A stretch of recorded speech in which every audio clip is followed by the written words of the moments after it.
You ready? Y'all ready? Good afternoon. Welcome to the Community and Economic Development Committee. This is a much larger crowd than we usually get, and that's wonderful. That means we have a couple of things on the agenda that you're interested in talking to us about. Before I begin, I need to read a statement. I want to remind the committee members and committee members and members of the public to follow our code of conduct at meetings. This includes commenting on the specific agenda item only and addressing the full body. Public speakers will not engage in a conversation with the chair or council members or staff. All members of the committee, staff, and the public are expected to refrain from abusive language. Repeated failure to comply with the code of conduct, which will disturb, disrupt, or impede the orderly conduct of this meeting, may result in removal from the meeting. This meeting of the CED will now come to order. Could the clerk please call the roll? Batra? Present. Ortiz? Present. Kamei? Present. Torres? Present. Foley? Here. Thank you. Great. I appreciate the attendance, and I know you're here for a couple of issues. The first thing I'd like to announce is that because of the number of people present here and the number of people online, we are going to limit public comment to 1 minute. So if you plan for 2 minutes, start working on your speeches now for 1 minute. When we get to that point, and I see a lot of Copa signs, both for and against, so when we get to that item, if you could, and you're here in public, fill out a card, please, and put it in the boxes down below. If you're online, you'll be able to raise your hand when we get to that point. We will start with people in public first, and then go to those online for conversation, or for comments. We do have interpretation. We have interpreters available. Our Spanish interpreter is currently running a bit late. However, we do have the Vietnamese interpreter available. If you can please explain your process and that you're available down here to help interpret. The Spanish interpreter is here. So if you need equipment to listen to the meeting in Spanish or Vietnamese, you can come down.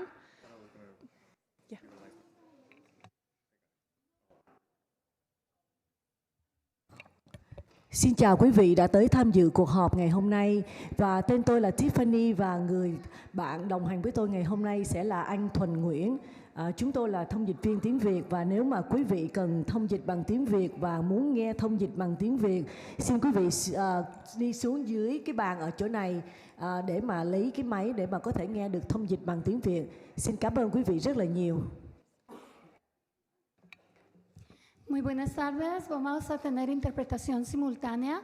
Para poder acceder a la interpretación, van a necesitar bajar a este lado. Aquí van a tener los aparatos para que puedan escuchar la interpretación simultáneamente. Ahora bien, cuando tienen que participar en persona, vamos a acompañarles y les vamos a pedir que por favor hagan pausas después de cada 2 frases cuando pasen a hablar en público. De esa manera nos van a dar la oportunidad de interpretarles efectivamente. Gracias. Back to the committee. Thank you very much. So we have a quorum, and we're ready to start. So we don't have anything on the consent calendar. We'll move first to the first report, which is a report from Team San Jose, Performance and Activity Status Report. Carrie, are you making that presentation? Yes, she is. I see her coming down here.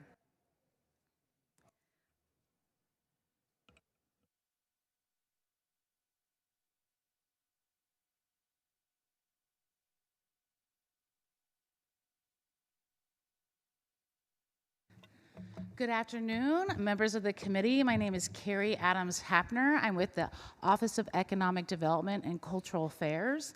I manage the city contracts with Team San Jose. And first of all, I just want to say it's great to see so many people in the room today. And I just want to also add that we're going to try to be as brief as possible, okay? And I want to just mention that Team San Jose, it has 2 contracts with the city. It's for the Convention and Visitors Bureau and also for its management of our convention and cultural facilities. We present to this committee 2 times a year. We have semi-annual updates. That's part of our contractual agreement. And then in addition to that, the city auditor will present a review of their performance. So what you're going to be seeing today is an unaudited update. It's going to include the performance measures for the first part of this fiscal year. And then it's going to also include some trends and just some local analysis just for your better understanding of how that relates to their work. So with that, I'm going to turn it over. Oh, one more thing I just wanted to quickly add is the council does have the ability, you actually annually approve their performance metrics as part of the annual budget process. So there will be a manager's budget addenda that's presented to the full council in May, which has their proposed performance metrics for the following fiscal year. So with that, I'm going to now turn it over to Ben Roschke, who's going to take it away on behalf of Team San Jose. Thank you.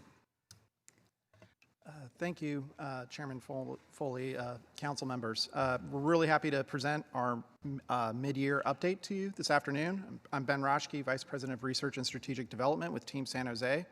And since we have a number of new faces on the committee since we last presented, just kind of wanted to add a little color to what Carrie said. Our main purpose here is through our activities as both the CVB and the manager of the convention center to track visitation to San Jose. And then it's an economic development strategy whereby the hotel taxes and spending generated within the destination doesn't just help the small businesses within the community, but also helps to reduce the tax burden for San Jose residents through visitors coming in, spending their dollars, not using a lot of city services, and then leaving to go back home. So I'm going to turn it over to Ihab Sabri to present our mid-year performance measures.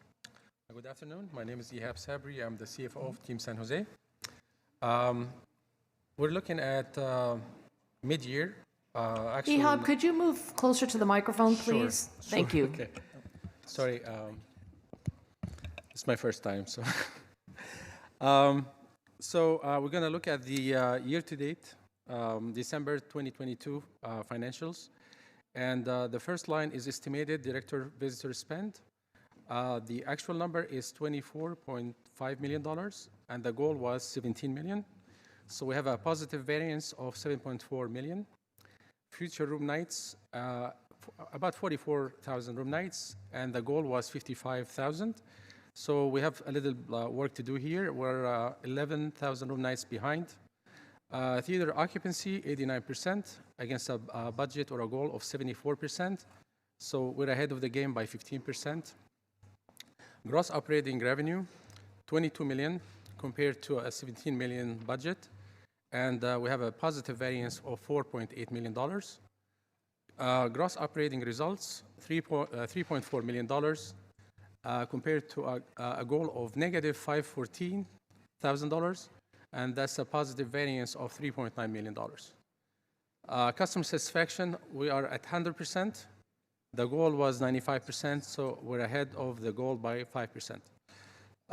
The picture has changed quite a bit now. With the latest forecast is actually at budget level, even slightly better than budget. So those numbers were at the end of December 22. So the numbers have changed quite a bit since. Thank you. I apologize. I think that slide got omitted from the presentation deck, but it's in the full report we offered to you. Just wanted to take a moment to sort of give a snapshot of where we were at with the overall hotel economy. As everybody knows, COVID really served a huge hit to the hospitality industry overall, and we kind of have a good news, bad news update right now for the hotel economy. The good news is Overall demand levels, which is the number of rooms sold, are getting closer to pre-COVID levels. That's about 92% of demand citywide. It's tempered somewhat because unlike any of our comp set, we track about 10 competitive destinations through the West Coast. We added on more rooms since our pre-COVID levels. We have about 13% more rooms in the city now than we did in fiscal year 18-19. A lot of those are, almost all of those are select service or extended stay properties, a lot clustered around the airport and the northern tech campuses. So that has lowered our occupancy somewhat. Revenue is lagging a little bit. We're still at 75% of pre-COVID levels, and we'll get into some reasons there. But the good news, again, is we had a very conservative budget from the city going into this year, and as of mid-year, revenue was about 43% higher than the budgeted amount through the first 6 months, which will be good news for all the TOT recipients. And downtown hotels continue to lag our pre-COVID performance. So that's really a bad news indicator. So I say the demand is at 92% citywide. Downtown, it's at 69%. There are two primary reasons. We're seeing really struggling return of business travel, which was our bread and butter pre-COVID, those midweek transient business rooms.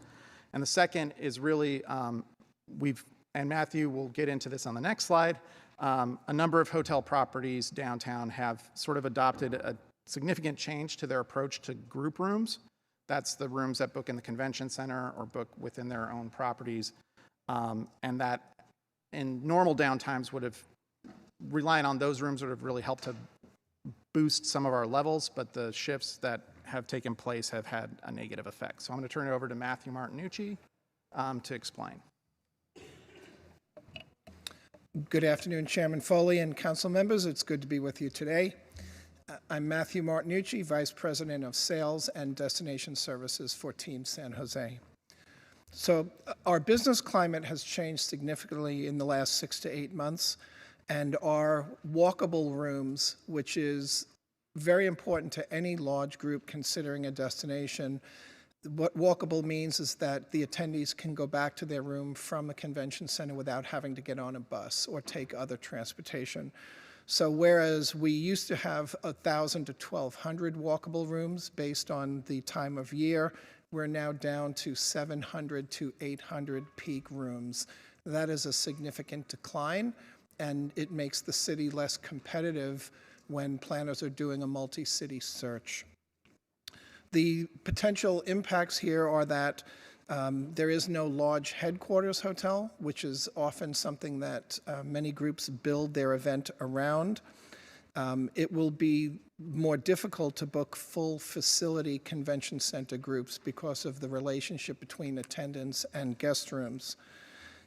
Sales kickoff meetings, which are extremely lucrative, are also less likely because in that particular case, they never want to put salespeople on a bus, put 20% of salespeople on a bus and send them somewhere else. They really like everyone to be able to congregate in lobbies and see each other as much as possible. We are competing, as a result of this, San Jose now competes with many single properties. When you think of 700 to 800 rooms, there are multiple facilities on the West Coast and all over the United States that can easily house a group that big. We would be asking them to sign 3 or 4 hotel contracts to have that same event here. Large groups that we booked, California Dental Association and Fanime, that fill need periods, and need periods are usually around holidays when there's less natural demand. Groups like that may be put at risk in the long term by these changes. And then large groups that we all know and love and that we haven't seen in a few years, groups like Apple and Facebook, when those large events are ready to come back, it will be harder for us to accommodate their previous requirements. So our team has adjusted our strategies to adapt to all of this. And so one of the things that we've done is every goal-carrying position in the sales department is full. We have filled them with top talent, and we are very confident in what they will be able to do in these market conditions. We're also diversifying our market segments for groups. So in addition to corporate, we've had a lot of success with state associations, youth sports, which was a market that was not significantly present here, and then also religious and cultural events. So we will continue to pursue every market segment that's available. We're being extremely flexible and discounting where we need to, especially in the next 12 months. It's one of the advantages of managing the convention center is that we have complete latitude to make decisions and to make packages attractive to groups. And then we have an uptown hotel strategy. And uptown is the area close to the airport. We have several partner hotels there. A few of them even are new since COVID. And we are offering to groups that are willing to house people 10 minutes away that we will provide the shuttle system up to those properties. And depending on the type of group that it is, we've had several that like this option. The rates are usually a little bit more attractive, and if they're not having to pay for the shuttle, they're more amenable to it than a group that really insists on having everybody close to the downtown core. So our team just continues with our full team. We have, for the first time in about 3 years, been able to really proactively solicit business aggressively. So 3 out of 4 weeks each month, somebody is traveling to some event to generate business, meet customers. Sales missions we're planning in Northern California, which is the first time in a while that we have been able to do that. And we have some limited entertainment packages which have been extremely popular with customers, the San Jose Sharks and the Earthquakes, as well as the Golden State Warriors and the San Francisco Giants. So we have limited tickets to some of those games, and we've been taking customers and they're really enjoying it, and we're supporting local businesses at the same time. The last major initiative is just our third-party strategy. Third parties are a portal to many other customers, and so we have a preferred relationship with Helms Briscoe, which is a major intermediary. We also have a representation from DMI, which acts like a national sales team. So we're doing everything we can to reach as many customers and generate as many opportunities as possible. Thank you very much. Hi, everybody. For the record, I'm Laura Shimolowski. I'm Vice President of Marketing and Communications for Team San Jose. Very happy to be here today to report on our marketing and sales efforts. To add briefly one thing to what Ben said, as you know, we're a nonprofit that actually generates revenue for the city and then it's reinvested several ways. First, so you know, it feeds the Office of Cultural Affairs. It also feeds the general fund. It takes care of the facilities that we manage, as well as destination marketing efforts. Now, when COVID was pretty tough, we turned some of those destination marketing dollars, with help from our friends in the city and our board of directors, to immediately drive visitation to the hotel to generate TOT, to generate the bed tax. I'm going to give you the results of that in a minute, but first I want to let everybody know that if you have a bedroom in San Jose, you won't see these ads. These ads are specifically to drive in people who are looking to spend money in our hotels, not use any city services, and then go home again. So if you start searching San Jose hotels, I promise you, you will be served our ads. Next slide, please.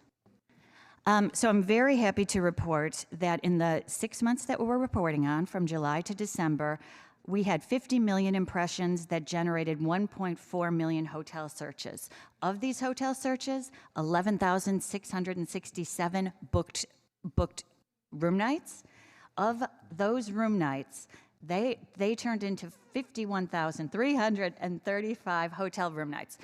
So that's a lot of room nights. That means an additional $5.5 million in revenue, and total revenue of non-residents spent directly attributed to this campaign is almost $20 million. So we thank the city for continuing to invest in this important economic development strategy, and we look forward to continuing it. Next slide, please. In addition to this, we support Matthew's team and his sales efforts. Remember, it makes clients easier to book San Jose and attendees more readily able to attend when they understand and want to go to a destination. So the rest of the things I'm going to talk about are in an effort to raise the awareness of San Jose as a destination for meetings and leisure. So in our paid meeting strategy, again, we are targeting directly to people who can influence these decisions. Next slide, please. We're looking at meeting planners. Across the United States, there are about 160,000 meeting planners. We target them through not only through their professional networks, but also through their social networks. I would like to happy to report here that of those 160,000 people, they received impressions on San Jose 14 million times. An additional 1,700 signed up to receive our B2B newsletter to receive more weekly and monthly information on San Jose. And almost 70 RFPs were generated strictly on the ad campaign alone. Those are people directly looking to book business in San Jose. Next slide, please. We also elevate awareness of San Jose by using organic social media. We also do paid social media and paid search. You'll be happy to note that we surf this on a daily basis, looking at macro and micro indicators and only doing things that reflect, we try to embrace social media channels that don't censor, that aren't paid, and that provide the greatest clarity and transparency. Let me just say that. And surfing it is, as you know, is an important part of what we do. I invite you all to follow us on Visit San Jose, at Visit San Jose, to see how we're posting, especially on Instagram, where we're doing very well year over year. We have grown almost 30%. Next slide, please. We also do consumer newsletter. This was just launched with the consumer site 7 years ago. Again, this all goes with an eye to conversion and overnight stays. We always make sure to include not only hotel partners, but small businesses in our newsletters. From July to December, we did 12 campaigns. We reached over 500,000 emails. Our database now is 86,000 people. If you want to get great information on San Jose, I encourage everybody here, sign up at sanjose.org. And thank you. Next slide, please.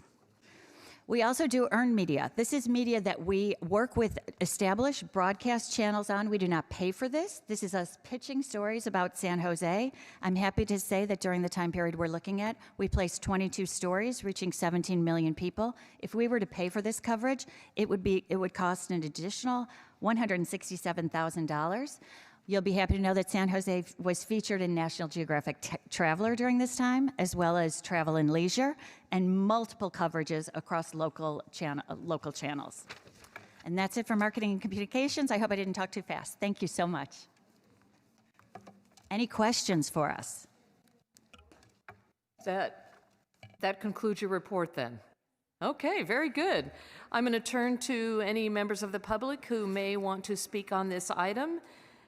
Just a reminder that you are limited to 1 minute. Grace, do we have anybody here or online on this item? Just going to check this one speaker card. There's no hands online.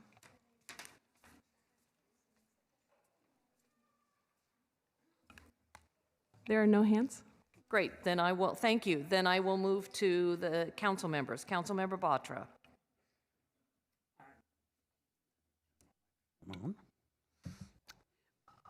I think I was really pleased that your last part of the presentation was highly motivating, and you look very inspired that you're looking to the better future for San Jose. So I'm really glad on that. One question for you.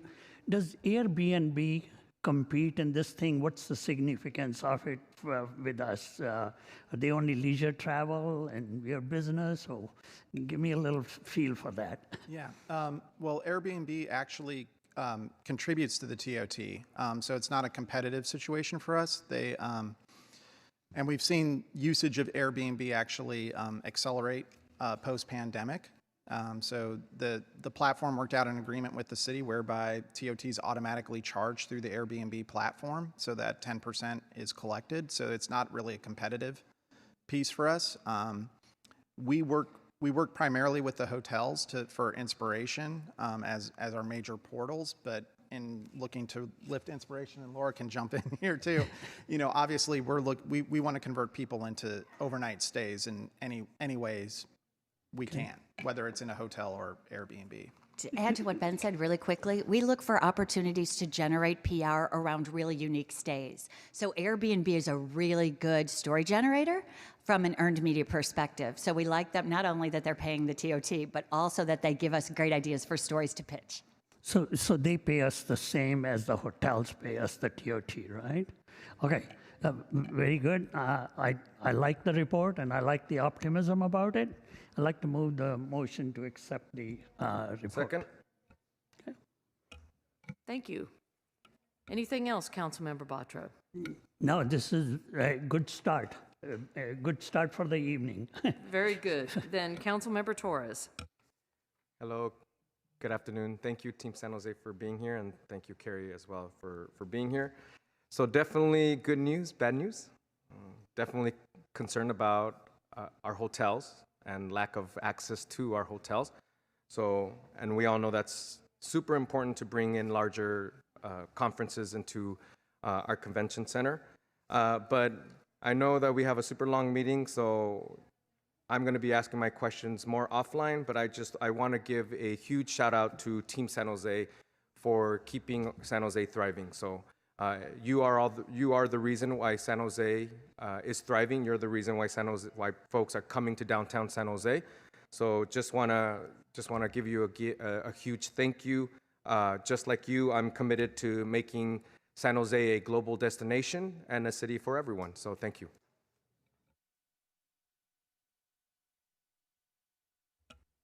Vice Mayor Kamei. Thank you. I just have a quick comment. I recognize that, we're all sort of coming out of this COVID era and a lot of progress has been made. I will say that I, for one, am very concerned about the downtown hotels. So, when you mentioned looking out, 12 years, people plan 18 months out. And so I just hope that, as we're moving forward, which it looks like we are, there's recognition that more needs to be done in that sort of, if they like you one time, they're going to come back again and again and again. So I think that I'll certainly be looking for those types of things for the future. Thank you. Thank you for the presentation. I've watched this go from bad during the first COVID years to improving over time, and this report is really fabulous given what we've been through. I'm disappointed to hear how many hotel rooms we have down here and how and what caused that. I was hoping that Sigma reopening would raise the awareness of San Jose again. Did that have any positive impact? I know they're getting ready to sell one tower, and that'll affect the bedroom count for sure. But how has Sigma been open affected our occupancy? We were also extremely optimistic when the property reopened after a year of being closed. And it's such an iconic building for the city as well. It's not just 805 rooms. It's a building that everybody knows if they know anything about downtown. So it was disappointing to see the change in strategy. And so I'm not going to say there's anything good that comes from that change in strategy. The sale of the tower was just announced publicly, but the actual strategy change was before that. We were, dealing with reduced inventory for at least 6 to 8 months prior. So we will continue to do the very best we can with what's available in positioning the city, and there are segments that now come into view as possible, but some of the most lucrative events are going to be more difficult for us now. Having been to my share of conferences, it's always nice to be in what's called the headquarter hotel, so you can do that walkability. I really like that you're thinking out of the box and offering shuttles from our hotels that are closest to the airport, because those may be less expensive for people to stay in. So there may be a price point that makes a lot of sense for the people staying in those who are coming down for conventions. So I'm optimistic in the report. It's not as gloomy as it was in 2019 or 2020, 21, as we know, but it's getting better, and I know you're doing everything you can. So thank you very much. Thank you for the presentation. With that, let's vote.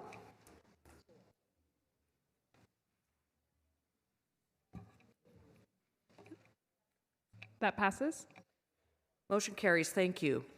I just want to note that there was an amended agenda that was distributed and posted publicly that defers item 2, which is the local small business contracting participation annual report.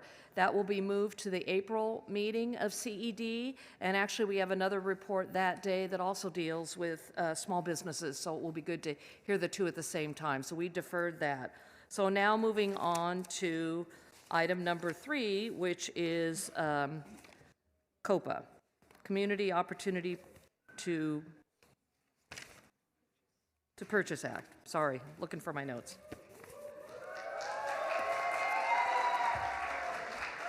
And if I could request, we have a lot of speakers and we have a lot of people to get through, and we want to hear from everyone and we want to be respectful for them. So while I appreciate your passion on both sides of them, if you could do the silent wave, that would be great.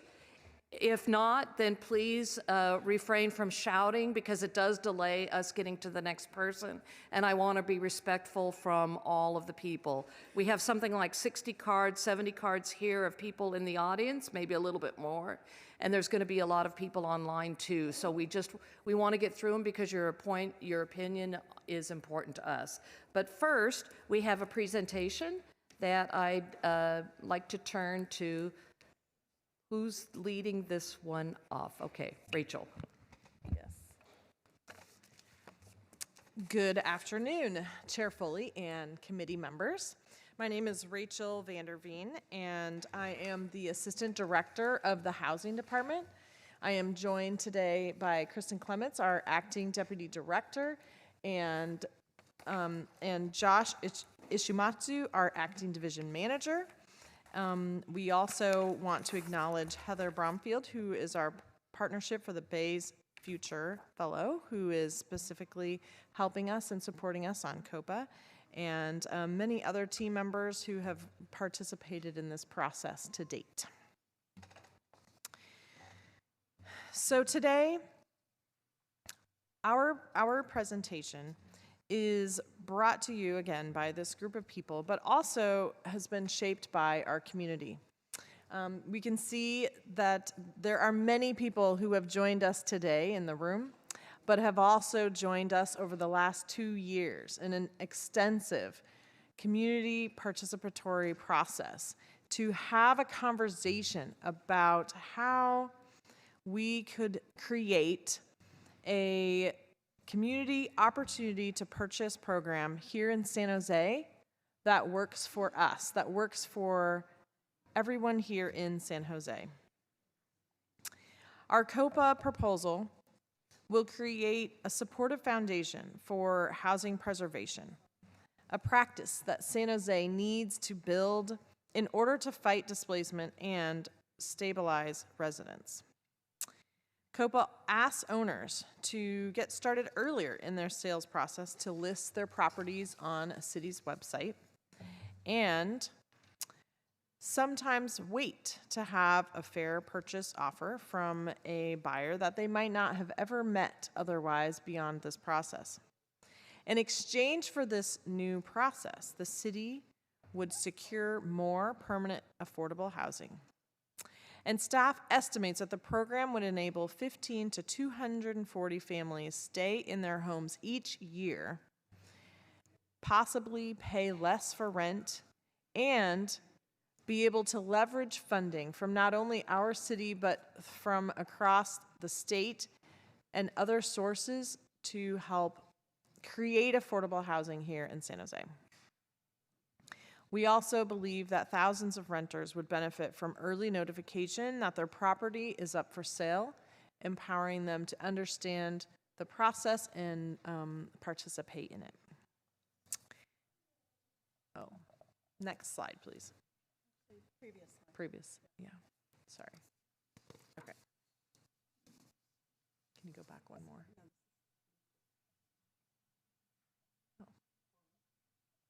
Okay.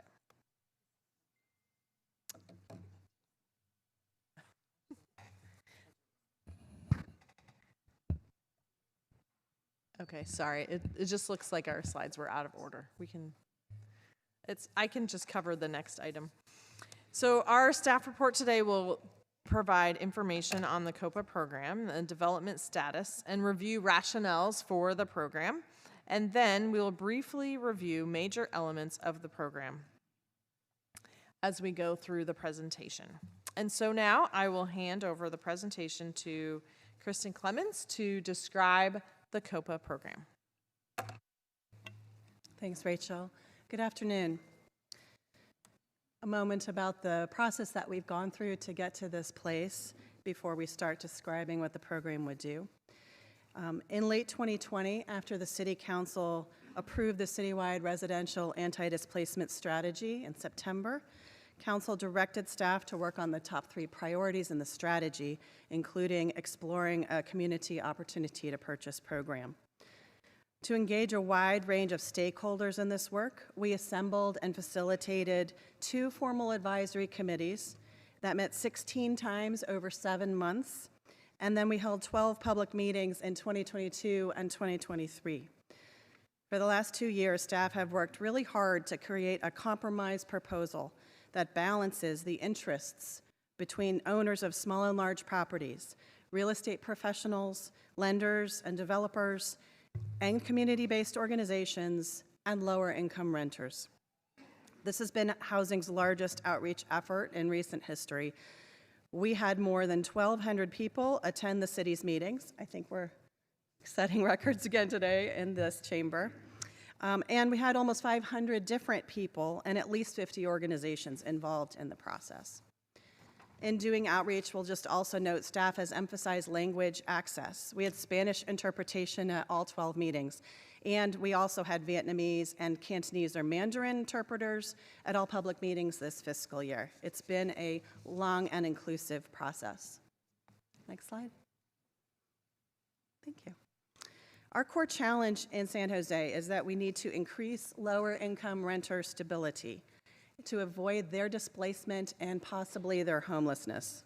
Copa could attract more nonprofit housing providers into San Jose that could help to stabilize our renters. Our city has a mismatch between what people need to pay for rent and what San Jose businesses are able to pay for many kinds of jobs. From 2010 to 2020, American Community Survey data shows that San Jose's area median rents increased 70% faster than the area median income when adjusted for inflation. This profound mismatch between wages and rents is increasing residents' risks of displacement. This is clear when you look at lower-income renters' cost burdens. 72% of lower-income renters pay more than 30% of their income for housing. And this includes 39% of that group who pays more than half of their income for housing. Not intervening to help these families leads to extremely high costs for them in economic opportunities and degraded health and family life, but also potentially high costs for the city and the county. A 2018 study in Santa Clara County by the Urban Displacement Project at UC Berkeley found that 25% of lower-income residents who were renting in our county and then displaced reported becoming homeless. They were living on the streets or in shelters. They were living in their cars or in garages, or they were permanently couch surfing. We also know from data that displacement in San Jose is not race neutral. Helping families in areas of the city where displacement is either definitively occurring or probably occurring, according to UC Berkeley, means that the city would be affirmatively furthering fair housing access for protected classes to help with this problem.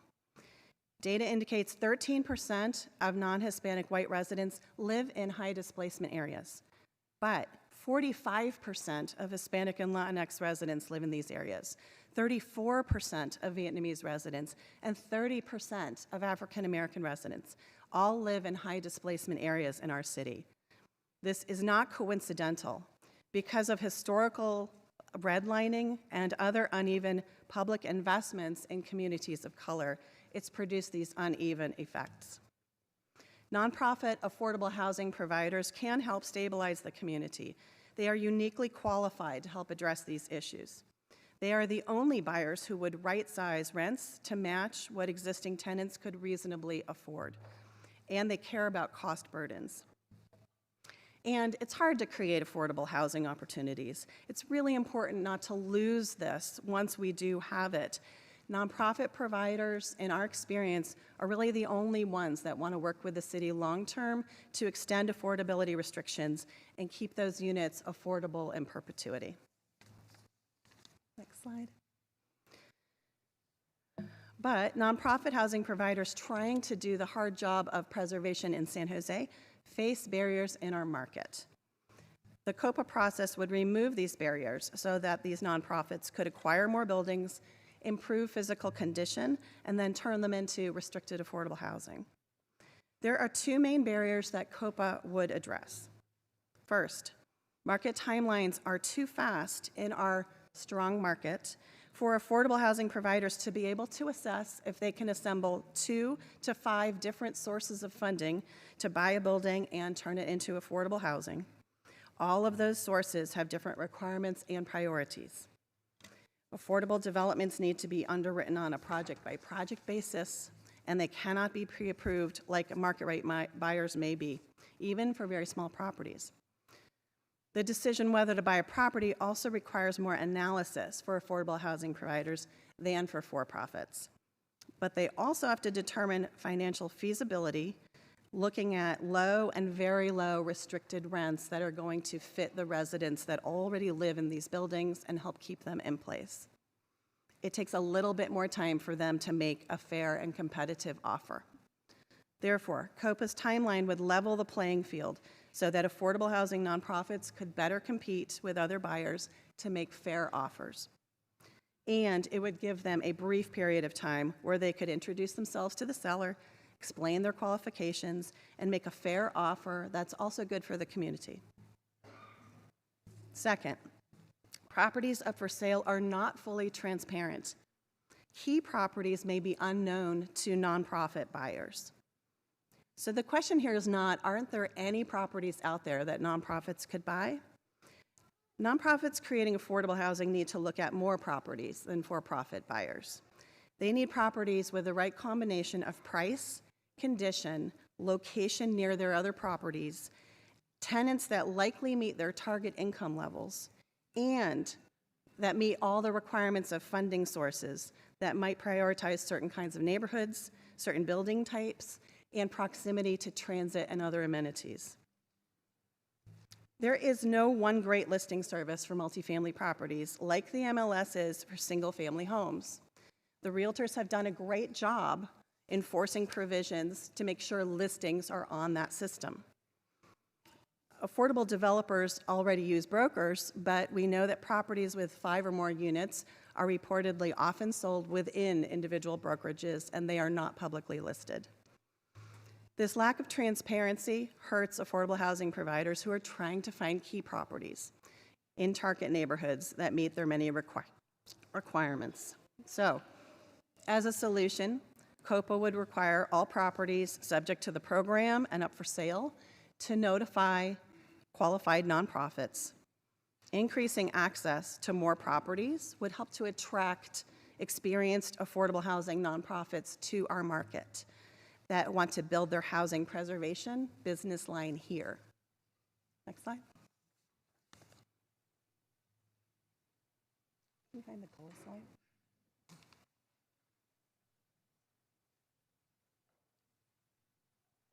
There we go, thank you. The Copa program has several goals stated here. Of course, the core goal is to prevent displacement of lower income renters by helping to preserve housing. Target incomes of renters, they would be very low and low income people. As an example, a one-person household in 2022 could have earned between $35,400 up to $50,550 a year. The program's second goal is to increase the amount of permanently affordable housing in San Jose, And that means it needs to be owned by nonprofit housing providers who will work with the city to keep affordability restrictions in place. The third goal is to empower tenants with knowledge so they can better plan for their own futures. Through the program, they would know earlier when their building was up for sale, and they would have someone to ask questions of to reduce their stress and uncertainty about their futures. The fourth goal is to help provide a foundation for different pathways to community ownership of housing, which could look different ways in different structures. Next slide.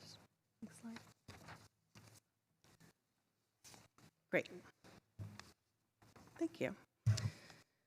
So this slide gives you just an overview of what the proposal is. It's simply a process change that would give city qualified nonprofit housing providers a right to make a first offer to buy a property when the owner decides to put it up for sale.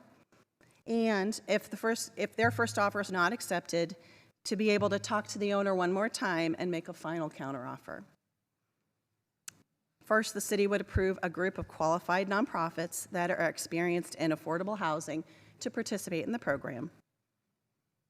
And then the owner would notify these qualified nonprofits when the property is coming up for sale. They could do the notification very early in their listing process, right after they hire, well, I should say in their sales process. So right after they hire an agent, but while they're still doing minor repairs or painting, they could list their project or their property with the city. So it would not delay the listings for very long. And then one single nonprofit in that pool would have 15 days to decide if they want to make an offer. So all of them could look at it, but then they have to talk and only one offer would come forward. And then if they issued a letter that they intend to make an offer, they will have to follow through on that. And in the next 25 days, the owner would receive an offer before listing on public markets. Next, if an owner receives an offer from a qualified nonprofit but rejects it, and which is totally under their control, that's fine, and then gets an offer from a third party that they do want to accept, the proposal is that the owner contact that original nonprofit one more time to see if the nonprofit wants to make a final offer. So a lot of important caveats here, or observations. The city would not get involved in the terms and conditions of an initial offer or a final offer. Owners would be free to accept or reject any offer. Even if the final nonprofit offer matched what they'd gotten in the open market, the owner does not have to accept the nonprofit's offer. They can sell to whomever they like, and the conditions, the price is completely up to them. The only requirement under this program would be for the owner selling the property to go through the process. Next slide. Perfect. This is a pictorial slide which just further describes the process that I just went through. The program's proposed timelines are just to set expectations on both sides of a transaction. With a letter of intent period, that's the 15 days nonprofits would have to issue a letter of intent if they're interested. All owners of properties subject to this program would go through this step. It's the only step that most of them would experience in the program. In San Francisco's Copa program, 90% of their owners did not receive a letter of intent to buy. So these owners would all be done with the Copa process. That's it, 15 days. They would list their properties and market them as usual. For the 10% of properties that might receive a letter of intent, they would go to the second step, the offer period of 25 days.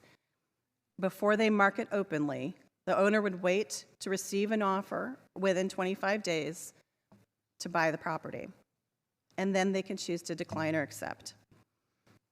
So the maximum period that those few owners would have to wait before they market the property openly is those first two rows, 15 plus 25.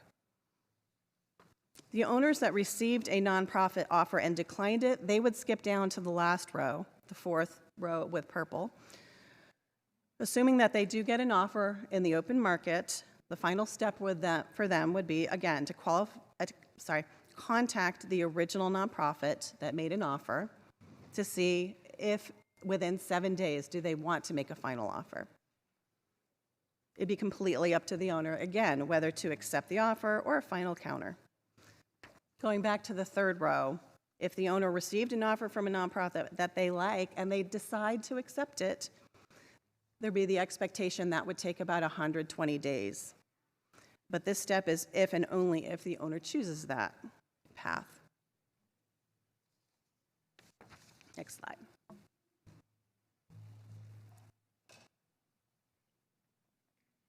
The timeline and all of the program elements are also contained in Attachment A to the memo today. So for applicability, the program proposal is that it would apply to all rental properties with 2 or more units built at least 15 years ago. There are several exemptions also listed in Attachment A, and these include the following. First, properties with up to 4 units that are the primary residence for an owner. These would be exempted from the program. Second, any transfer to a direct family member of the owner. Third, properties sold as part of a foreclosure or bankruptcy. Fourth, partial ownership transfers that do not result in controlling interest of the property. Fifth, single-family homes with 1 accessory dwelling unit. And finally, we created a medical emergencies exemption for 2 to 4 unit properties that the owner must sell due to a significant and documented medical expense for themselves or a direct family member. So all of these properties would be exempted. And again, staff estimates that maybe 10% of properties would qualify for exemptions. So how many properties would go through the Copa process? We estimate, excuse me, about 225 properties a year would sell and then need to follow the Copa process. 90% of them, so 200 or 210, would only experience that first row, the 15 days letter of intent period, and that's it. That would conclude their experience. The other 10%, so 15 or 25 properties, might receive a letter of intent that a QNP intends to make an offer, and then they would move to the second step. After 25 days, they would get an offer. Next slide. Great. So going on to the qualified nonprofits, the city would approve this group of qualified nonprofits to participate in the program and make reliable and fair offers. The city would use these criteria, and more specifics would be defined in program regulations that we would create after or if the city council were to approve the program. So first, qualified nonprofits would be 501c3s under federal tax code. They must be experienced in affordable housing and have a track record of good performance, successfully acquiring, rehabbing, and managing at least 1 property that is similar in size and scale to what Copa would cover. Third, the city would certify up front and then recertify periodically that group of qualified nonprofits. If nonprofits would qualify, but they're not from San Jose, we would also ask those entities to team with a local community-based organization who would act as trusted partners to communicate with tenants. And this could also help those community partners in our market to increase their capacity and their connections with their local residents. Next slide. So, tenant engagement. There are other features of the proposed program that also focus on tenants. First, tenants would need to be notified that their property is up for sale when the property is listed to the qualified nonprofits and copied to the city. This would help maximize the amount of time that renters have to plan for their families. And it would be similar to other disclosures that owners already have to provide to notify the public of circumstances affecting their property. Second, the program would require qualified nonprofits that make an offer on the property to do some outreach to tenants, introduce themselves to lower residents' uncertainty and levels of stress. They would talk to them about their rights and how affordable housing works. And again, this would be if qualified nonprofits were making an offer on the property. That's what we'd expect. And they could provide contact information for tenants to contact someone with their questions. Next slide. So, Our proposal for the effective date of the program is that it would become activated at the later of 12 months after the ordinance were to be approved by the council, or when 4 tasks for the program are completed. So in other words, the program would not turn on until we have all of these 4 items already in place.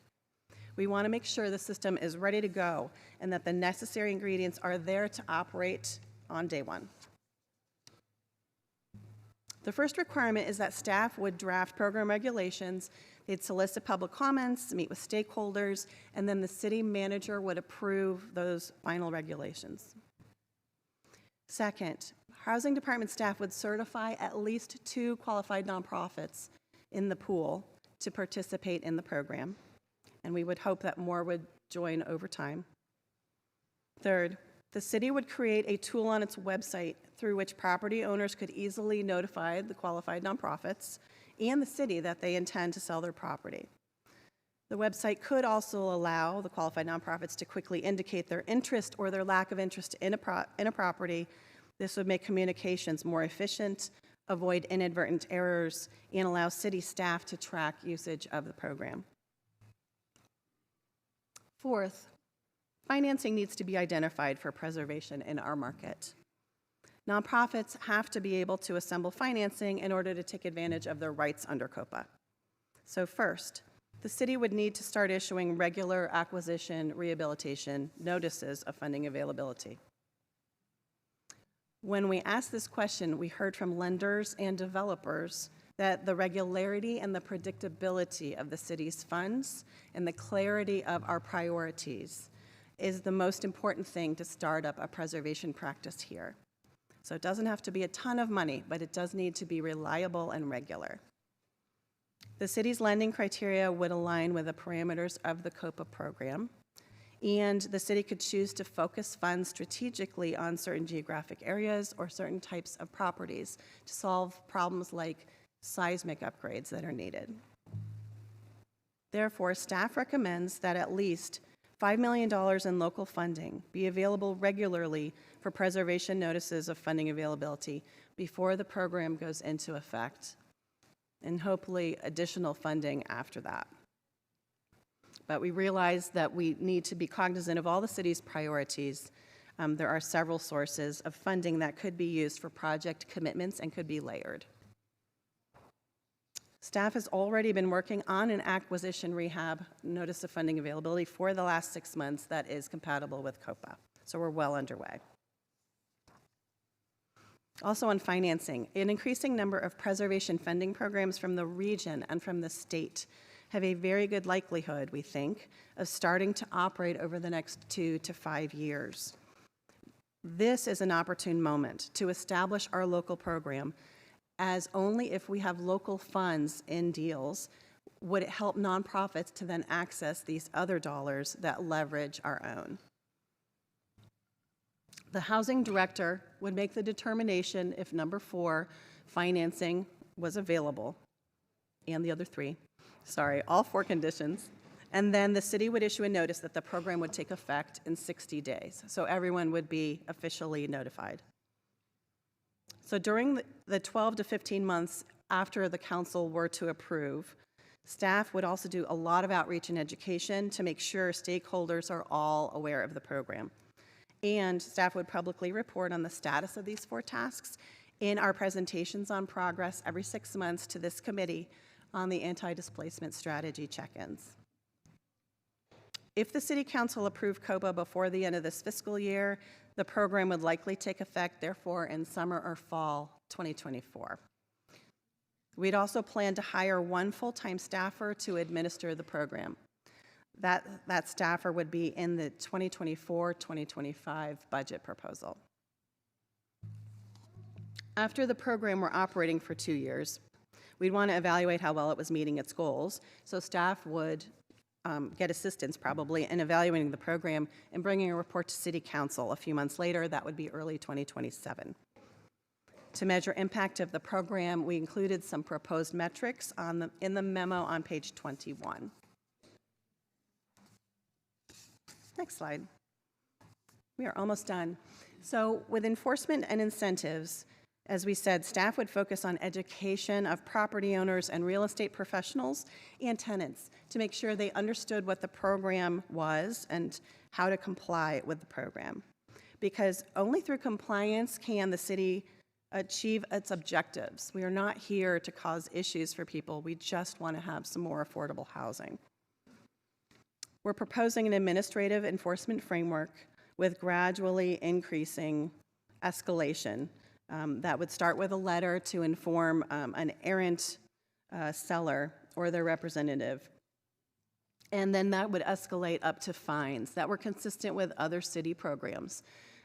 So the exact amounts would be defined in the regulations and then published in the city's schedule. Program staff would follow up on complaints that would be filed with the city, and the ordinance would also allow, therefore, for third parties to help enforce the program. So, for instance, a legal services provider could file suit on behalf of its clients against a repeat violator that knowingly avoided compliance. This approach is consistent with just having one staffer to administer the program. There's no way to be fully proactive on all the transactions, and so we'd accept complaints and allow others to help. On incentives for owners to sell to qualified nonprofits, well, first, 1031 exchanges were brought up by many in the real estate business, and we would require qualified nonprofits to agree to several things. One of them would be that they would try their best to comply and work with any kind of tax advantage property sale timeline as much as they could. In terms of incentives, staff is exploring possible incentives for the reduction of city fees or taxes if it was in conjunction with a sale to a qualified nonprofit through this program. And that is something that San Francisco did in their program, and they think it was very effective. Next slide. Okay, so the last element we just wanted to mention, because this is such a popular topic among meeting participants and some on the council, is that we wanted to mention that Copa, we believe, could support different kinds of homeownership initiatives that would be forthcoming. First of all, qualified nonprofits who buy a property would likely operate it as rental in the initial period. They could convert to an ownership model over time. Second, if the qualified nonprofit owner eventually someday wants to sell the property, we would require them to first offer the property to the tenants that live there as an opportunity for them to purchase, and we'd define a window that they would have to make an offer.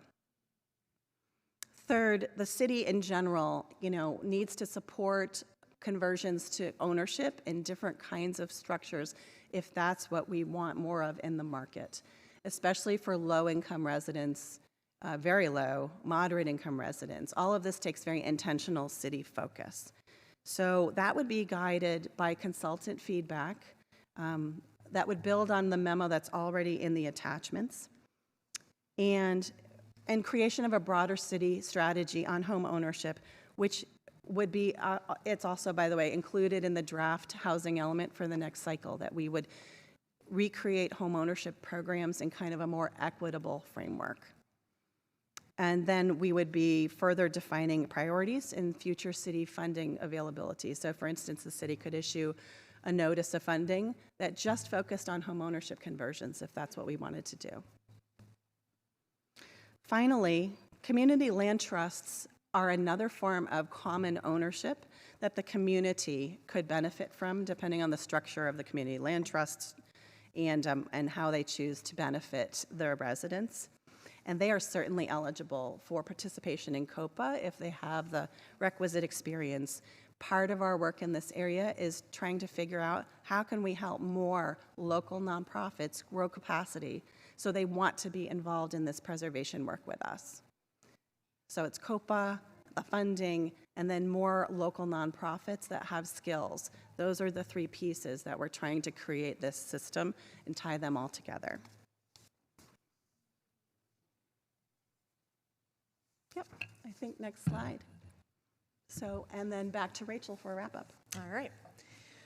So in conclusion, what Copa does is pauses the time that an owner has to sell their property while giving an opportunity for a nonprofit to come in, purchase that property, and provide stability to to the existing tenants and future tenants who would live in that building and would have an opportunity to access affordable rents in the future. I just want to recognize, again, the amazing engagement that we've had in this issue. We have, I think you can see here today, we have many voices that are passionate about this issue, and we are eager to hear from them, and we're eager to hear from you. And so we are available for any questions that you have, and just eager to be a part of the conversation. Thank you very much. Thank you. Rachel, Kristen, and Josh, we didn't hear from you, but thank you for the presentation. A lot of information. Before I turn to my colleagues, I will turn to members of the public, and we'll start with those in the audience first. Hi, this is Grace with the clerk's office. I'm going to be calling down 5 names at a time. Please wait until your name is called before you come down. The first person down can immediately go to the lectern to speak. When you get to the podium, please first state your name. If you require interpretation, please let us know what language you require by speaking into the microphone. Our first speakers are going to be, you didn't put a name on your card, but the email is SKLone, Seiji, Mona He, David Eisbach, and Phil. If you can make your way down, the first person down can go ahead and speak first. And just a reminder that you have 1 minute, so the clerk will say thank you when your time is up, and we'll move on to the next speaker. Thank you very much for your cooperation. Bây giờ là đến phần chúng ta sẽ lên đóng góp ý kiến và xin mời và cái thủ tục sẽ là 5 người đầu tiên đứng ngay trên đó và từng người một sẽ tới gần ngay cái bục để mà đóng góp ý kiến, và khi tới cái bục đó thì xin quý vị cho biết tên họ của mình là gì, và 5 người và 4 người sau sẽ đứng ở ngay cái cầu thang ở đó, và khi người đầu tiên nói xong thì bắt đầu kế tiếp sẽ là người thứ hai. Xin cảm ơn quý vị rất là nhiều.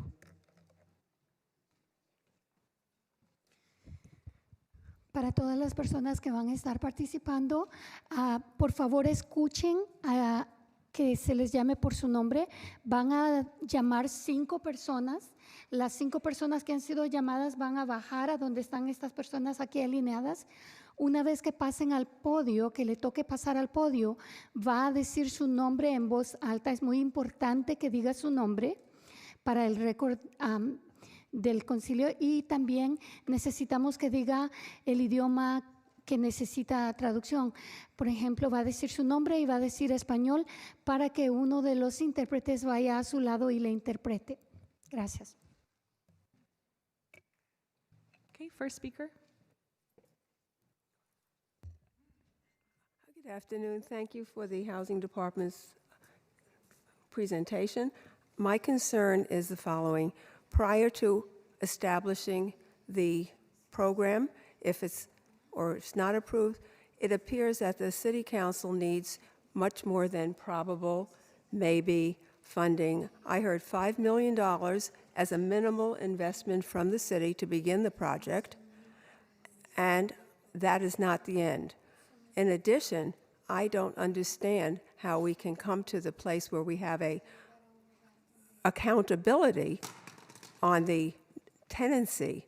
So I think these 2 issues, whatever the decision, which I don't think is ready to be even reviewed until we have more detailed explanation regarding financing and regarding the accountability process. Both were very murky, presented, and were subject to interpretation and understanding. So I thank you for your time. Next speaker.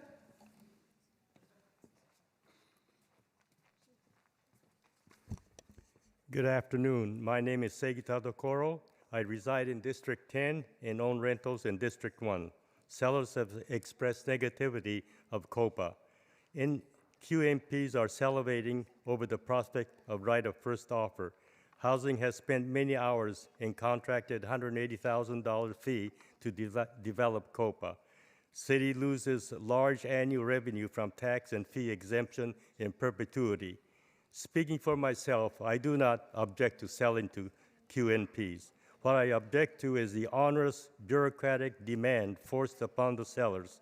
In lieu of seeking elegance through simplicity, Housing has proposed a bureaucratic nightmare. Have the sellers notify Housing of the intent to sell so Housing can notify QNPs. QNPs can make offer concurrent with other buyers, whether they be private or on open market. Since it's cheaper to buy rather than build, QNPs would definitely have the advantage for making enticing offers. I am hoping that wisdom prevails over emotional activism to reject Copa. Thank you. Next speaker.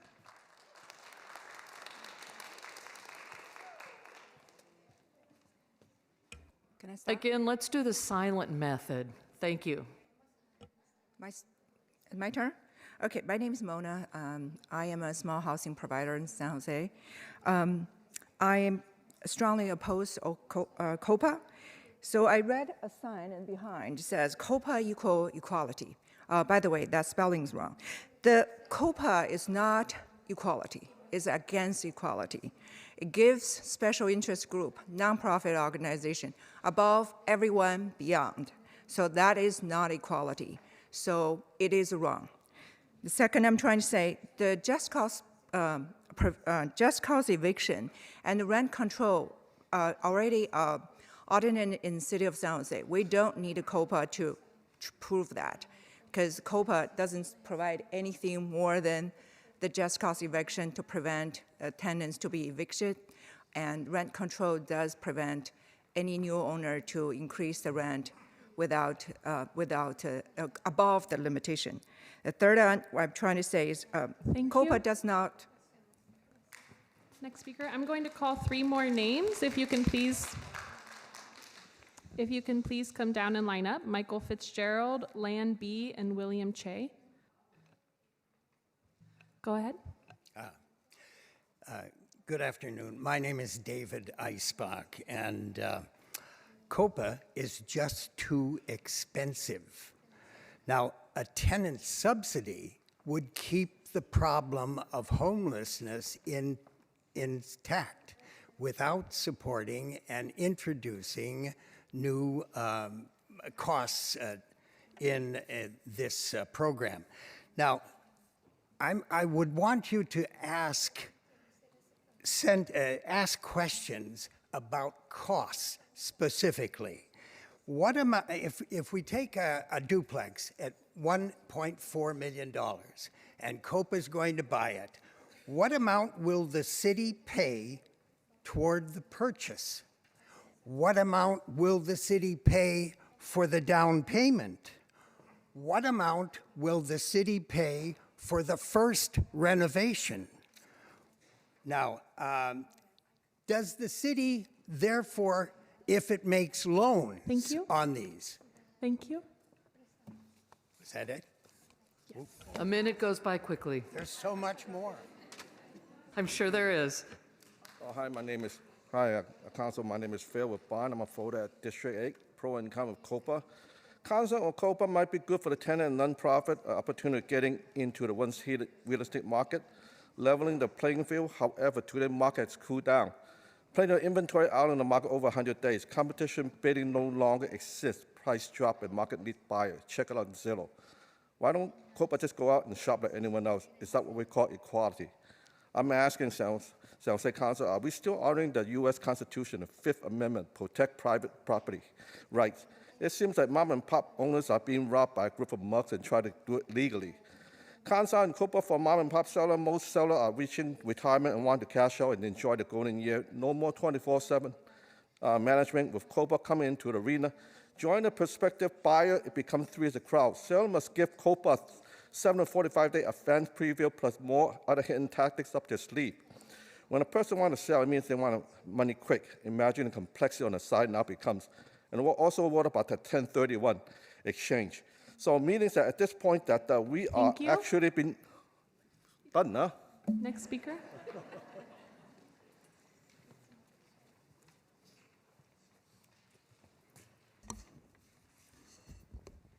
Okay. Dear council members, my name is Lan Bui. When I came to San Jose 41 years ago, I did all kinds of jobs, including picking green beans in the field and working at the flea market while going to college.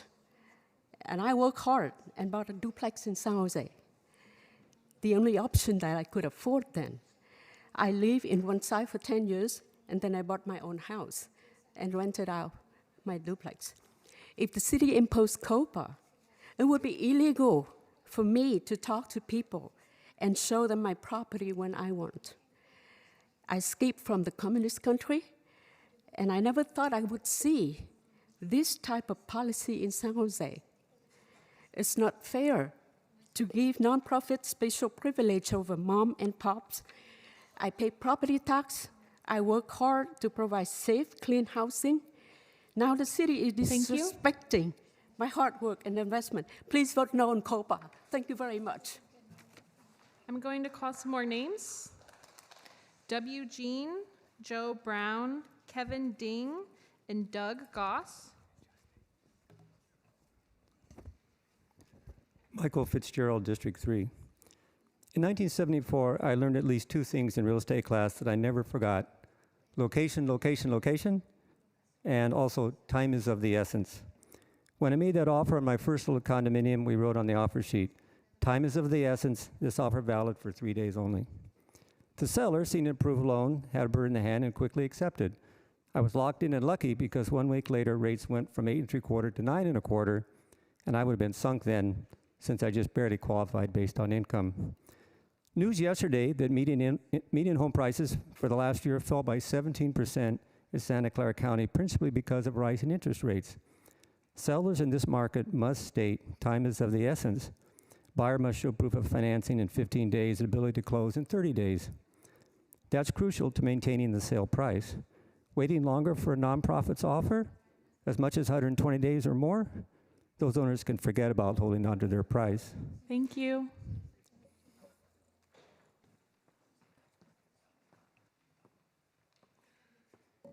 Good afternoon. Copa will make what I and my 6,000 members do illegal, and that's prospecting. Realtors routinely do prospecting, that's door knocking, sometimes making cold calls for their clients to people who own property in previously identified areas. We look at their price point, the price range, and the number of units. Not only do realtors identify people who have identified themselves as being interested in selling, but we can also identify people who, until they speak to us, never even thought about selling. And they may actually be willing to entertain an offer. Once the prospecting has taken place and the property is identified, Copa will literally make it illegal for the realtor to put his buyer into contract with the seller who is willing to entertain an offer. Realtors have a fiduciary responsibility to their clients, and Copa interferes with their ability to do their jobs. Copa is not needed. I am Copa. Have those corporate entities call me or any of these realtors that are in here. We can get them those properties. Thank you very much.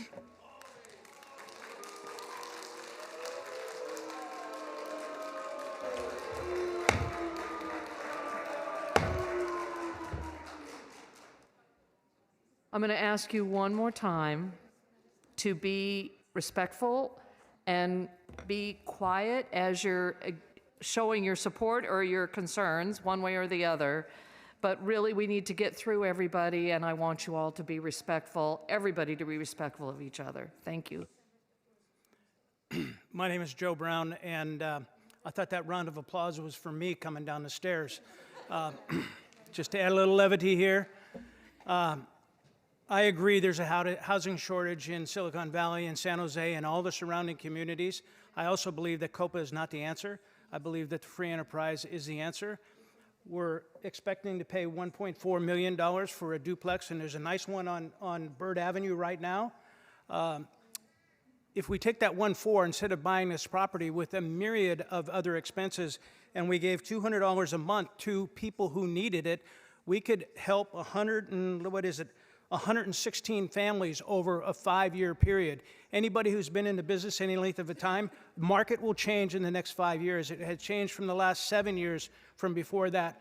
And the market has, there's a timer here. The market's gone up and down, and we're trying to make decisions on what's happening today, and we're losing sight of the long range. Thank you.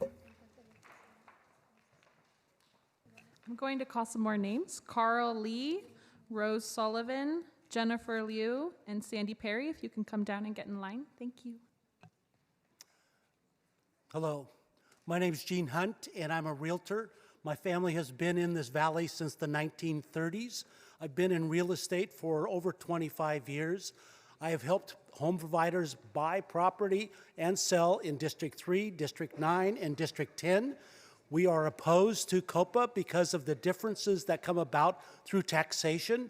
Nonprofits won't pay the same taxes that my clients do pay now and will continue to pay if Copa goes into effect.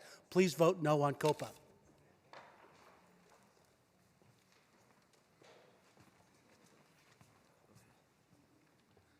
Yeah, good afternoon. My name is Kevin Dean. I'm a landlord and real estate professional in San Jose. I just want to say Copa is a bad policy. I strongly oppose it for the following reasons. Copa is not necessary, and it is a waste of valuable the city resource. As we all know, the real estate transaction is already open to everybody, including nonprofit organizations. If NPO works hard as everybody else, they will know whenever a property is for sale, and they will have every opportunity to make competitive offer.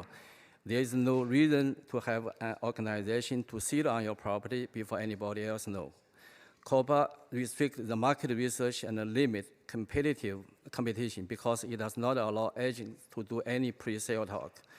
Copa not only gives NPO first move advantage, it will potentially limit the number of the buyer for the sale. This policy will effectively force the owner to sell the property at a discount, and the property is implementing a policy at the expense of homeowner. Please vote no for Copa. Thank you. Thank you. Next speaker. Good afternoon, council members. My name is Doug Austin. I'm a resident of District 10 and a housing provider here in San Jose.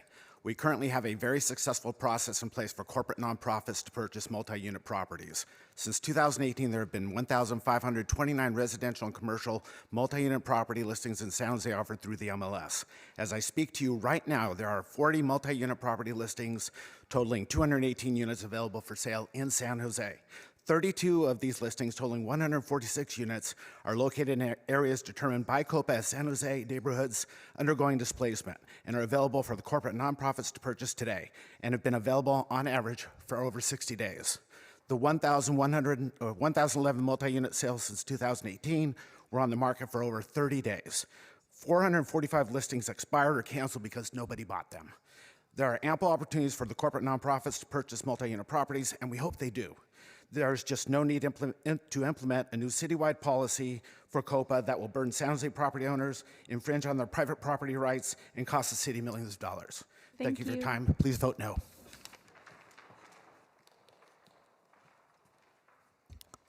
Chair Foley and council members, my name is Carl Lee.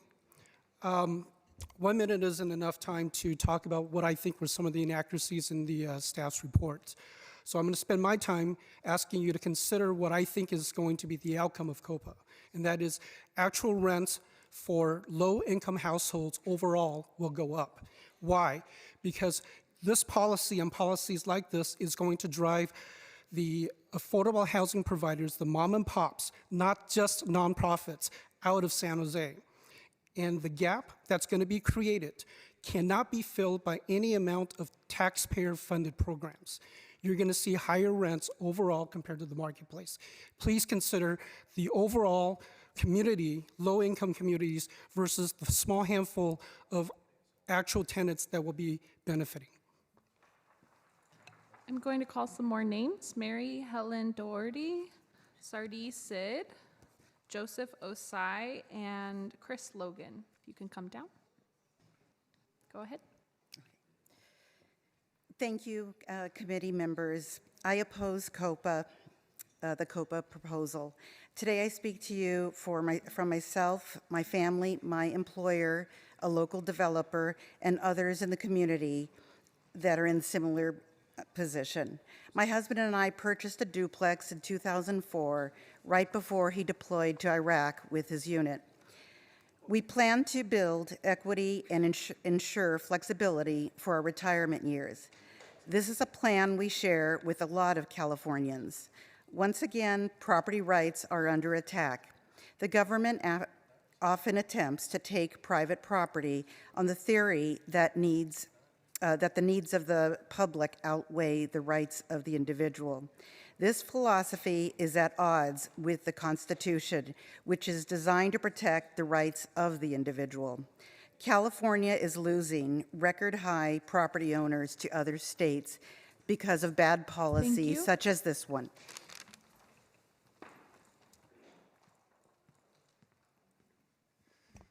Good afternoon, council members. My name is Sandy Perry. I think I'm the first one to speak in favor of Copa, and coincidentally, I'm the first one to speak today who's not a landlord, not a realtor, and not a broker. I wanted to talk about the parable of the river. Some of you have probably heard it before. It's about these babies that are floating down the river, and people are jumping in the river and trying to save them and pulling them to the shore. But then there's more babies, and they set up swimming teams to go out and rescue them, and they don't know what to do. And finally, somebody says, let's go upstream and find out how these babies are ending up in the river. And that's what Copa does for us. We have a huge homelessness problem. That's all the city's been talking about for the last, well, actually for years. And we need to go upstream and find out what's causing the displacement, which is making people become homeless or making people have to leave the area. And Copa is an opportunity to do that. Thank you.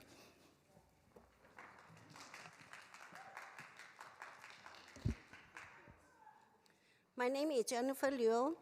I'm with Bond Business and Housing Network, representing small mom and pop housing providers. I strongly oppose Copa. The city has the good intention to create more affordable housing. However, Copa is doing exactly the opposite. Copa not only creates zero rental units, but it also discourages development and decreases affordability. Copa is an act that violates Americans' free market rules. It's unfair for property sellers, unfair competitive advantage to snap up properties at a discount. Copa involves lots of government bureaucracy and create a lot of overheads and therefore increases rent, which is really bad for tenants. Please reject Copa.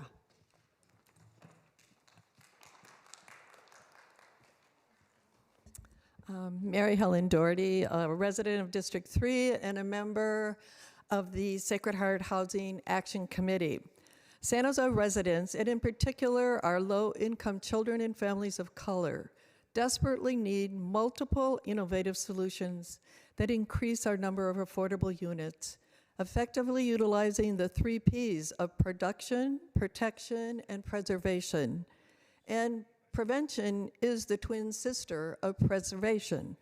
Preserving existing affordable housing is faster and more cost-effective relative to financing and building affordable units. It prevents families and individuals from becoming unhoused. Preventing displacement saves resources, energy, and lives, creating upfront solutions rather than just reacting to them in response to the housing crisis we are experiencing. Please cast your vote in support of prevention and vote yes to Copa. Thank you. I'm going to call out some more names. Gina Zumit, Vicenta Lopez, Ilson, and Mercedes. If you can come down, please. Yeah, good afternoon, honorable council members. My name is José Forsai. I'm a real estate agent. I'm here to tell you to vote no on Copa. You know, the idea is that it takes real estate agents to make a single living in this city. So continue to do regulations that affects agents is not the right way to go. So you pull some people down and you pull the other side up. So you want to balance the whole equation. They've done a very good presentation of presenting one side, but then they didn't present the side of the other people that work in this industry. So please reject Copa. Good afternoon, Chris Logan, Sacred Heart Community Service. I want to ask a question. How many people in the body have ever seen a for sale sign in front of an occupied apartment building? Before you hurt yourself, let me help you. Chances are you have not. And if you have, you probably work in the real estate market, because when an apartment does go on the market, it is sold in behind the scenes sweetheart deals between real estate agents. So the level playing field that I keep hearing people talk about does not exist. Copa is the least we can do to give fairness and transparency to the nonprofit organizations who are trying to preserve housing that historically has been affordable. The Black population in our area has decreased significantly since 2020. Black people are fleeing this area because we are not treating the housing crisis as a crisis, we are treating it as a nuisance. It's one thing to say Black Lives Matter, but it's another thing to put policies in place that will keep Black people here. I want to urge you to pass Copa.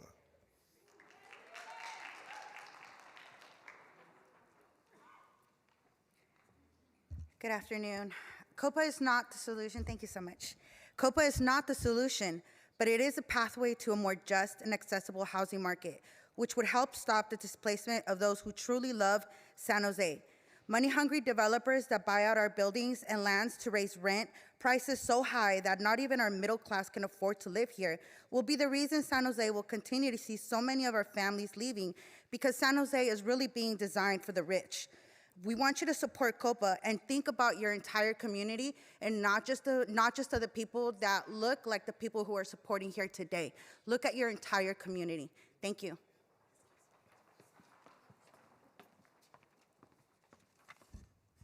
Good afternoon, committee. I'm Elizabeth Monley. I'm a realtor, and I'm an invested citizen in San Jose.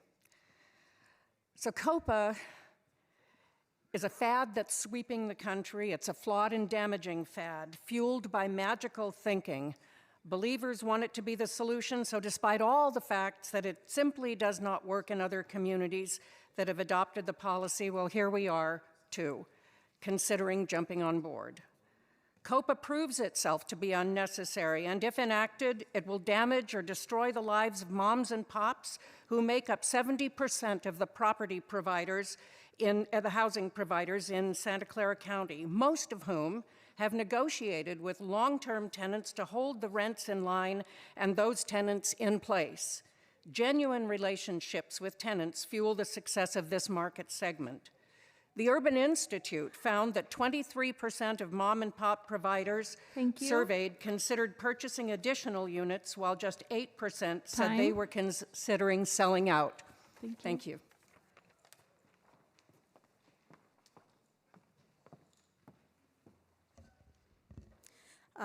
Good afternoon, council members. My name is Gina, and I'm a realtor. I live in this District 10. I'm very opposed to Copa because it interferes in the market, and there's absolutely no need for this ordinance. It will not help tenants like proponents claim. The solution that will help tenants is vouchers.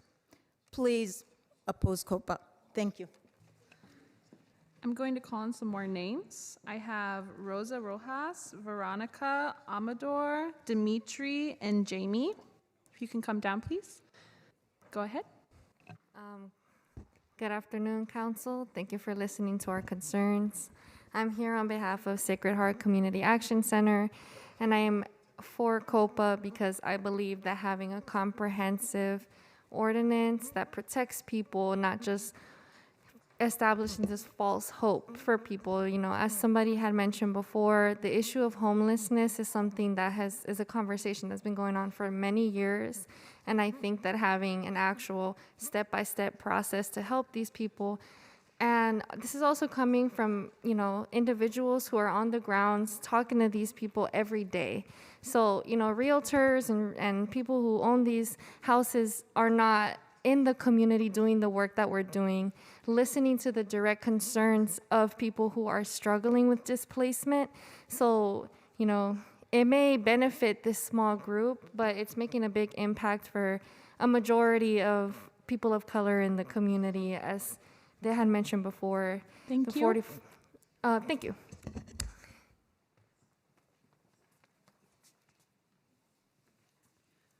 My name's Mercedes Carvajal. I'm a resident in District 3. I'm also with Sacred Heart and with my community. I wanted to thank the city for such a detailed research-based report.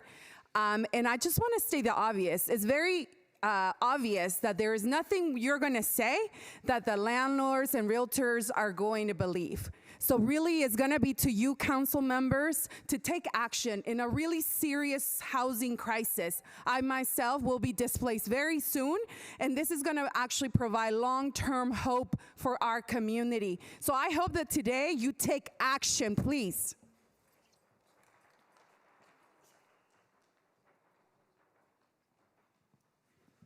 Hi. Why the leg up? What does this really accomplish? Nothing. It's really about more control by government. Progressives love that. This process is onerous to the small mom and pop housing providers. Onerous. This is consequential to San Jose as a whole. You just heard about hotel rooms. I mean, we need more activity, economic activity. This will not increase stock of available units for rent or to rent. On the contrary, it will disincentivize housing providers to sell and others to never even enter into San Jose market. You will put San Jose on a path of destruction. This will hurt property tax collection, hurt attraction of investments of housing providers. Thank you. Hire an on-site realtor, an on-site financier. Thank you. Join the market.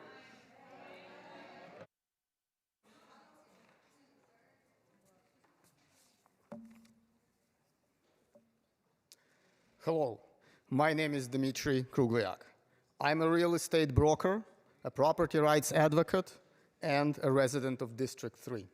I strongly urge you to stop Copa from being considered as a failed and unnecessary policy. The public is being fed misinformation that nonprofits cannot buy properties because the property is not on the market. This is provably false. There are plenty of properties for them to buy. Attached and provided to you all is a printout of 2+ unit properties on the market in San Jose. Today, there are 35 active listings. In the days on market column here, you can see that many have been sitting there for many months. I challenge every nonprofit here to explain why they won't make an offer on any of those properties today. If they do not have a real estate agent, I will write the offer for them. Copa is not necessary to protect tenants. Thank you. Instead of making excuses, the housing nonprofits Thank need you. to actually start doing their job. Thank you. I'm going to call some more names. When you come to the podium, please make sure to state your name so that everyone that submitted a card, we can make sure that they speak. Greg Miller, Larry G., and Maria Muniz. Go ahead. Hello, my name is Jenny Zhao. I'm a San Jose resident, a first-generation immigrant, and also a mom-and-pop housing provider. Mom-and-pop, like me, provide the majority of the naturally affordable housing in the city. Many of us are immigrants, people of color, seniors, and disabled. To forcing Copa on us and give nonprofit corporate buyers the privilege over mom-and-pops is not fair and equitable. Stop pushing us out of business. If we want to preserve affordable housing, say no to Copa and to preserve mom-and-pop housing providers. Copa is a fantasy. It is too expensive and too little, too small. We have a housing crisis right now. Buying a few units a year through Copa is too slow. Rental voucher is much faster. We should give money directly to the tenants. Thank you.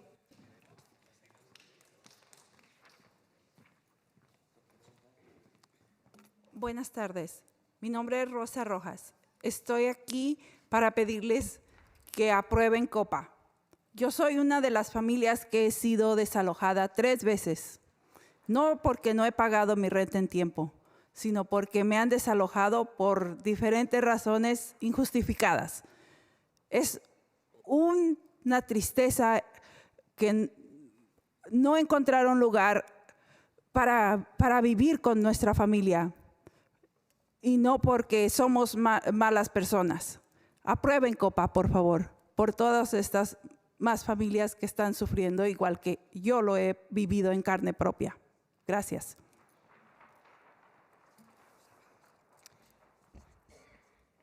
Good afternoon. My name is Rosa Rojas, and I want to ask you to approve Copa.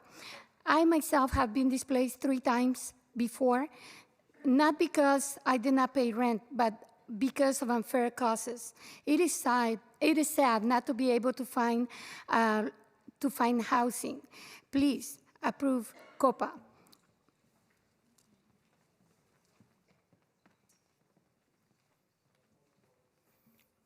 Hello, everyone. My name is Larry. I'm a real estate broker, born and raised here in San Jose, California.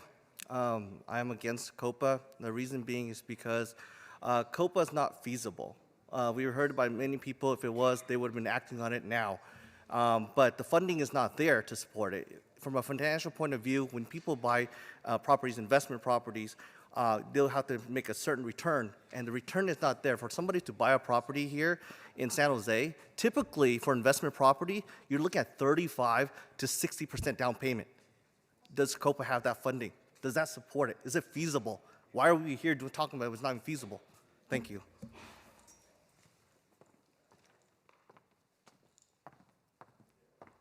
Buenas tardes, miembros del concilio. Mi nombre es María Teresa Muñoz. Yo soy de Vecinos Activos con Somos Mayfair y soy presidenta del San José Community and RV Park. Yo apoyo Copa por el desplazamiento, pero no solo por el desplazamiento de familias, amistades, sino por el amor a San José. Yo trabajé en San José, trabajé en el centro de convenciones 10 años, en el Hilton he hecho muchos trabajos, pero sobre todo quiero que sepan los realtors que no vamos a afectar su dinero ni su ambición. Hay muchos lugares que pueden vender, como los que mencionaron en las listas, y también que nosotros no les vamos a afectar, se pueden llevar su dinero. No estamos para nada afectando su dinero ni su ambición. Estamos aquí para apoyar a la comunidad y para mantener nuestras familias unidas. Espero y ellos vayan a su casa, abracen a su familia, y por eso no lo podemos comprar nadie. Y nosotros solo queremos estar aquí, abrazar nuestras familias, nuestra comunidad y ayudarnos unos a otros.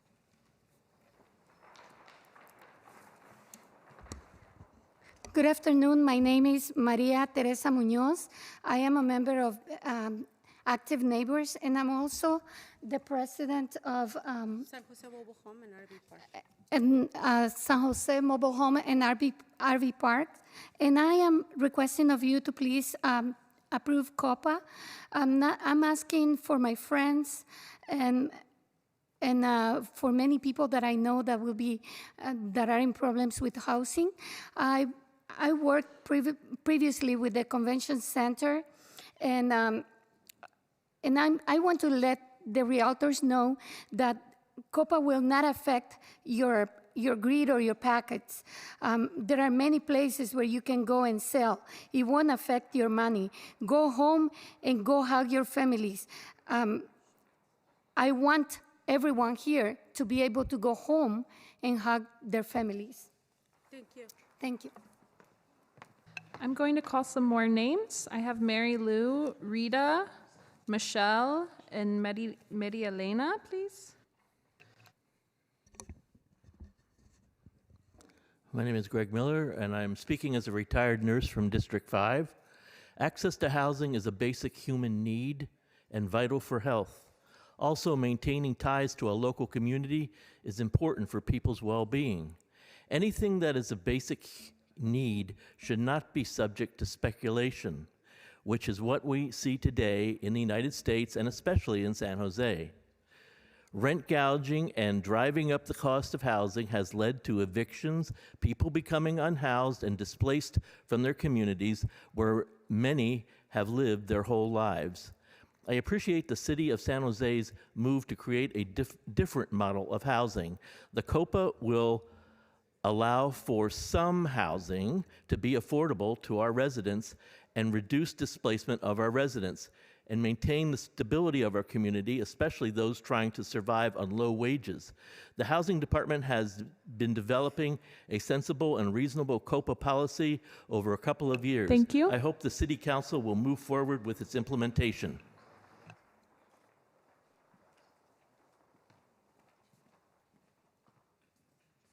Hi, I'm Mahesh. I am a resident in District number 10, and I would like to say something different than what other people said. So we should find the root cause for the homelessness. Is it education, or is it laziness, or what it is actually?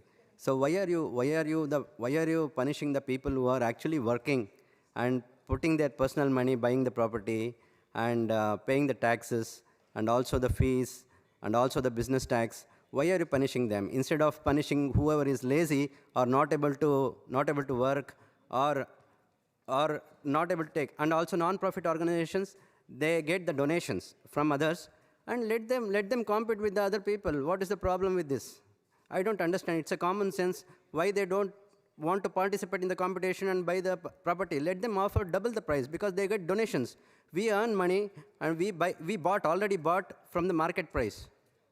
Why can't they buy in the market price? I don't understand why they want to be preferred.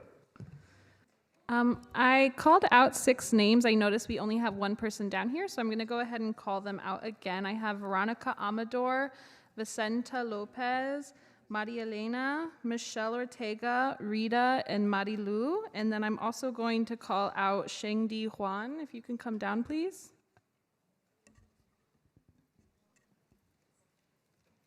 Go ahead.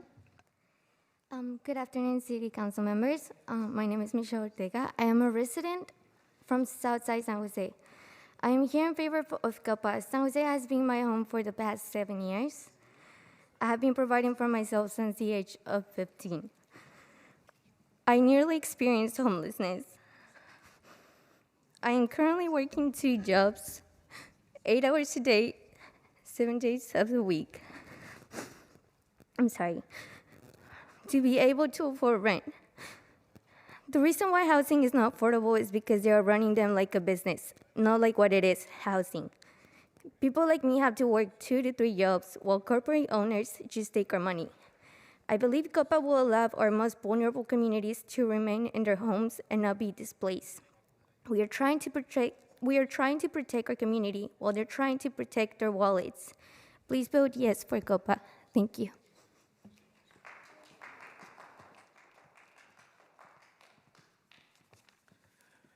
Respected City Council member, HCDC member, ladies and gentlemen. I'm Sunda, a resident of District 4. I understand that you all want to do something to provide affordable housing to low-income residents. However, COP is not the answer. It will not create a single unit of housing, but waste money and create inefficiency. More important, COP will bring very bad effect. It will grant few non-profit organizations privilege over sellers and all other buyers by taking away residential rental owners' constitution property right and to sell property at free market, and by depriving the equal purchasing opportunity from most of all other potential buyers in the marketplace. I strongly oppose COPA. Let's say no on COPA and let this ridiculous prima nocta proposal stop here. Thank you. I'm going to call on more speakers. If you can come down and line up. I have Maria Urquiza, Jessica Moctezuma, Maria Guerrero, Denise Reyes, and Sean Yu. Thank you. Sí, buenas tardes, concejales. Mi nombre es Vicenta y soy residente del Distrito 1. Estoy aquí con vecinos activos. He llamado a hogar a San José durante los últimos 20 años. San José es mi hogar porque he visto crecer a mis hijos y hay amigos y familiares con los que sé que puedo contar en la ciudad. Sin embargo, con la incertidumbre de una vivienda segura, estable y asequible, he visto a muchos de mis familiares y amigos de irse de San José. Cada día se está viendo más el desplazamiento en San José. Entonces quisiéramos que pasara Copa porque es algo que nos va a beneficiar. Probablemente no mucho, pero es algo que vamos a empezar haciendo. Gracias.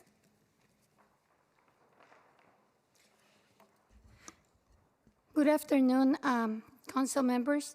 My name is Vicenta Lopez, and I'm a member of District 1. I belong to Active Neighbors, and San Jose is my home. I raise my kids here. Here is where my family and my friends are. We have been living lately with uncertainty due to the pandemic and the economic problems, and we are facing displacements in the city. I believe that Copa will benefit us, and even if it doesn't benefit us completely, it will be the start. Thank you.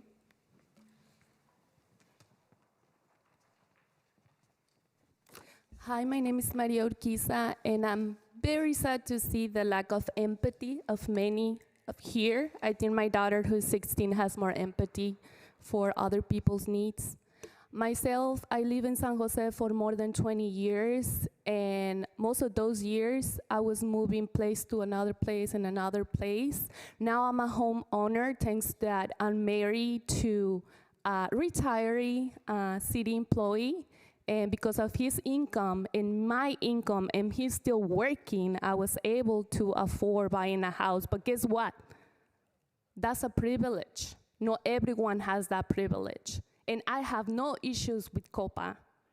I please ask you to approve Copa. I'm here for those who doesn't have a word because they have to be working right now because every penny counts. So I'm here for them, for those who can't be here. Thank you.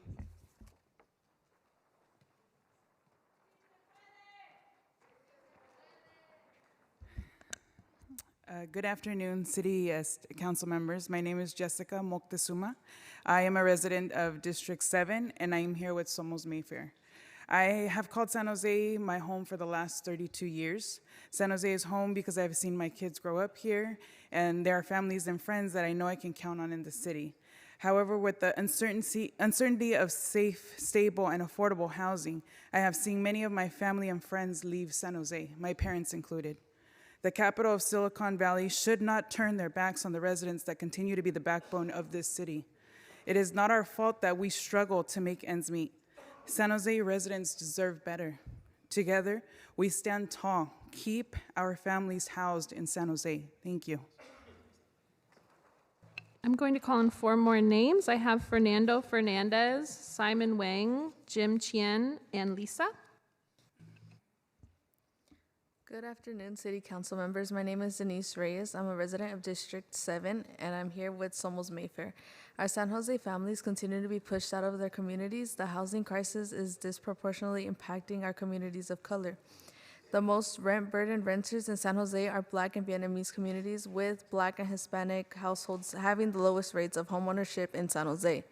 Black, Indigenous, and Latinx people overrepresent the city homelessness population despite making up about 30% of the population. San Jose is also ranked #1 highest levels of youth homelessness. Housing preservation is homelessness prevention. Our families cannot wait. We need solutions that address the housing crisis now. Copa is a big step in the right direction. The time is now to be bold and innovative and help us keep our families and children in houses.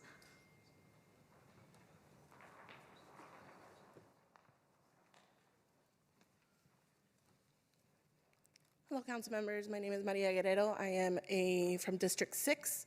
I have been a resident of District 6 for 2 years. I used to be in District 5 for my whole life, and unfortunately I had to leave because I could not afford the rent. I've had to work 3 jobs to be able to pay rent, to be able to pay for a car.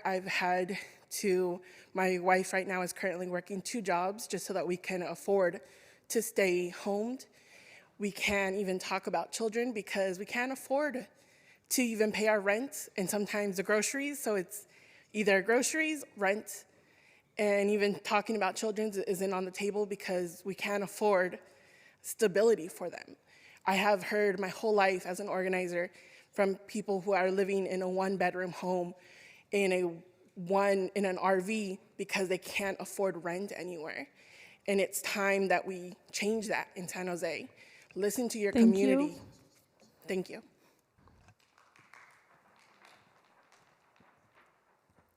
Hello, City Council members. My name is Ana Maria Valenzuela. I am a realtor, and I oppose Copa. Well, it could potentially affect my business. As an industry leader and servant in my community, I'm here to protect the rights of our community. Small business owners, and Copa will affect all of it. So I believe that Copa is ineffective and very costly, and I oppose Copa. Thank you. Hi, good afternoon, everyone. My name is Simon Wing. I'm homeowner of San Jose. I strongly oppose Copa. Copa violates the United States Constitution. It deprives the homeowners lawful rights. It goes against the principle of the free and the fair market. It sacrifices the interest of homeowner. It doesn't solve the problem, but only creates conflict and unfairness. Copa is harmful to the community. I strongly oppose Copa, and we should all work together to stop it. Thank you. I'm going to call on 4 more names. I have Olivia Ortiz, Lorena Cortez, Thomas, and Iris Lee. Go ahead. Good afternoon. My name is Fernando Fernandez. I'm here to support Copa. I work in Sacred Heart Community Service. I am the manager of La Mesa Verde, urban gardening and food justice program. Thank you so much for this proposal. Your proposal is not a communist proposal, first of all. So thank you for that. And thank you. And the second point that I want to do is, as an immigrant, I hear this data about our condition in housing, and it's amazing to see the lack of empathy of this community. I hope our politicians can represent the needs of our people, because we don't need only the housing problem right now. There's a lot of other issues that is occurring right now. But I'm asking you, as a representative of our community, who will you be, with us or with the people who have properties? A lot of people is concerned about the money. I'm concerned about the life and the human rights. Thank you so much.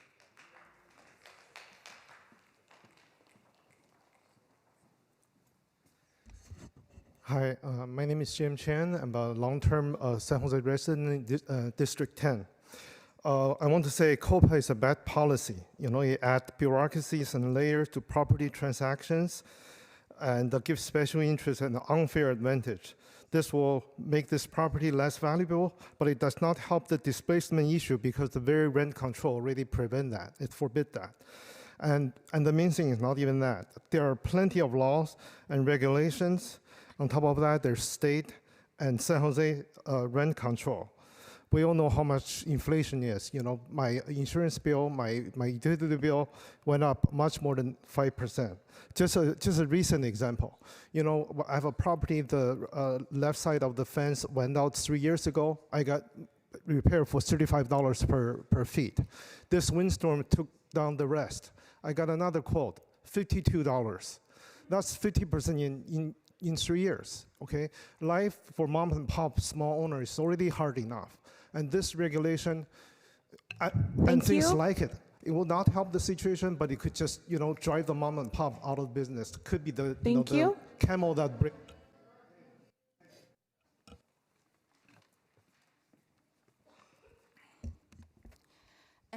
I'm Iris Lee, the resident of the District 1. I strong against the Copa. It's free market, supply and demanding. It said help the tenants, but it's not true. If someone has money, he or she can buy the house in the market anywhere. Otherwise, the affordability is the same, no difference here.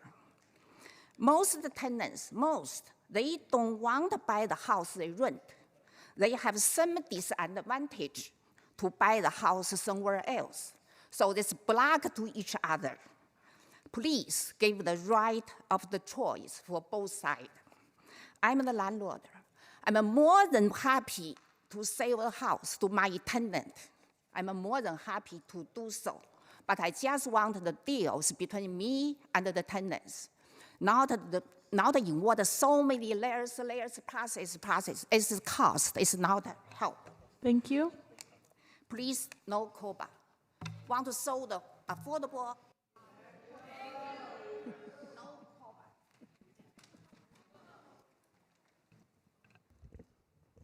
Good afternoon, council members. My name is Thomas Peters, and I've owned multi-unit properties in District 3. Copa is costly, inefficient, and strips rights of property owners. Earlier, it was mentioned that it balances the interests of all people involved. The only interest it balances is it enriches the QNPs by complicating the process and skewing it in their favor, which really hurts the mom and pops and discounts their property. And many of those mom and pops are in that 35 to 90K income threshold. So these aren't, the big Q&Ps are the ones profiting here. And this does not help tenants at all. I strongly oppose. It has not worked in SF, won't work in San Jose. Thanks. I'm going to call 4 more names. I have Huáscar Castro, Arturo M., Juan L., and Ms. Rayan. Buenas tardes, mi nombre es Lorena Cortés, soy parte de Vecinos Activos en Somos Mayfair. Soy residente del Distrito 7, he vivido en San José por 30 años. Mi familia y yo hemos sido desplazados varias veces y he tenido que sufrir junto con mi familia el desalojo de nuestras viviendas. Por los altos costos hemos tenido que ir a vivir con familiares, en lo que encontramos otro lugar para vivir. Pero con los altos costos y la falta viviendas accesibles, es imposible encontrar dónde vivir, que con los altos costos no nos alcanzan, las rentas muy altas, ya que somos una familia de bajos ingresos, no nos alcanza para cubrir todas nuestras necesidades y mi preocupación es que si nos vuelven a desalojar no tenemos dónde irnos a vivir porque todos mis familiares ya fueron desplazados a otras ciudades. Nosotros no nos queremos ir de San José, no queremos dejar nuestras comunidades por muchos años, donde mis hijos nacieron y crecieron, ahora están estudiando, tenemos muchas experiencias, amigos y nuestros trabajos. Estamos seguros de que Thank Copa... you. We need time for the translation. Good afternoon. My name is Lorena Cortez, and I'm part of Active Neighbors, and we are Mayfair. I am a resident of District 7, and I've lived in San Jose for 30 years. My family and I have been displaced several times, and I've had to suffer together with my family the displacement from our homes due to the high costs that we have had. We had to live with relatives, and we had to go and live in different places. And finding a place where to live is nearly impossible because of the high cost of rent, and housing is nearly impossible to find. It is impossible for us to cover our needs. My concern is that if we get displaced once again, we will not be able to find a place. All my relatives have been already displaced to other cities. We do not want to leave San Jose. We do not want to leave our community of many years where our children were born and raised. Now they are studying. We have many experiences, many friends, and our jobs. Thank you.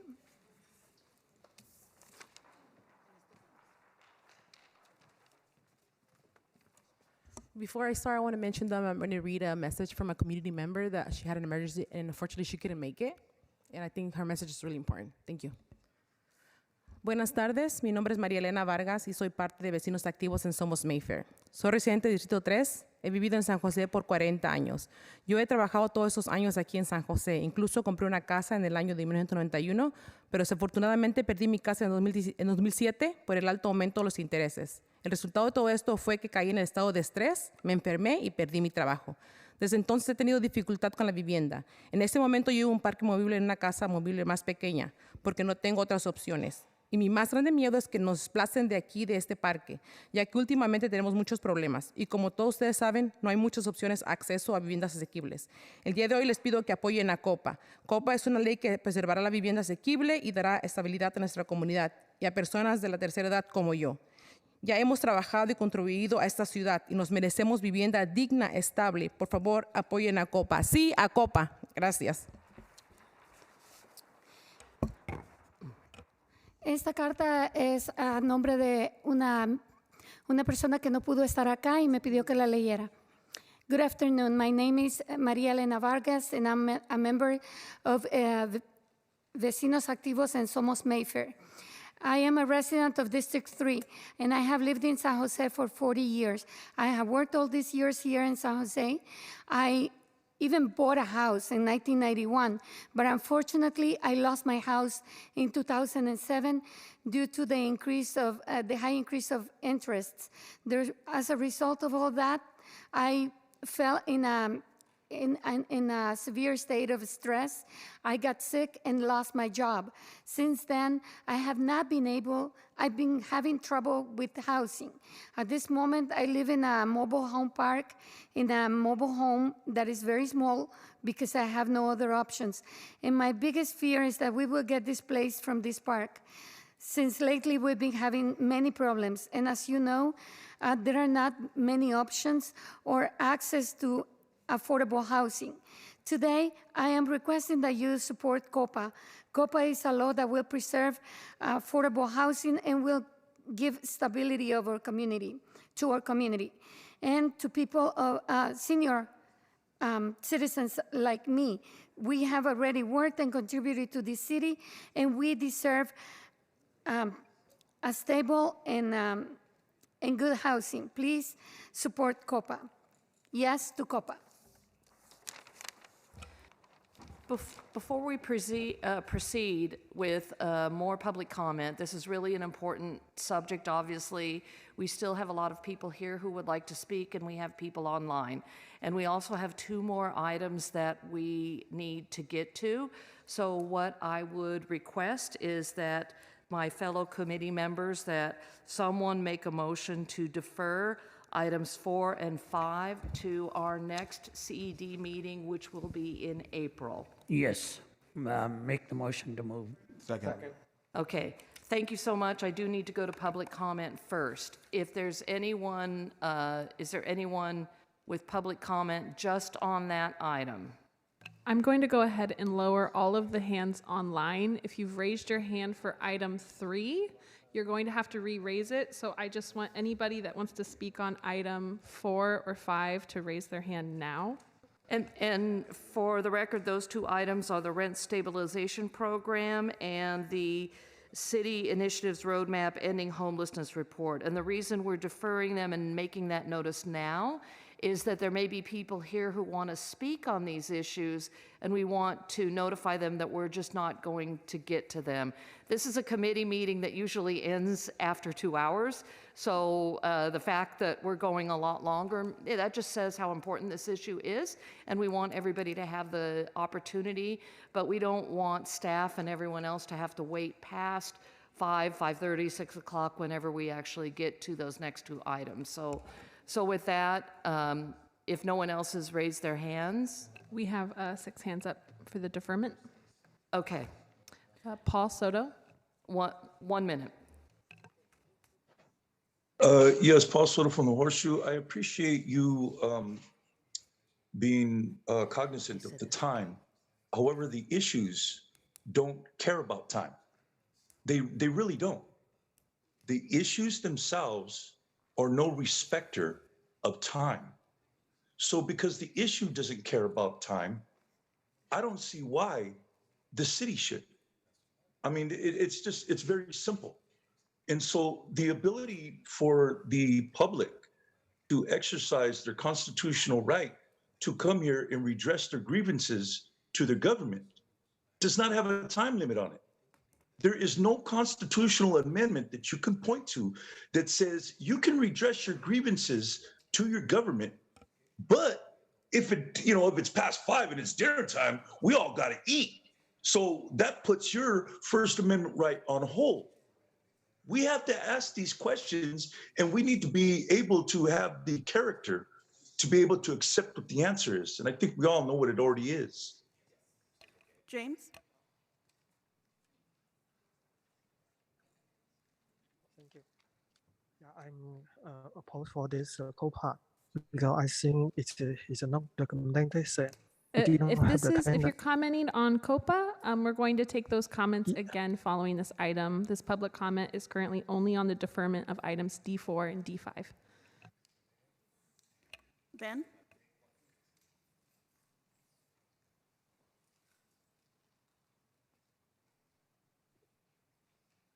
Hello, I'm opposed. Hello, is it here? Yes, we can hear you. Yes, I'm opposed to Copa because Again, it discriminates all the buyers. We're currently taking public comment only on the deferment of items D4 and D5. After this public comment, we're going to be returning to in-person speakers for Copa, the Copa item. So only if you're commenting on the deferment of items D4 and D5. Thank you. Jill Borders? Hi, thank you. This is Jill Borders, District 10 resident and mobile homeowner, and I am talking about the deferment here. I just wanted to thank Councilmember Foley Chair Foley for deferring this item since we've been here waiting. I've been here waiting for item number 4, and so I think it was took a lot of foresight to kind of say, hey, wait a minute, we're going to want to talk about this important item with Copa, and so I just appreciate you thinking about that now instead of later. I know how much you do care about the mobile home community, and so my thought is it's a bummer to not be able to talk about it today, but I'm so grateful that you thought about it and we had this opportunity to know ahead of time before we waited even longer. So thank you for your foresight, and also thank you for your commitment to the mobile home owner community, and we have always appreciated your kindness. Thank you. Ms. Trung?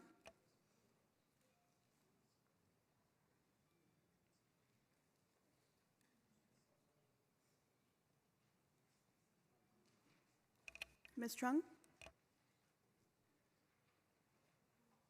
Okay, moving into caller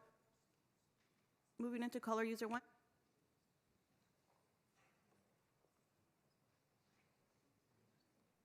Hi, Martha O'Connell, GSMOL, echoing the sentiments of my dear friend Jill Borders.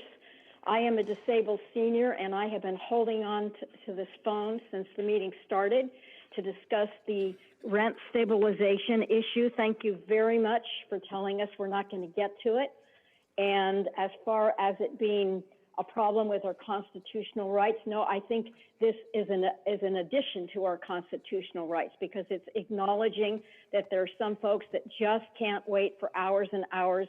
And I would respectfully request that when the comment is through, you please announce when it will be, if it'll be at your next meeting or next week or whatever. Thank you.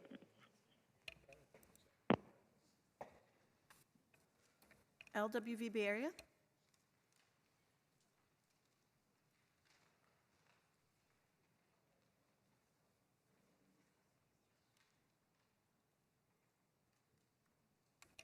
LWV Bay Area? Okay, moving on to Norma Chavez. Oh, sorry, Norma, just a second. Go ahead, LWV. I'm sorry, I couldn't figure out how to rename myself. This is Roma Dawson, and I am Vice Chair of Housing Community Development Commission. And I'm speaking as an individual and as a resident of District 1 and as a renter.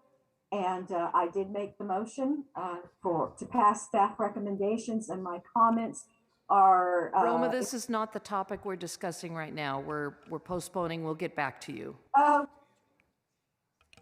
Norma Chavez?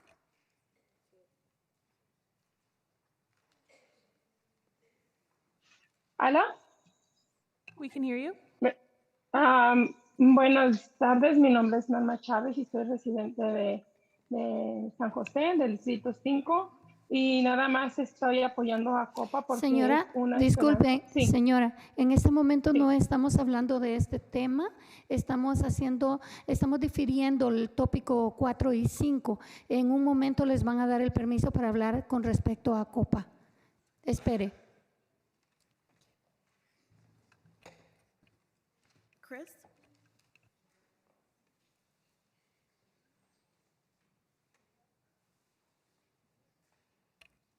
Chris?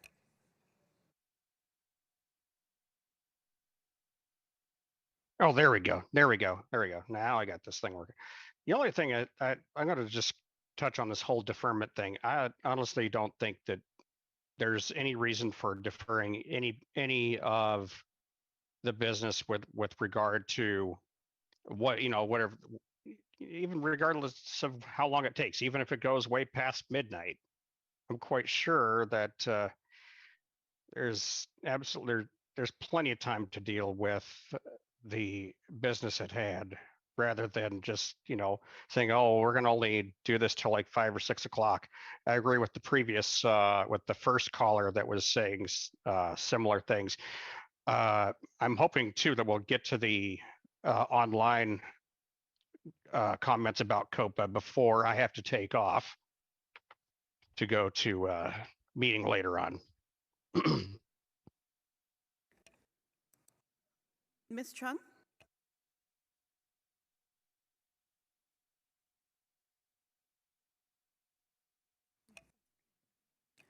Back to the committee. Great, thank you. With that, if there's no comments from the council, or the committee, let's vote.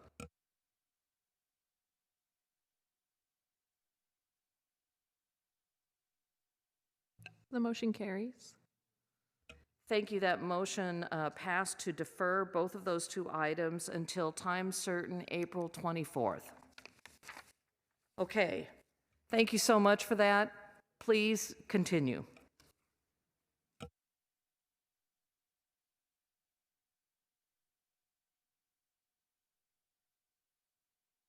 City Council members, my name is Dilsa Gonzalez. I am a resident of District 5 for the last 22 years, and I am here with Somos Mayfair and Vecinos Activos. I have personally witnessed the negative effects of displacement in my neighborhood for the past several years.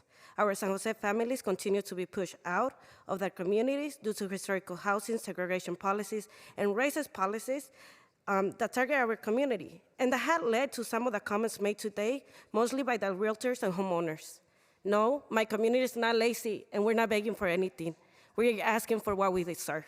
We've been given here, and during COVID-19, we were called essentials. We deserve a safe, stable, and affordable housing.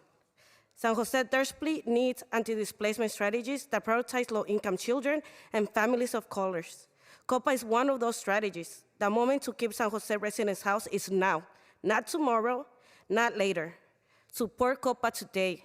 It's for your own community and for the own people that you are here representing. Thank you.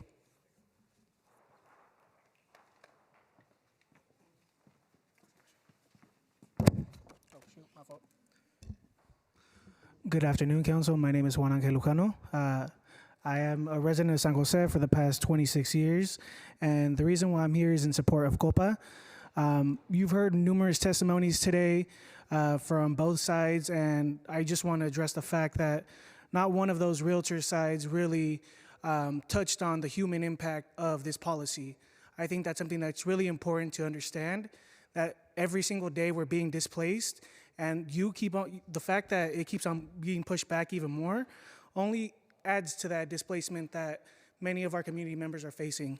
So I strongly urge you to support Copa today, so we can begin this process of finding equitable and safe housing even in our community. So thank you. Have a great day. I yield my time.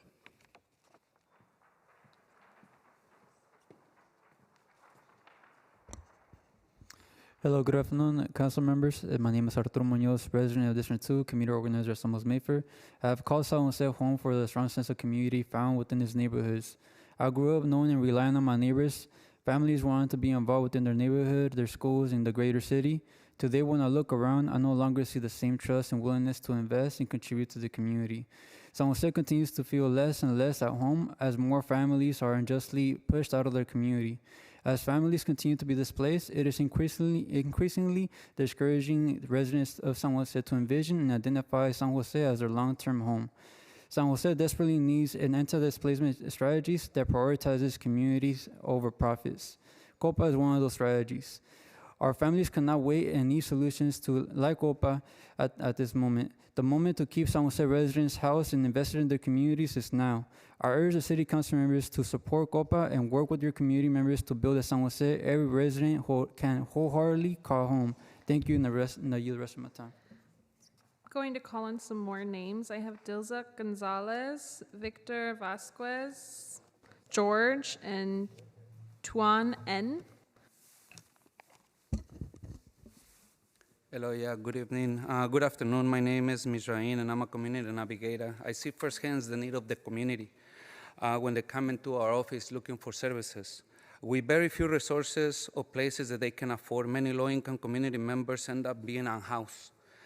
And they enter this marathon of challenges just to stay afloat. A study shows that it's more effective to keep families housed than to make them go through the system. Copa will be a huge step to addressing this issue of displacement. As the great Cesar Chavez says one day, it's not about the grapes, it's about the people, okay? It's not about the grapes, it's about the people. It's community opportunity. It's giving an opportunity to our community. I invite you to come to our offices and see how many people come in every single day, okay? And it's sad to see the greed of the realtors because that's pure greed. Thank you.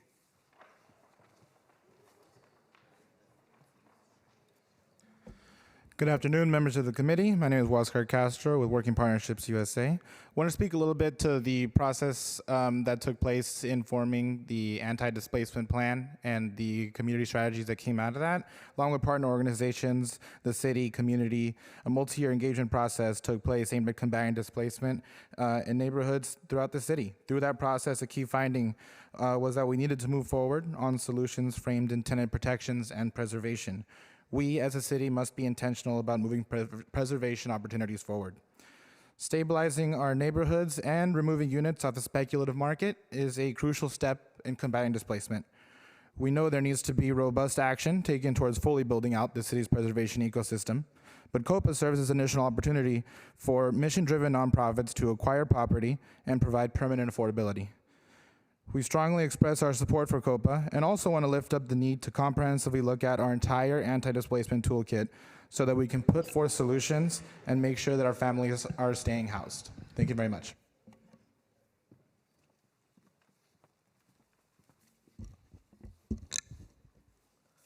Good afternoon, council member. I just want to ask a question. Did you see any property seller who doesn't allow tenants or so-called nonprofit organizations to make an offer for purchasing his property at a fair market price? If the answer is no, why do we need Copa? The real motive of Copa is not to protect tenants, but to deprive others of their property at a lower price. This is a real purpose. Why are we here? Don't waste taxpayers' money to have this unnecessary policy. No Copa. Thank you.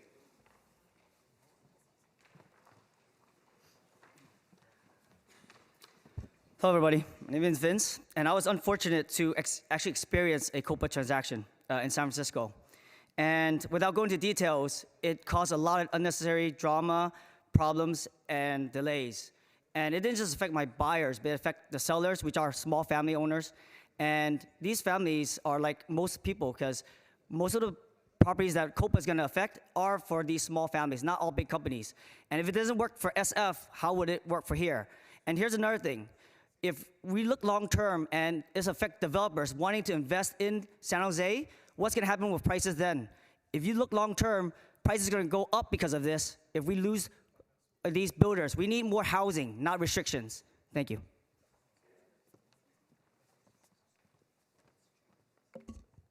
Good afternoon. My name is Victor Vasquez. I'm a homeowner for Copa, District 7, Somos Mayfair. September 22nd, 2020, City Council passed all 10 recommendations to the citywide anti-displacement policy 10-1. That includes Copa. That was after 2018. The memo there was a memo by the council as well. 5 years later, we're still here, and we have no Copa, no action on this. So why are we here? We're here because we are in one of the richest counties in the nation, but extreme racial inequality in our housing system. Who's being impacted? That is us. That is brown, Asian, and black San Joseans who are burdened by the rent and also have the lowest rates of home ownership. Who is impacted? Black indigenous people who make up 30% of our, who make up the largest portion of our homeless population. Who's impacted?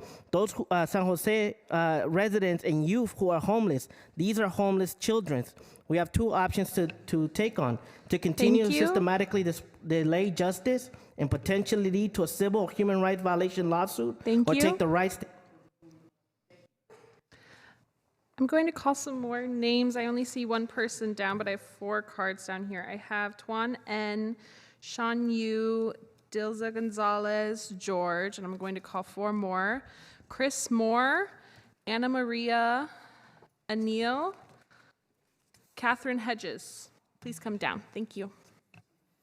Hi, good afternoon. My name is Tuan, and I'm an immigrant. Before I learned how to speak English, I struggled like many immigrants here, and I want to be a voice for the people who are disadvantaged and often marginalized.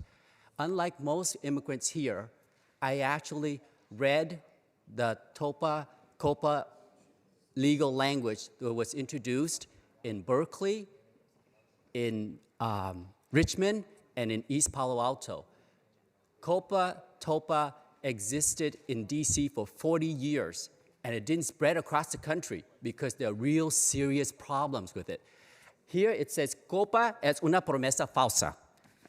Y yo pregunté a toda la gente aquí, ¿quién leyó la ordenanza de Copa para entender bien lo que es? Nobody here read the ordinance because it's being withheld from you. What is the legal language? Why did it not spread? There is no simple answers. It's a false promise.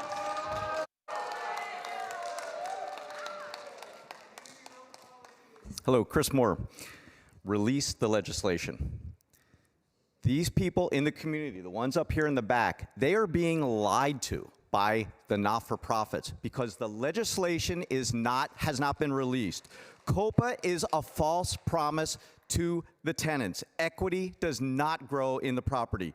This is why Berkeley tried 2 times, but once the tenants discovered the real facts in the legislation, that is when they shut it down because it is unfair to tenants. It's unfair to property owners as well. In the end, the only supporters in Berkeley were the not-for-profits with their high-paid executives who stand to profit from this. Use logic. The mom-and-pop housing provider does not have the overhead of a not-for-profit provider. They provide low-cost housing to the community. Release the complete legislation so we can see what's really in the Copa policy. Also, staff recommends to work with 1031. This will shut down the 1031. Thank you. Kills off the 1031. Thank you.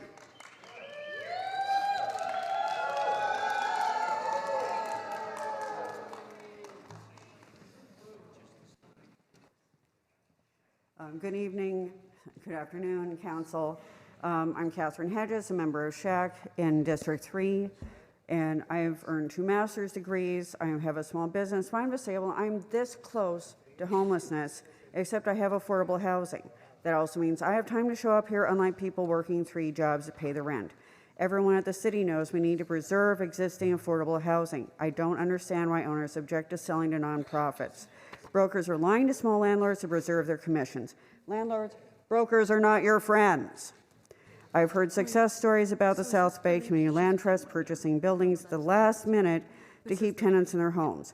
COPA just gives land trust that chance every transaction, no matter what the market cycle is doing, no matter what the rumor mill is doing. Vote yes on COPA to preserve as much naturally affording housing in San Jose as possible for the people of San Jose. Thank you very much.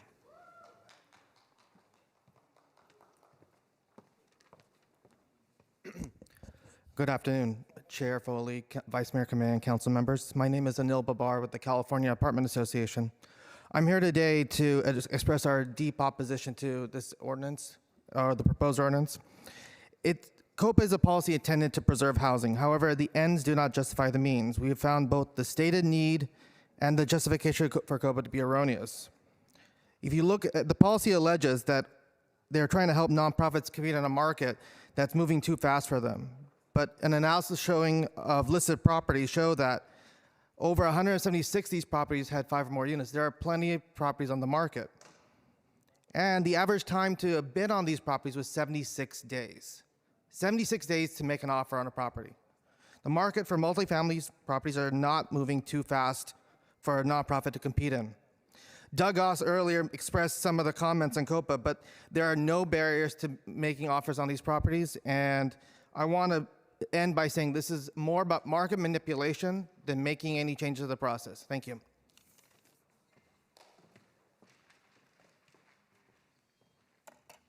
Hello, council members.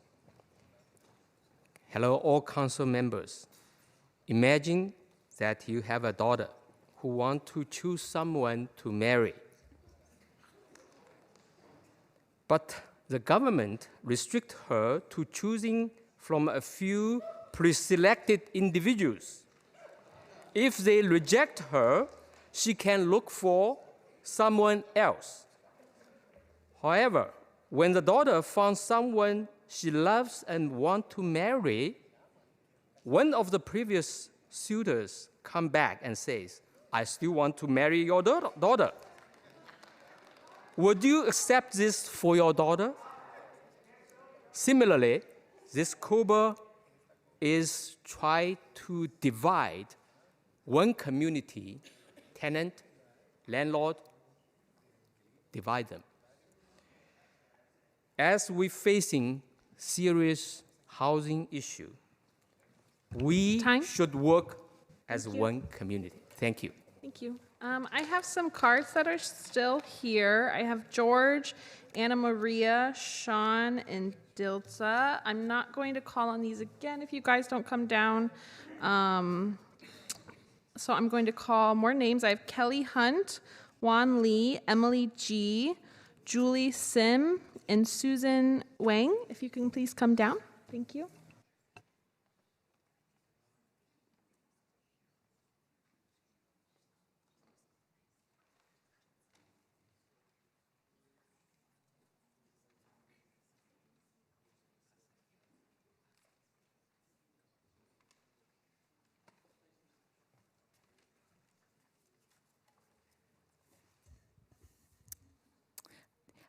Dear Council Member, my name is Bonnie Liu, and I'm a new immigrant and also a mom and pop housing provider in San Jose. I oppose COPA because COPA will not benefit most tenants. COPA privileges special interest group over regular buyers, especially to those who can only afford to buy a small multi-family house to help their senior years. Small mom-and-pop housing providers provide about 70% of the affordable rental housing in San Jose. Piling all regulations after regulations will serve to push us out of business. If the city wants to preserve affordable housing, rental housing, the city should preserve the mom-and-pop housing providers. Thank you. Thank you. Just as a reminder, so everyone knows, we did have over 100 cards submitted, so I promise if you submitted a card, your name will be coming up. I'm calling them all in order, and if we put your card to the side because you didn't speak, we will call you again at the end. So thank you. Good afternoon, council members. My name is Juan. I'm an immigrant, first generation. I'm opposed Copa because it pits one group of people against another groups. I'm not against renters. I'm not against low-income people. I've been working very hard since I immigrated here and save some money and be able to afford some properties. And I do own one property in San Jose. So I'm really upset that my rights to participate in the transaction in open markets will soon be deprived because of Copa, just because you have a public issue to solve. And then you pick on us trying to take our rights away and make our life hard. During the past 3 years, during the pandemic time, there's a lot of ordinances in many cities that are against the landlords, the mom and pops like me, landlords like me, right? The rent control thing, Thank you. the rent eviction stuff. So, no Copa, please. Thank you.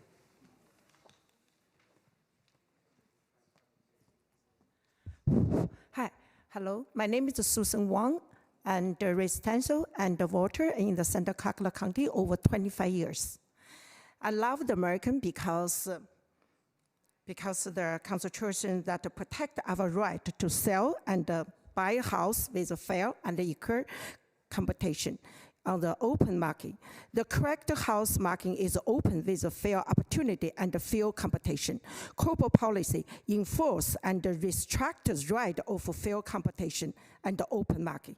It's not fair to anyone who wanted to buy and sell house on the open market. So I am strong to oppose the Copa. Please vote no to Copa. Thanks so much. I'm going to call more names. I have Yang Ji, Chiwei Yang, Amanda Liang, Bonnie Liu, and Gustavo Gonzalez. If you can come down and line up, please. Thank you. Go ahead. Hi, my name is Julie Sim. Yeah. Copa treats property owners differently. Copa gives the tenants and nonprofit organizations advantages over other buyers. Copa is punishing the moms and pops landlords by forcing them to sell without letting the open market determine the property's market value. If tenants or nonprofit organizations are paying the market price for any properties, then Copa is not needed. Properties owners are happy to sell to any buyers at market value, right? I have no problem selling to my tenants or any nonprofit organizations. With Copa, I think mom and pop's landlords are being subject to a different set of rules and regulations. Thank you. They are being sacrificed to solve the city's housing problems. This is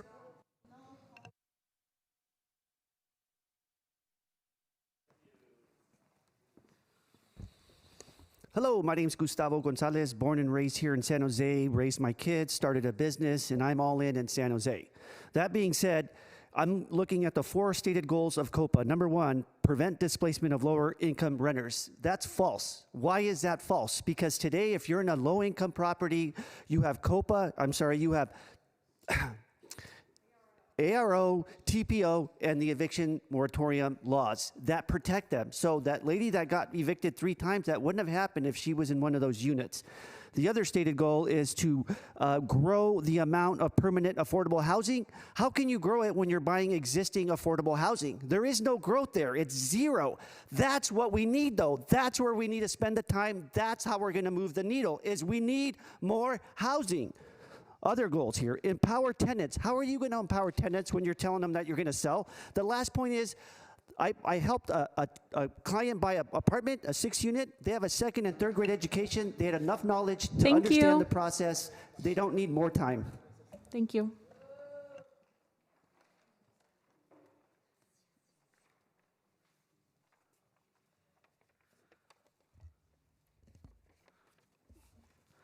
Good afternoon. My name is Amanda Liang, and I'm here to oppose the Copa. First of all, the this is the free market country. And I think that the Copa is a very bad policy, and it's not benefit the homeowner nor the tenants. So say no to Copa. Thank you very much. Hello, good afternoon. I strongly oppose Copa. I live in San Jose and I'm an investor group. We manage more than 40 single-family houses in San Jose. So we provide a lot of housing and we have a lot of voucher tenants. And we work really hard to raise money to build ADUs and build SB9 units. And with that, with this Copa, lack of accountability and financial support, I think it's going to spread fears among the investors and homeowners. And the monthly live San Jose, we're not able to provide more housing and we're not able to build more units. Let's work together to provide more housing units, not find a way to just hurting one side of benefits. Thank you very much. I'm going to call more names. I have Neil Collins, Laura Munguia, George Chua, Roberto Moore, Christina Soto, and Saul Ramos. Go ahead. The non-profit organization can buy any property from the market like everybody else. Why Copa? If you say Copa will not impact the homeowners in San Jose, it's definitely a lie. If Copa is in place in San Jose, nobody wants to buy a house in San Jose. Nobody wants to develop a house in San Jose. Housing in San Jose may crash. How you, council members, to solve the housing crisis? Copa will harm housing providers, homeowners, and renters as well. Copa takes away rights of homeowners. Copa takes away the individuals' home buyers have their American dream. Copa will not bring any benefit to the residents in San Jose. So all residents in San Jose should strongly fight against the Copa, this bureaucratically, immorally destroying market rule. Thank you.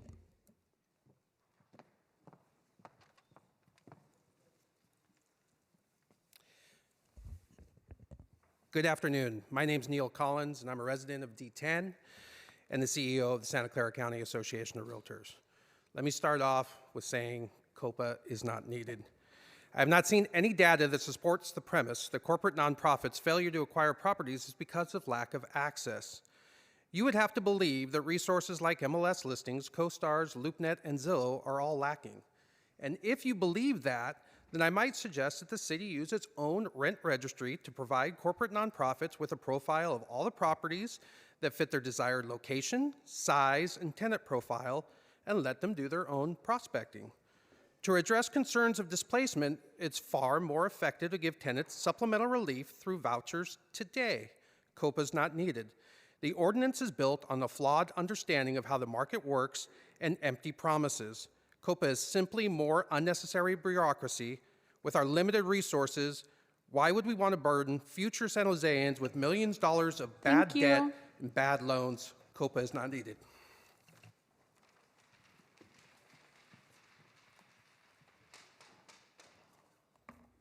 Council members, committee, leaders. I am Saul Ramos, co-executive director of Somos Mayfair, and I'm here to elevate and acknowledge the work that this community, staff, and amazing coalition has done to get us to this point.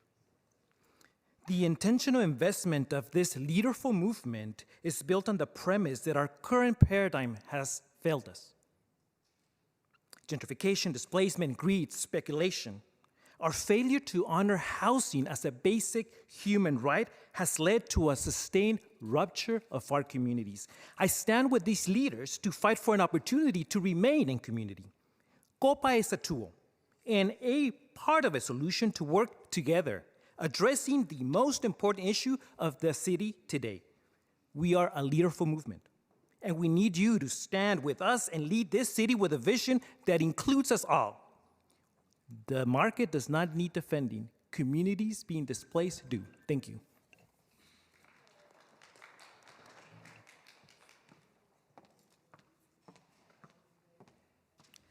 Hi, my name is Christina. I'm born and raised here in San Jose, city of San Jose. I'm a graduate from San Jose State University. I'm all about affordable housing, but we don't need an additional tax. We have Section 8 vouchers, and as the previous speaker was mentioning, there is fine print written in Copa that a lot of these supporters don't know about, and that can come back and hurt them. Thank you.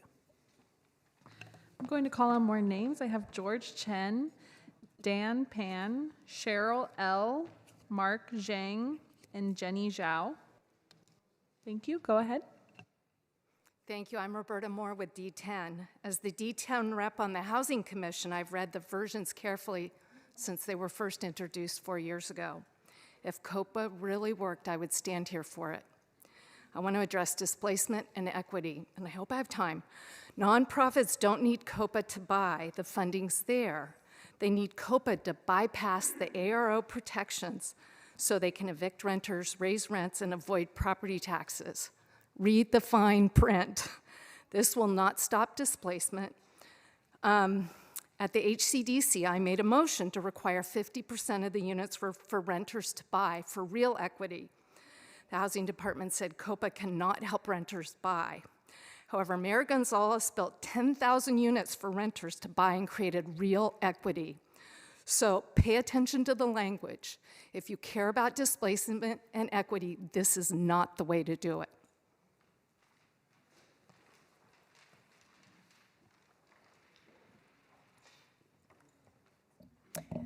Hello, my name is Laura Munguia, and I love San Jose, and I love all of my neighbors, but I have to admit it is really discouraging to see the city again moving towards another tactic that will take away my rights as a property owner and take more control of its residents. Taking from Peter to give to Paul should not be a real solution that the city is considering, because this hurts both of them. What my fellow San Jose residents in support of COPA may not realize or may have forgotten is that with more government control, the less freedoms you will have. And when you hear language like "we will allow," that is control. Please don't look to the government to be the solution. Heading in this direction will only lead us to a state in which, in the words of a speaker at the World Economic Forum, we will all own nothing and be happy.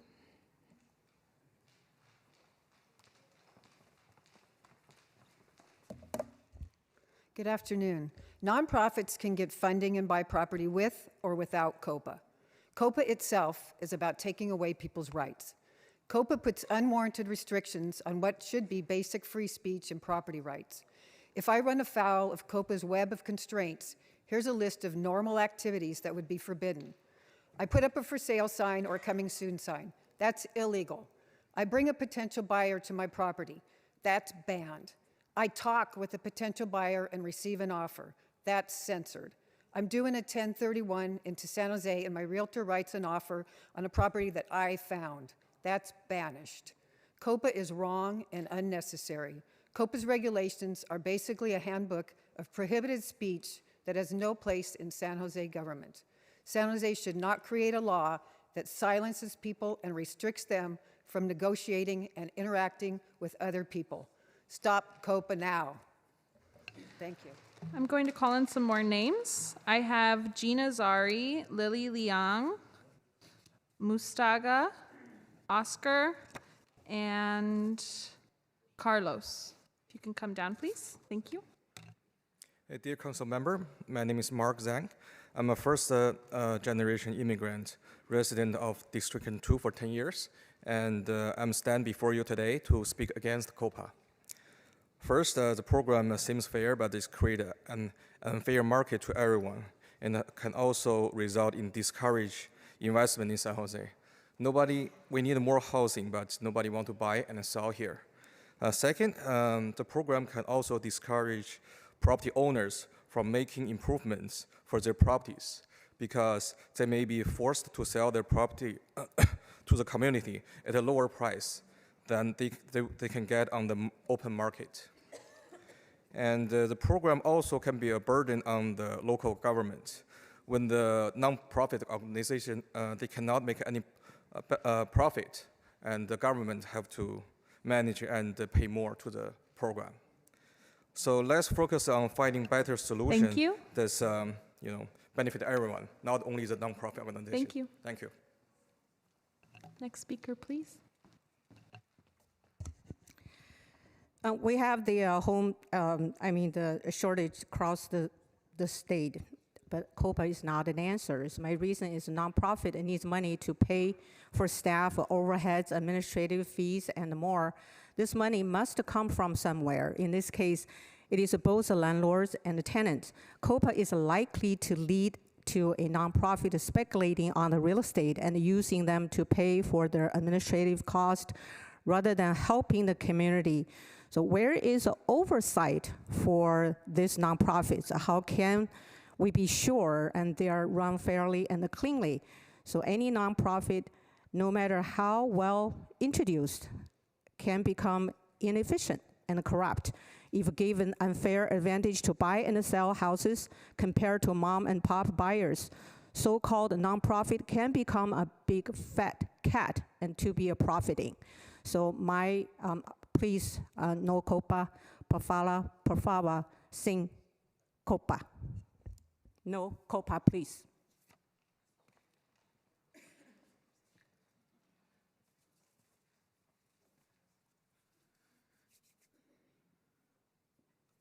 Hello, my name is Oscar Quiroz Medrano.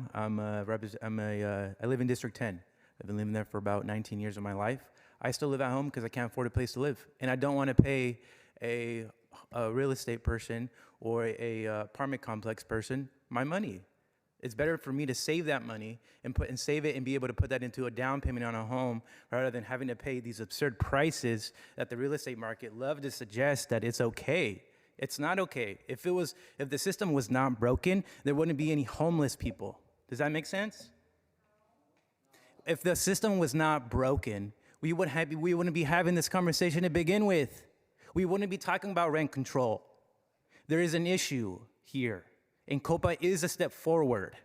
Solutions happen in dialogue conversations. There's been moments where City has held meetings for them to have espressos and find solutions that benefit community. Yes, to Copa, we need that. We need solutions. I'm going to call on more names. I have Vlada, Shashi, and Carlos Jr. If you can come down, please.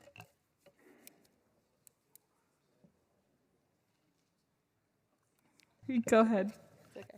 Gina Zari, Santa Clara County Association of Realtors. Chair Foley, Vice Mayor Kamei, thank you so much for the opportunity to speak today. There's so much to say in so little time, but I think I'm going to try to focus on something that hasn't yet really been touched on a lot. Despite the fact that I think the fact that it's unnecessary is number one. It is not necessary. There has been no proof. There is no proof because it is not necessary. But I think, and that's why both Matt Mahan and Cindy Chavez both opposed it, because this is not necessary. There is no problem. I think my biggest concern, however, is that 70% of your affordable rental housing comes from your mom and pops. Those people that were here today, most of those people were mom and pops that came to demonstrate their opposition to this. What is the city saying to the mom and pops if they're letting the nonprofit corporations jump in line? What does that say to your mom and pops that provide 70% of your affordable housing? The nonprofits will never be able to account for as much rental housing as your mom and pops. So please consider that. Thank you.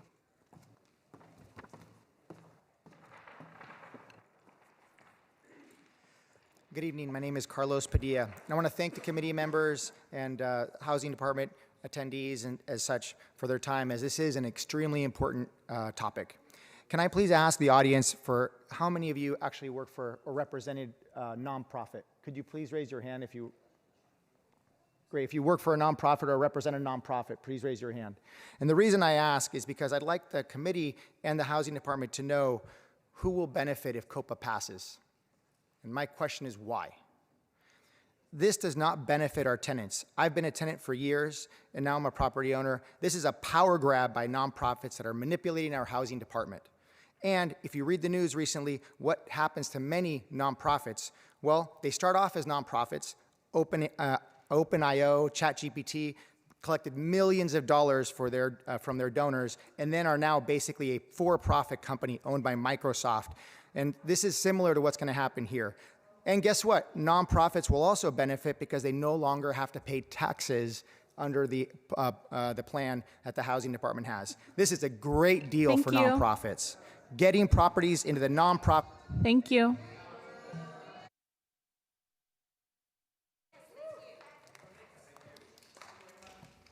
All right.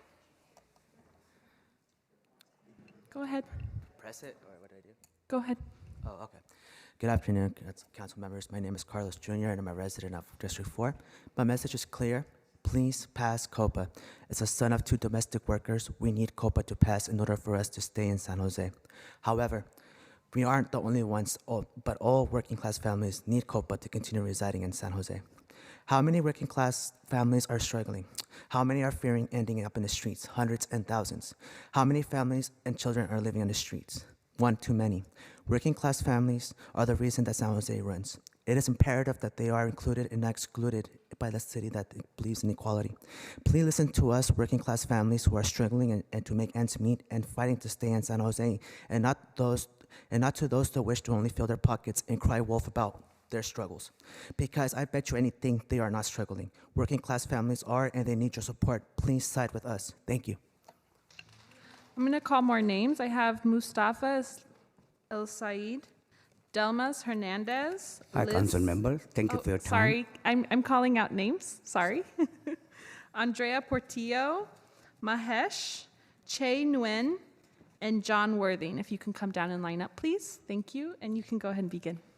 Thank you, council members. Thank you for your time to listen to us. My name is Shashi Modi. I'm an immigrant from India. Mr. Batra can understand that very well.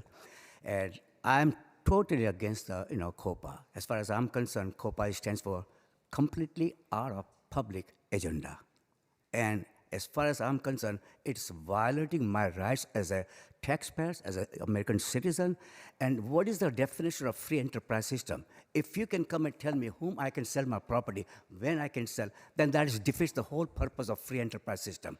When I was buying the property, nobody came and told me you have to buy from non-profit organization, you have to buy from this specific people, nothing. But now the regulation comes into picture. I don't understand the logic at all. Also in 2008, when the property value was totally collapsed, we had to work 3 jobs to keep the shelter.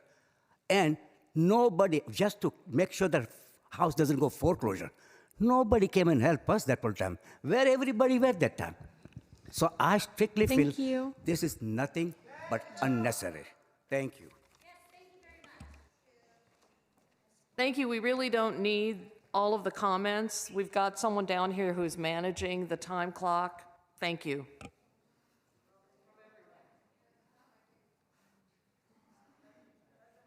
Go ahead. Before I start, I just want to say I'm really proud of my community. My name is Delma Hernandez with the South Bay Community Land Trust. The mission of South Bay CLT is to ensure that our most vulnerable residents are protected and that community stability is secured. We aim to prevent the displacement of low-income communities and people of color by investing in residents' livelihoods, neighborhoods, and culture. We just recently closed escrow on our first property in downtown San Jose on February 1st. We experienced some bumps along the way, but we were able to purchase a property at market rate value with the support of a bridge loan and grassroots fundraising. Copa would give tenants and qualified nonprofit organizations critical time and flexibility to put together the financing they need to make a fair market offer. Council members, it is also up to you to invest into long-term solutions of permanent, affordable housing and keep families in San Jose. Working families are worth every one of your votes. Thank you. I'm going to call out more names. I have Tao Lee, Stephanie, Ying, Mac, and Chelsea. If you can come down and line up, please. Thank you. Good afternoon, council members. My name is Andrea Portillo, and I'm a District 7 resident, and I'm also here with Somos Mayfair and my community. Our San Jose families are being pushed out of their communities. You've heard that over and over again today. These are students, families, teachers, and essential workers that keep the city running. Families that have called this city home for generations. They all deserve to stay. Copa is an affordable housing preservation policy, and it's an important building block in San Jose's broader strategy to address the housing crisis. It is not going to solve the crisis. It is not, but it's a step in the right direction. It's an opportunity to prevent displacement for our communities, to stabilize housing, and more importantly, increase the city's housing stock. We know we're not building enough affordable housing to meet the need. Supply and demand. We're not building enough affordable housing to meet the need for the number of folks in our communities who need that housing. Policies in DC have been able to preserve over 2,000 units. Thank you. San Francisco, over 200 units. Policies like this work. Thank you. My name is John Worthing, and the presentation by the Housing Department referenced a county-wide survey, which doesn't apply to San Jose, and they also mix rent control units with non-rent control units in establishing rents. There is a rent registry in the city of San Jose that is a wealth of information for you, and I demand that you study that, that you get information from them from the rent registry that we owners are paying for to own and operate their department. So don't use generalities, use the rent registry. Secondly, I was involved in a transaction last year that paid the city under Measure E $2 million in transfer taxes. Why isn't that money being spent to help the poorer tenants that need help in this town? Thank you.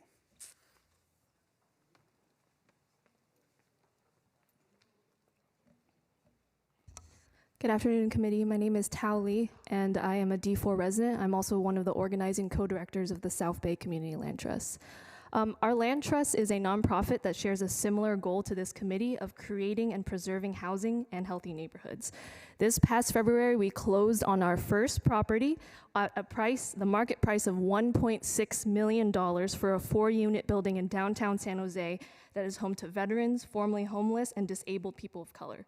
We're so excited for these folks to remain housed and have an opportunity to build together in the future. In fact, one of them became our board members. That's the kind of opportunity that QMPs would provide. And you're probably wondering, if we were able to do this without Copa, why do we need Copa? Well, from the time we ID'd the property to when we closed escrow, it took 2 years. And it is our first property, and we expect our next one to be a lot faster. But Copa would give an opportunity for these mission-oriented nonprofits that are really engaged in the community to be able to build and democratize housing and to be able to ensure people stay. Not to mention— Thank you. Thank you. Thank you.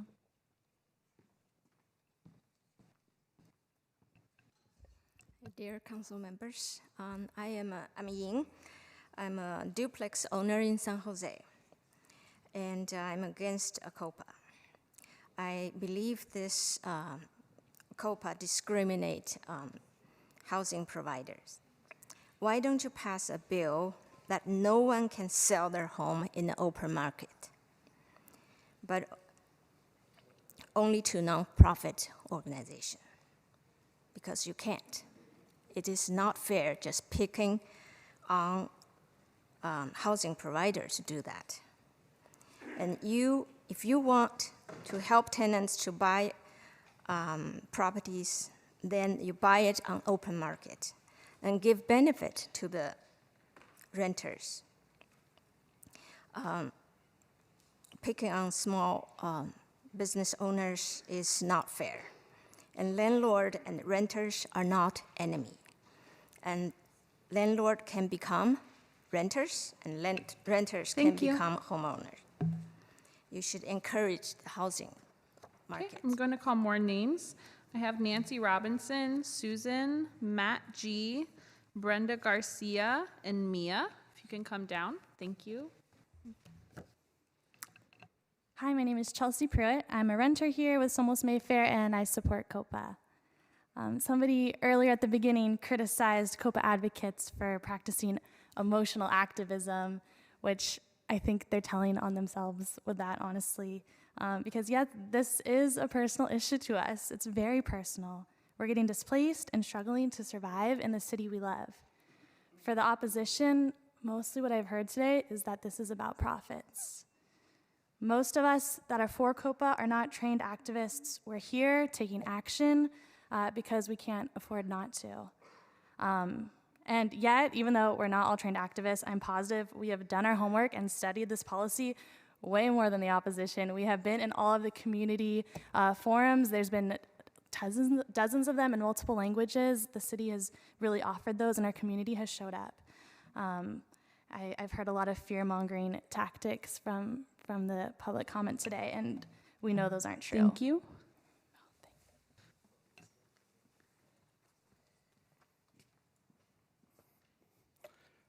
Hi, good afternoon. I respectfully urge you to oppose Copa. And my name is Mac. The reason is behind. First of all, Copa does not work at all. Washington, D.C. area has had similar programs as Copa for many years. It has proven it does not work. Second, Copa is not fair. We promote equal opportunities for all, right? If so, why we give some entities special privilege to acquire the real estate property? The third one, the Copa is bad. Some of the current tenants here today have been chasing American dreams for many years. And one day, they are ready to pull the trigger to become the owners. Thank you. If Copa passes, Thank you. Thank you. It's time. Thank you. Your time's up.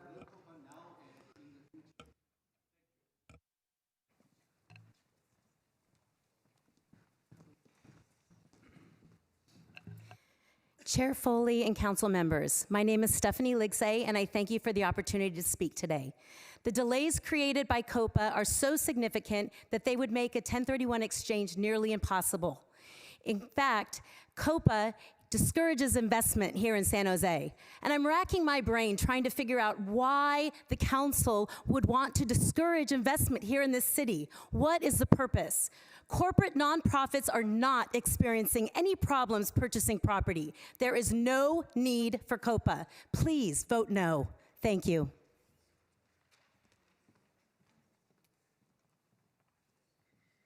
Good afternoon, Chair Foley and council members.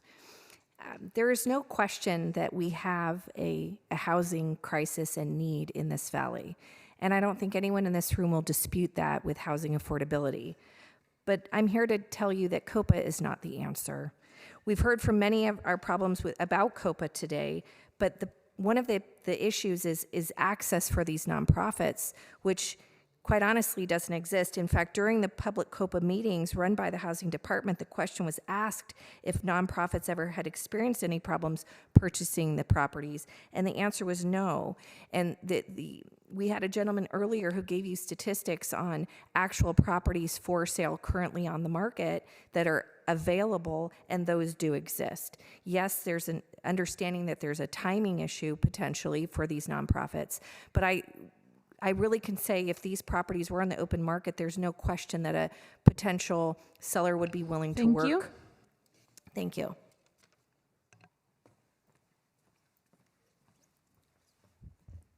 Good afternoon, City Council members. My name is Brenda Garcia. I am a resident of District 8, and I'm here with Somos Mayfair and for my children and community. San Jose has been my home for the last 29 years and my children's home. I have experienced being displaced because of unstable housing crisis and because of for-profit buyers. I have had to move 2 times in the past 3 years. My children have had to go to 3 different schools, and this has affected them emotionally, socially, and academically. Housing is a basic need that every child deserves. They are the future generation of this city. The children and our communities deserve stable homes. Our families cannot wait. Please do not turn your backs to the future of this city. San Jose residents and our families deserve better. Copa for San Jose. I'm going to call more names. I have Dan Pan, Susan Jin, Maria Padilla and Tamara Sanchez. If you can please come down and line up. Thank you.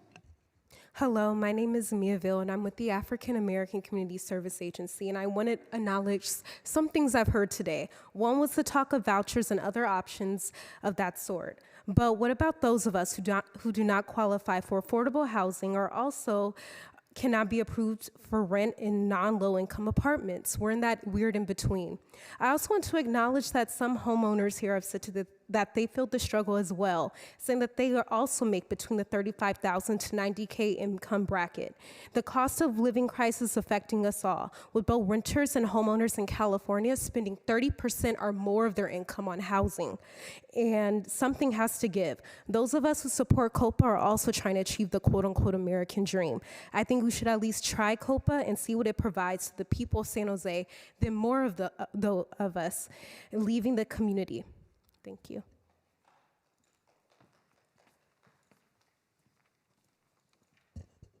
Good afternoon, council members. My name is Matt. I'm a San Jose resident of District 3. I'm a father, I'm a homeowner, and I have a master's in urban planning from San Jose State University. I strongly support Copa.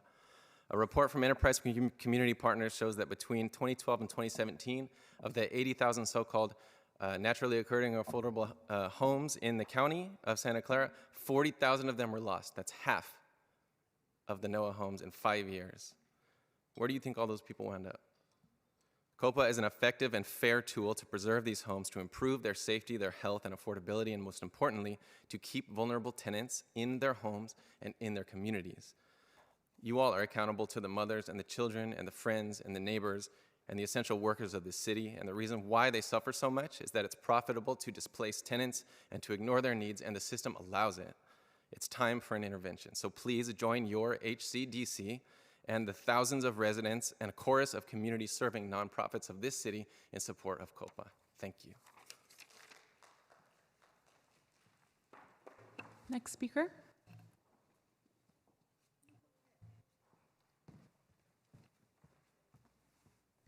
Hi there, my name is Tamara Sanchez, and while many individuals feel that something like Copa doesn't make sense, I used to work and manage an affordable housing property that was started in 1971, that it's your initial Copa.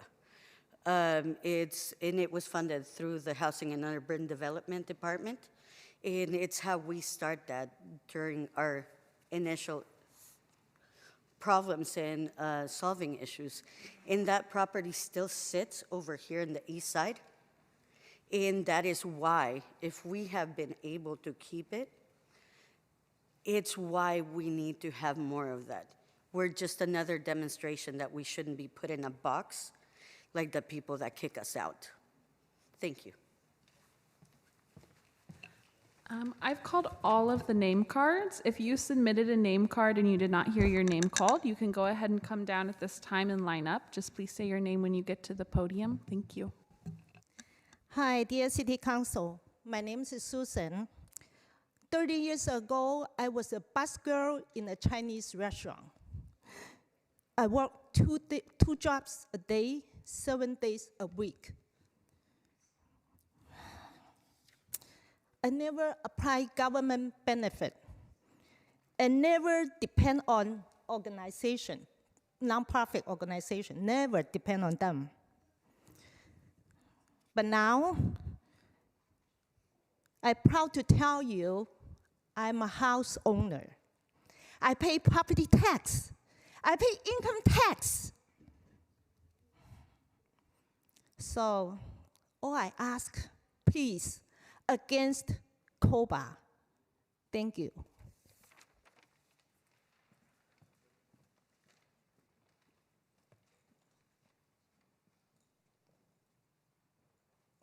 Buenas tardes, yo necesito un intérprete, por favor.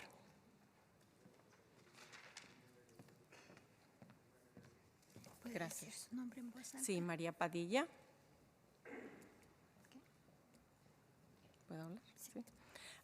Yo soy dueña de unos apartamentos y toda mi vida que he rentado los he tratado con mucha dignidad y mucho respeto. Siempre he tratado de que vivan una vida con una casa buena, bien. No entiendo por qué Copa quiere poner esas reglas y va a ponerles mucho más problemas a los renteros para entender los papeles, para aceptar las condiciones que ellos ponen.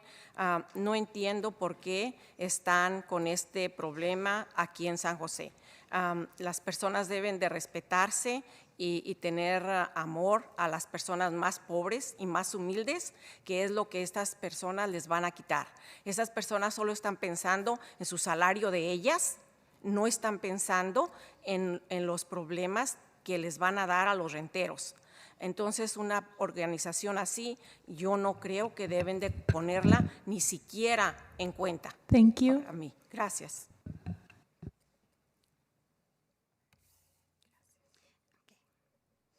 Hello, good afternoon. My name is Maria Padilla, and I am an owner of apartments here in San Jose. And I want to tell you that over the years, I've been treating my renters with dignity and respect. I've been providing good housing for them. I do not understand why Copa is imposing these rules. This will only increase problems for the renters. It will increase paperwork that they do not understand. I believe that we all should be treated and treat others with respect and love. I think these people are only concerned about their own salaries, about their salaries being taken away. These organizations are not thinking about the people. And I think that this should be taken into consideration. No Copa. No Copa. Thank you.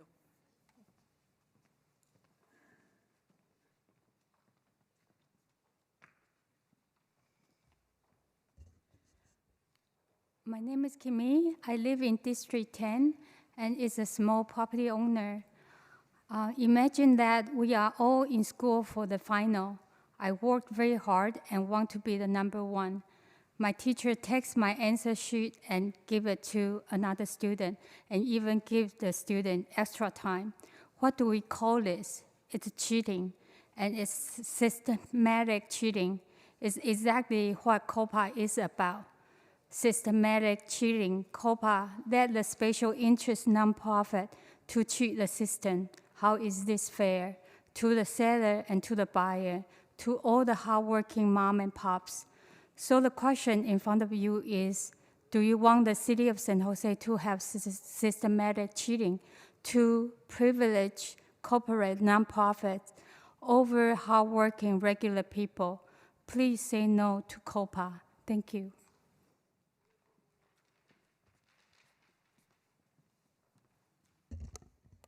Good afternoon, City Council members. My name is Liz Salas, a former member of District 7.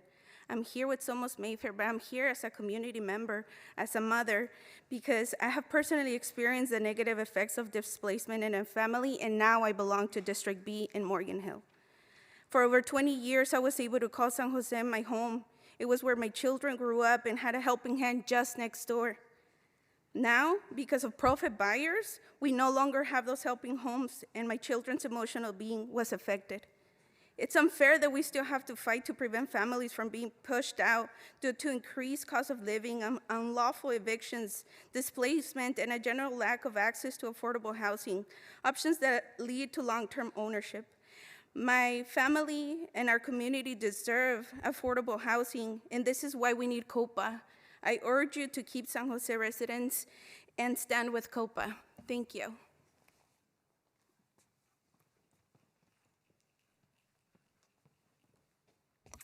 Hi, my name is Claire. I'm with Sacred Heart Community Service and La Mesa Verde, which is an urban gardening food access program. I'd like to first thank the Housing Department for their thoughtful proposal that was brought before us and the many years and research that you have put into this proposal. It's frankly, I think, ridiculous for multiple property owners, whether they be mom and pops or big property owners, property brokers, to argue that this is a method for nonprofits to build wealth when they are clearly more concerned about maintaining their profits over the clear and demonstrated need for affordable housing in this city. This is an essential step towards addressing the housing crisis in San Jose. I urge you all to please say yes to Copa. Thank you.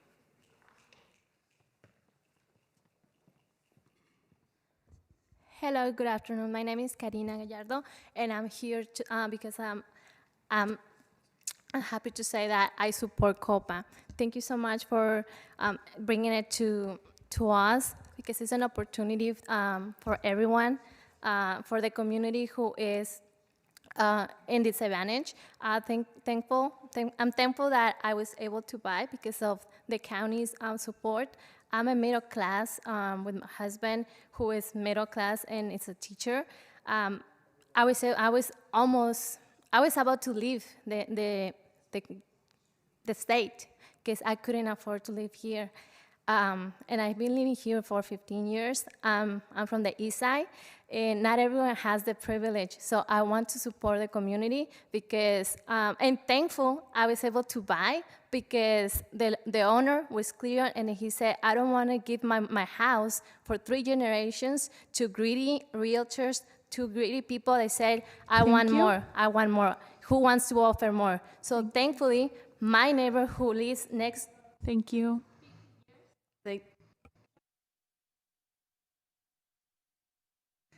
We're going to go on to online speakers. If you are in the chamber and you have not spoken yet, you still have an opportunity to submit a card while we go online. Angelito, followed by Joseph.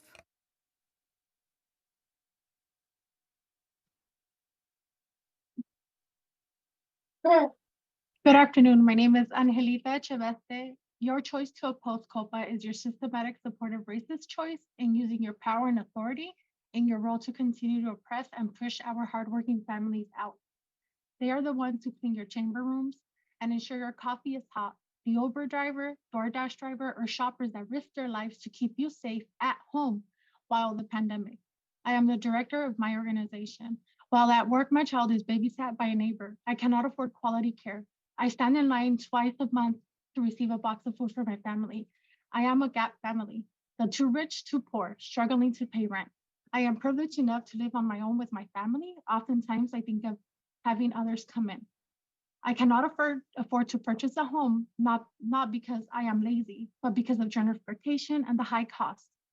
Once again, your vote against Copa is a clear public demonstration of your systematic racist support. Thank you. Joseph, followed by Zlatko.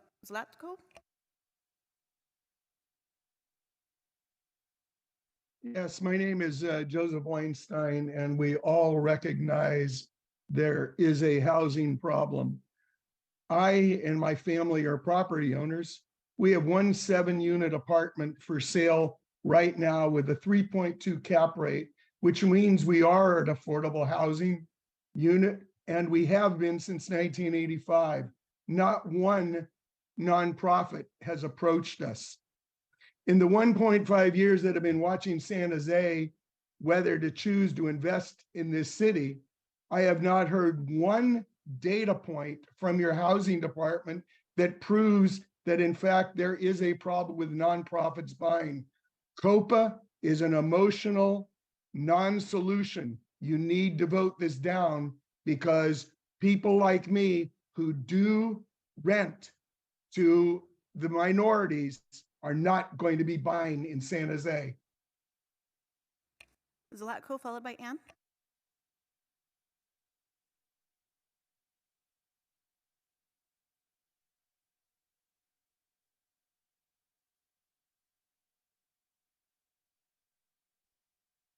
Hello?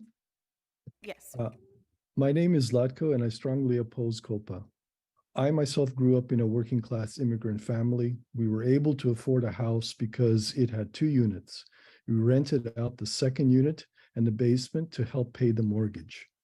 My family also ran 3 small apartment buildings with affordable apartments rented to working class. We were able to run it efficiently as a small family business. Copa will jeopardize the future of families like mine. It will not help the poorest residents as it favors special interest, while the program is designed to keep people in poverty in perpetuity. I live in East San Jose, where small businesses have suffered tremendously in the past 3 years.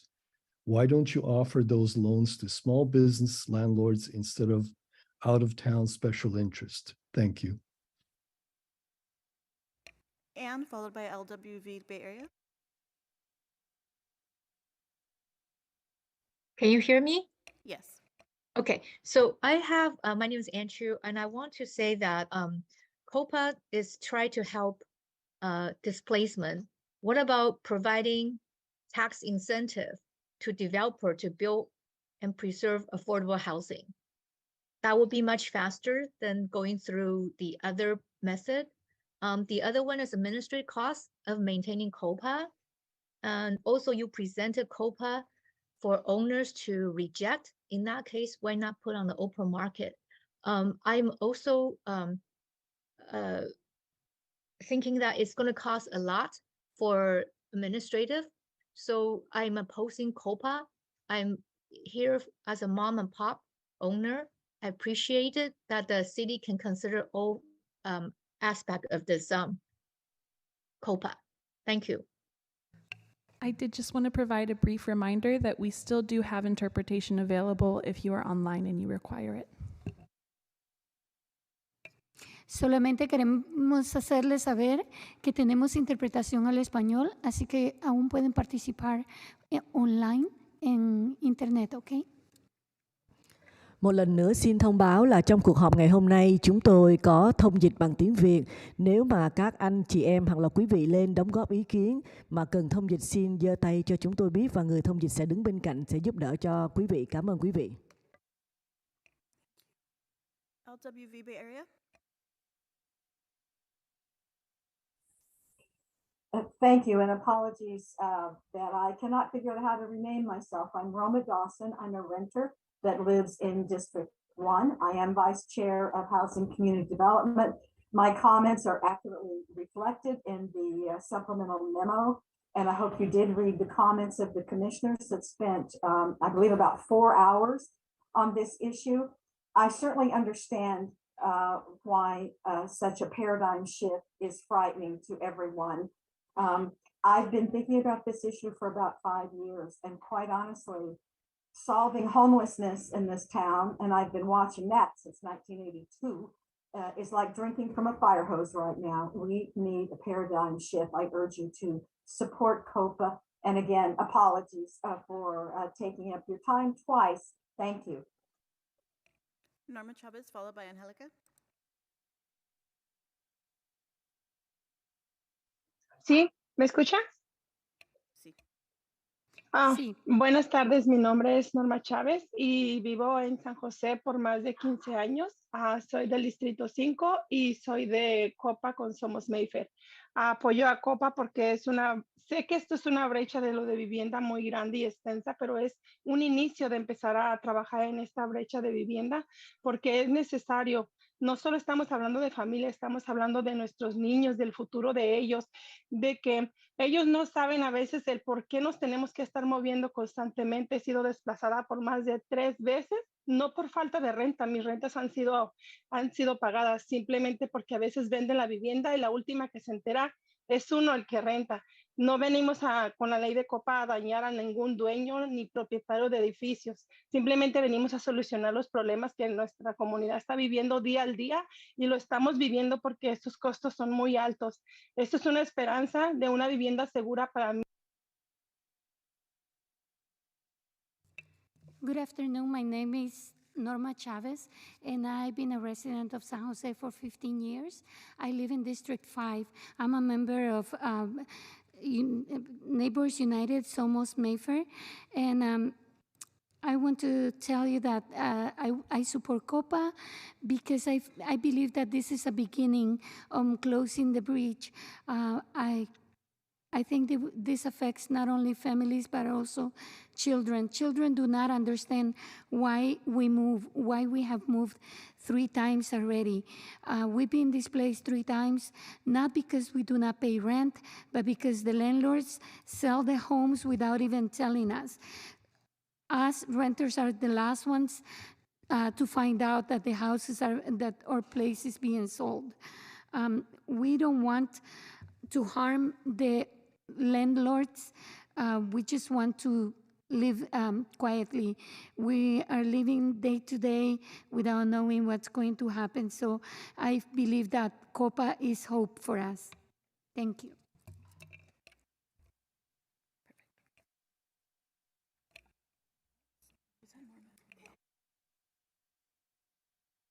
Angelica?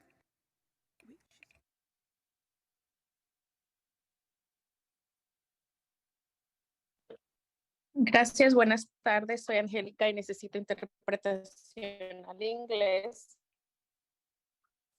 Adelante, Angélica. Soy mamá del este San muy bien, gracias. Soy mamá del este de San José, 3 hijos. He vivido en el este de San José por más de 16 años. También cuento con un negocio y he vivido en el mismo lugar básicamente por más de 16 años. Y en general, ¿verdad? Las personas que rentan son buenas personas, en general, porque siempre están subiendo la renta, siempre están viendo la manera de seguir obteniendo dinero. Y estamos en un círculo, no vamos a ningún lado. Honestamente considero que Copa no es la solución a la crisis de vivienda, pero sí es una herramienta que nos va a llevar a un camino, a solucionar esa crisis todos juntos. Así que pensando en todo eso, pensemos fuera de la caja, ¿verdad? Y también invito a esas personas que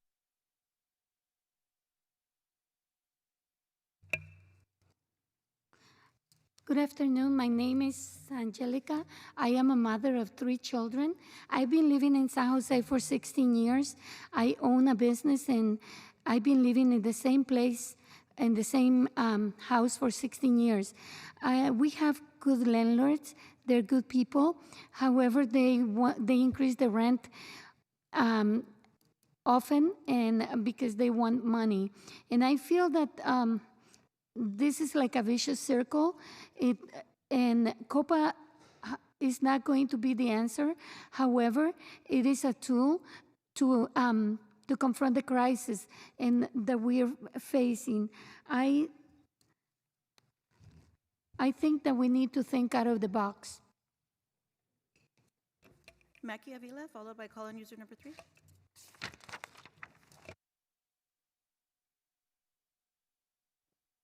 Hola, buenas tardes.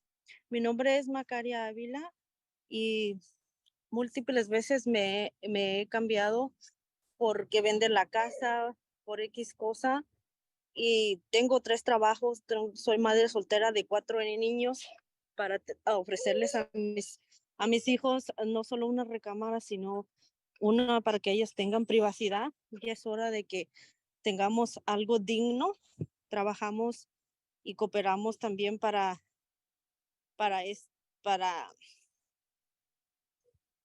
economía de San José. Merecemos una vivienda digna, tenemos derecho y solamente queremos trabajar y tener algo digno. Y creo que Copa, creo y tengo esperanza en Copa de que podemos tener algo seguro para nuestros hijos para que no pasen lo mismo que nosotros en estos días.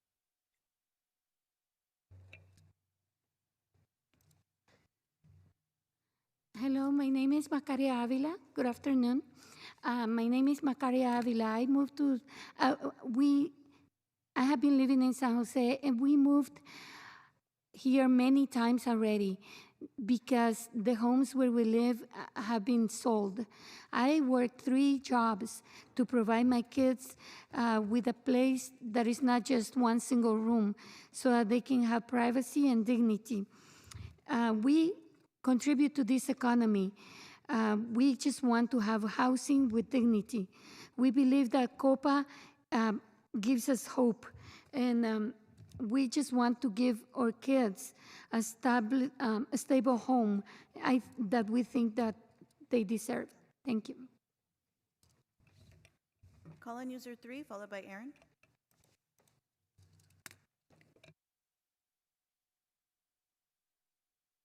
Martha O'Connell. It's been a long and winding road for me on this issue. Originally, I had no opinion. I attended countless meetings. I listened carefully. I now stand opposed to Copa. I am disturbed by the attitude towards the landlords in meetings put on by housing, an attitude of which they have complained. I am disturbed by the lack of objective analysis. I am disturbed by the lack of fair representation of the opposing viewpoints. I am disturbed by the use of the term racist to bully me into supporting Copa. I am very disturbed that mobile home residents have been misinformed that this Copa will cover them. This is not true. Copa is a bridge too far. Copa is government overreach that will not significantly move the needle of affordable housing. Aaron, followed by Wendy.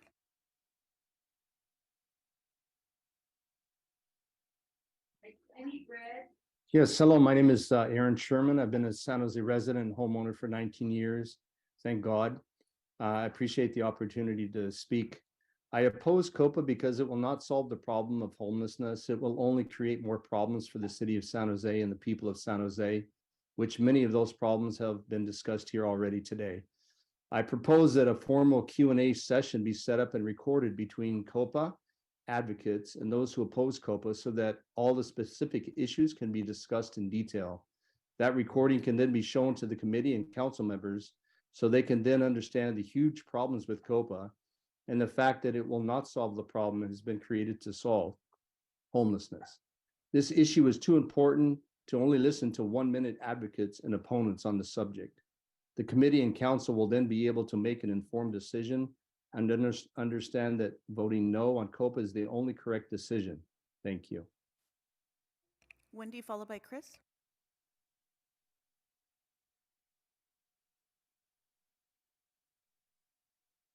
Wendy?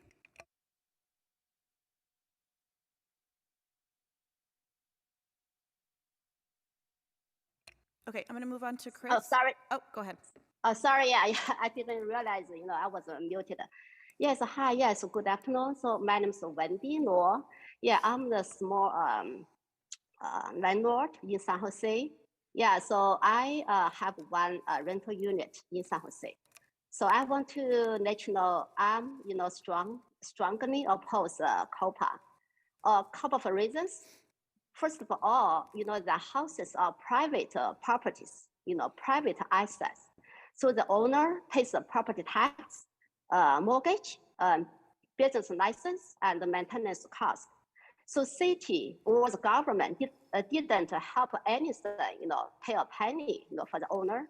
So why do owner cannot sell their property, the private property to someone they want? So why does the city need to jump in to make decision for them? Do you think that's fair and legitimate? Secondly, I don't be. Chris, followed by Amelia.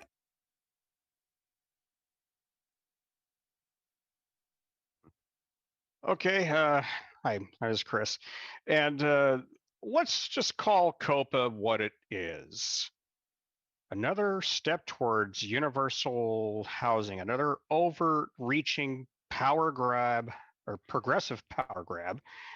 And I'll be honest with you, I am glad that we're having this discussion because I've heard every argument for and against Copa, and to me, Copa just sounds completely, it's not at all a good proposition. The only thing Copa has going for it is the requirement to notify tenants if their unit is being sold or if their built house or apartment building is being sold. That's the only thing Copa has going for it. And with that, I yield my time. Amelia, followed by Paul. Good afternoon. My name is Amelia Post, and I work with Somos Mayfair. The city of San Jose, has made commitments to equity, to economic recovery, to addressing houselessness. And Copa is a basic but meaningful step that you can take to honor these commitments. This council has also lifted up and recognized the contributions of essential workers over the past 3 years, but it's essential workers and their families who are being displaced at the highest rates in the city. And it's essential workers whose undervalued and underpaid labor allows any person here the luxury to buy and sell real estate. Copa allows the basic right for community members, for children to stay in their homes and to have basic security. We have enough housing and wealth in the city for everyone to be housed. We just need the moral courage to take on real solutions like Copa instead of allowing unlimited speculation and profiteering over the most basic community well-being. The dramatic, dire projections we've heard today about destroying small homeowners is not based in reality. Homeowners are doing just fine in DC, but people have been able to stay in their home. Please support COPA. Paul, followed by Jeremy.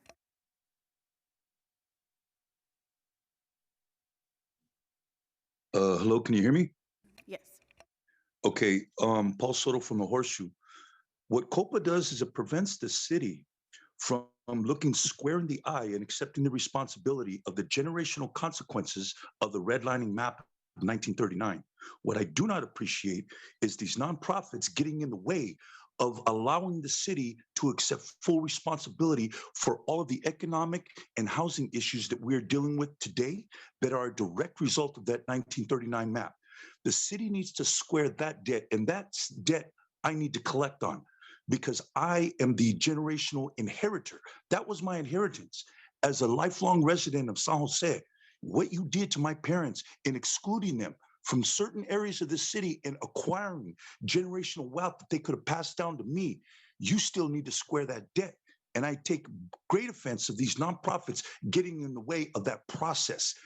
Let the city accept accountability first. Jeremy, followed by John.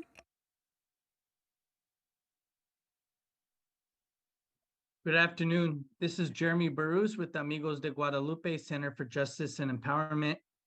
Back in September 2020, the City Council took some major steps toward addressing displacement in our city by approving its citywide residential anti-displacement strategy, with COPA as one of the policies listed in the strategy. Now it's time to deliver on that bold action taken back in 2020. Our San Jose families continue to be pushed out of their communities.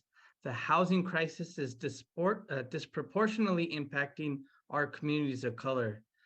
The most rent-burning renters in San Jose are Black and Vietnamese communities. COPA and housing preservation advance anti-displacement goals and would allow lower income renter families to continue living in their communities.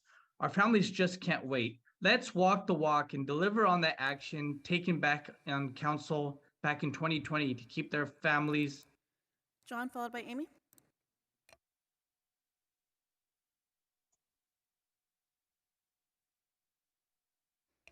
John?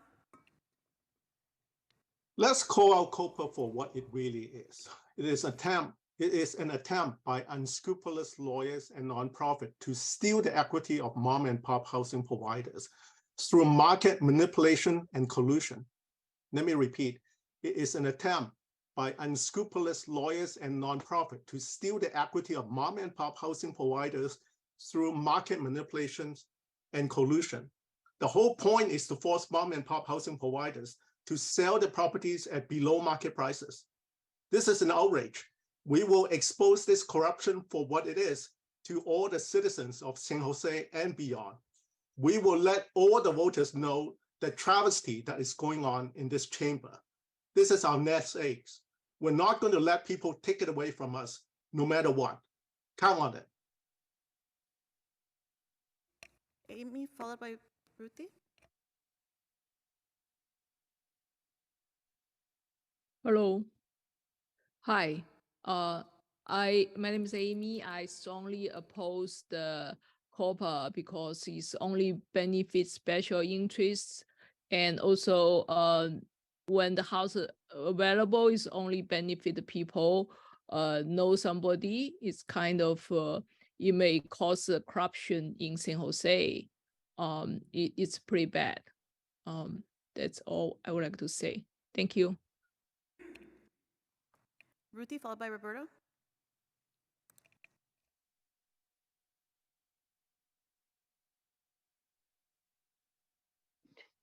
Yes, thank you for this opportunity to speak. My name is Ruth Callahan. I'm in D9. I've been a resident since 1973 and a homeowner since 1974.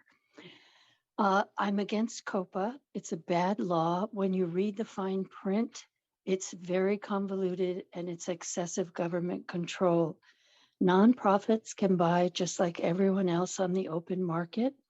I do believe that the property taxes and the way we're moving with Measure E focuses on increasing the housing stock, which will get people off the street. And also we need more emergency interim housing. The tax base will be affected by this. And when you do that, it hurts all the residents of the city. Thank you so much. I yield my time. Roberto, followed by M.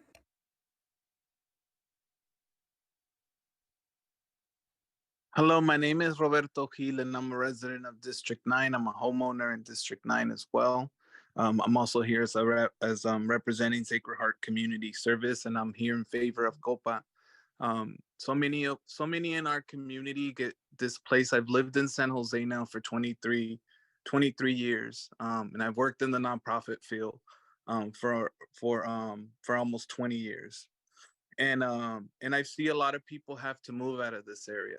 I grew up in the Central Valley. I also hear from my family of people that have to move to the Central Valley and drive here to work and still sustain their lives. I think about them leaving their children and their family because they had to leave the home where they were raised. Copa is another opportunity, and the city speaks a good game of supporting everyone in their communities. Don't let fear mongering by people that want to just make a profit. M, followed by Alice.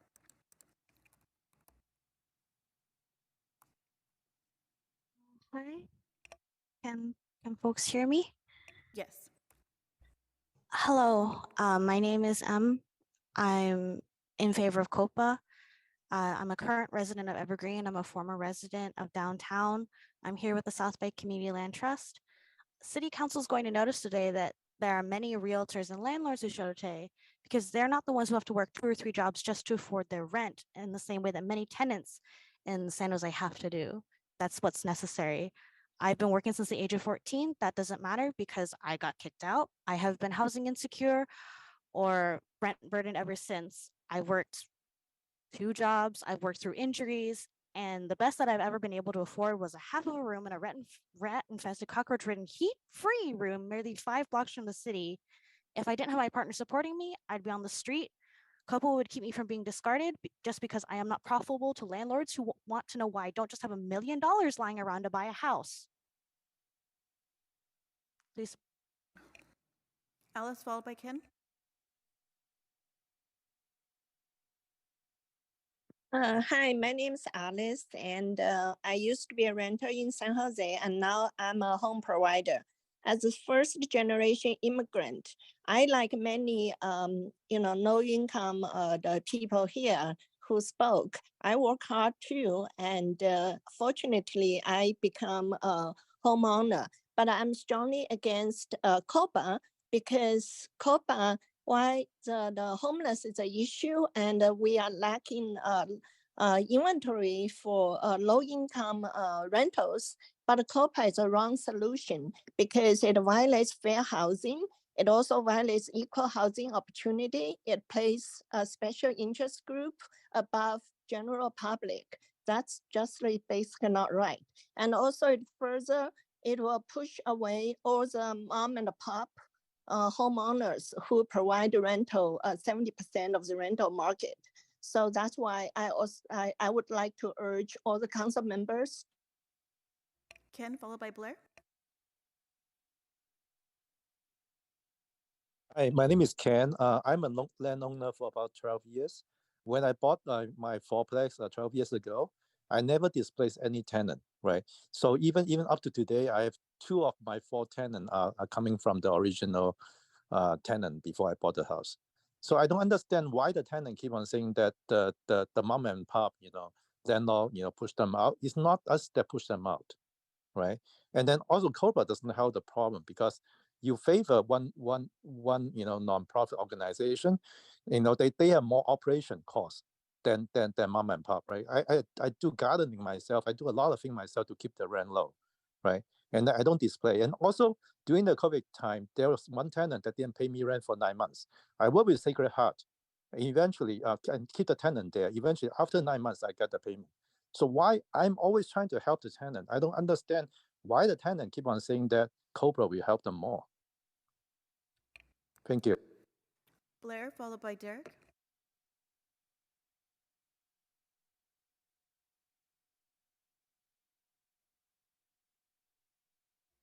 Blair, go ahead.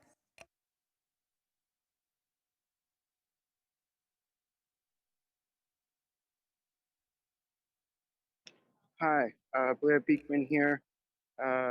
Thanks a lot for the meeting today. Lots of points of view from all sides. We've been talking about this issue for like over 2 years now in community meeting process. And I'm a bit disappointed that we can't, as a community as a whole, work on a more refined talking points at this point. We're going over points that I think really should have been covered in the community meeting process and that we should have come agreements to as a full community meeting process. I think the nonprofit system needs some adjustments, and that's the sort of arguments we should be talking about. And it's from that we should really be trusting what the nonprofit purpose is and what they work towards. Thanks for your time. Derek?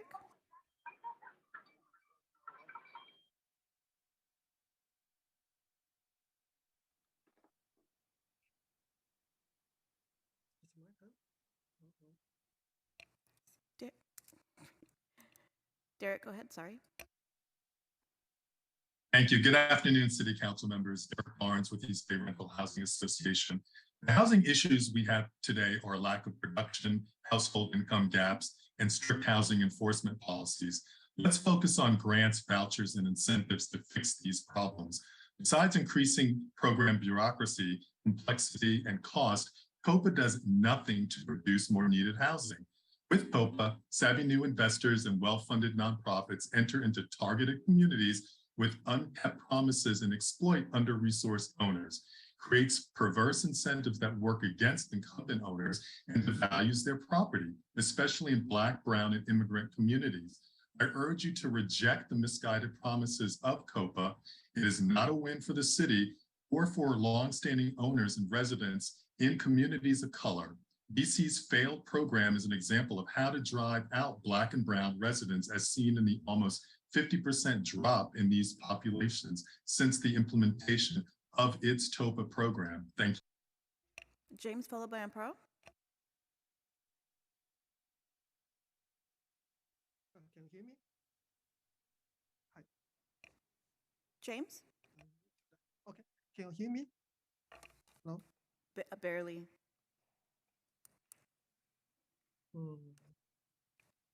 Can you hear me? Yes, that's better. Oh, this is James. I'm the regional and small property of the San Jose. And I think this is not a good recommendation. So I hope you can vote no to this, because it didn't help the tenant, it didn't protect the tenant, it just make the owner, it's more harder to sell the property, or the some buyer it's hard to buy it. It costs more time and more money to manage the house, the property. So I think this will finally hurt the free market, hurt the San Jose house market. Right now, the San Jose, the market should be the good. I don't hope this bad policy to affect the market. So please vote no. Thank you. Amparo, followed by Sandra.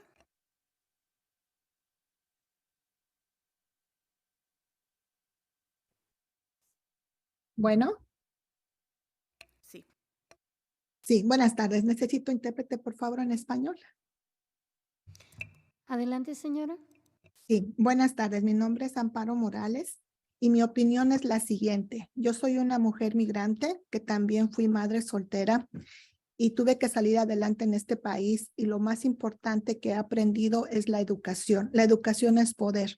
Así que no nos podemos dar los pobrecitos, sino aceptar nuestra realidad y buscar información. Y la mejor manera que pueden hacer la ciudad de San José es proporcionar educación para prepararse, para que sean compradores por primera vez, y ya los dueños de las propiedades es también igual manera ofrecerles el apoyo y la ayuda que hay para cómo tratar a sus inquilinos cuando ellos necesitan apoyo en sus rentas. Hay bastantes programas. Así que mi nombre es Amparo y me gustaría participar en asesoría para poderles ayudar.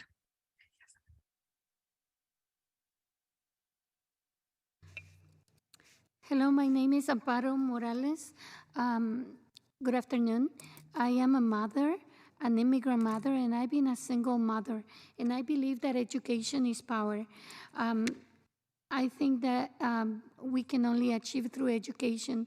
We need to accept reality, and I think that the city needs to provide education to people so that people can become first-time buyers. I also think that the landlords should help renters whenever they are in need, because there are programs that can help them. I would like to participate giving counseling to people, to educate people. Thank you. Sandra, followed by Laura. Hi, this is Sandra Weber. I am a realtor. You think displacement is a problem now? If COPA is passed, there could be a mom and pop sell-off of their investment properties between passage and implementation, causing current renters an even bigger problem of where to live. QNP's argument that the market is moving too fast for their participation is proven false by the number of multi-units currently on the market, as well as by the speaker who announced the recent nonprofit purchase of a property. The money required to increase bureaucracy in the form of salaries for administration and staff could go instead directly to those in need in the form of vouchers. Vote no on unnecessary COPA. Thank you. Laura, followed by Galaxy 813.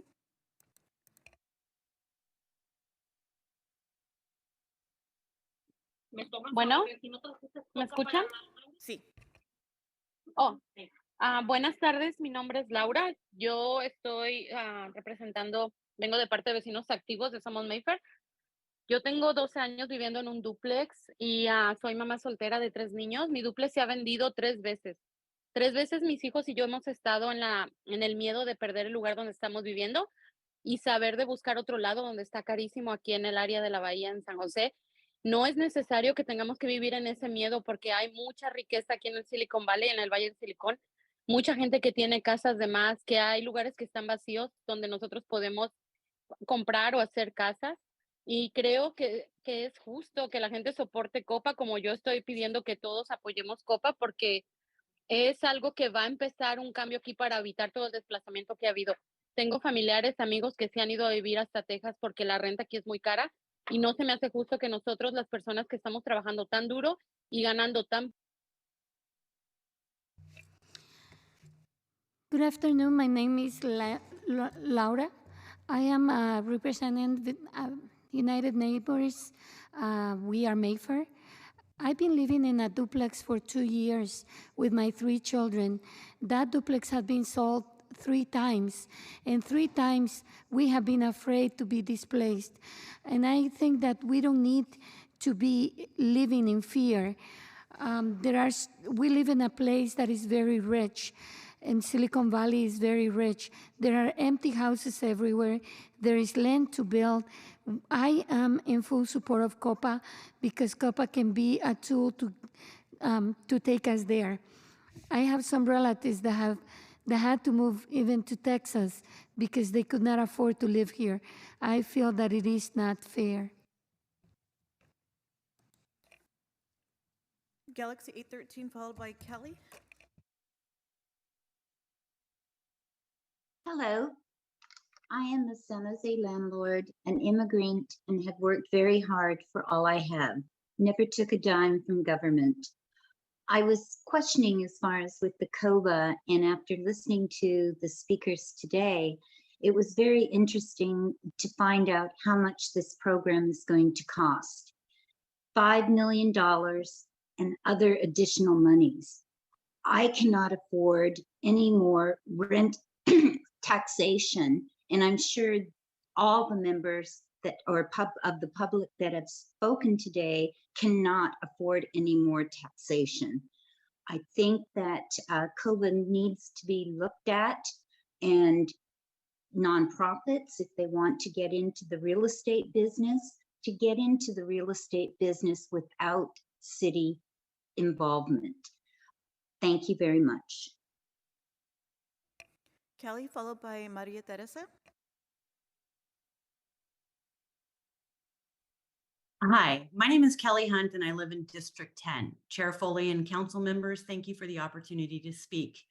I and many of my colleagues, which are realtors, agree there is a housing affordability issue in San Jose, not only for renters, but also for home buyers.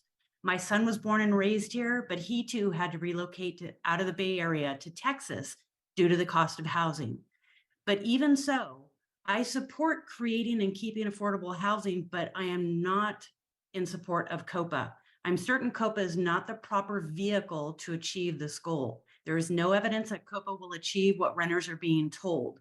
There's a reason why the terminology used to explain the benefits of Copa specifically states that it may or it could possibly create affordable housing. Tenants are going to be greatly disappointed at the end result of Copa, but by then it will be too late. Money that could have been spent to help directly assist them with rents will have been spent to support nonprofit corporations. Again, as a resident of District 10, I'm strongly opposed to Copa, but instead use those funds to directly assist tenants with affordable housing. Maria Teresa, followed by Michelle.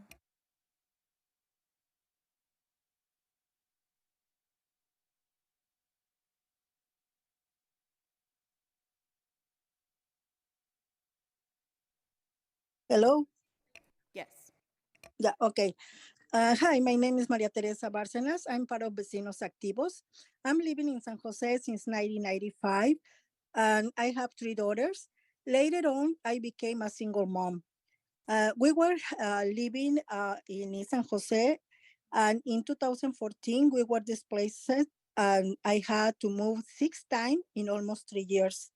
With Copa, we will have a security home, and we will never have feelings of stress, anxiety, and sad for living from a place to place. I know that I'm not the only one. There are many families having the same problem of displacement, and we will need Copa to protect San Jose families from displacement. Please pass Copa now. Thank you. Michelle, followed by Margarita.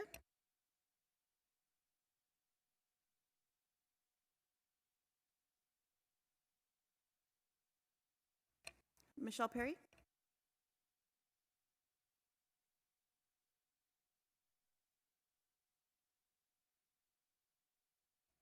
Okay, I'm going to move on to Margarita.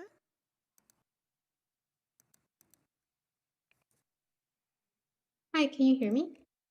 Yes. Hi, my name is Margarita. I have worked with the community directly and have seen how difficult it is for people to meet rent costs even when working multiple jobs, sometimes even for units considered low income. COPA's goal of preventing displacement would help relieve the daily burden that some tenants in San Jose have of losing their home. Our home can be the base of safety and livelihood in our lives, and we all deserve to have that. Thank you.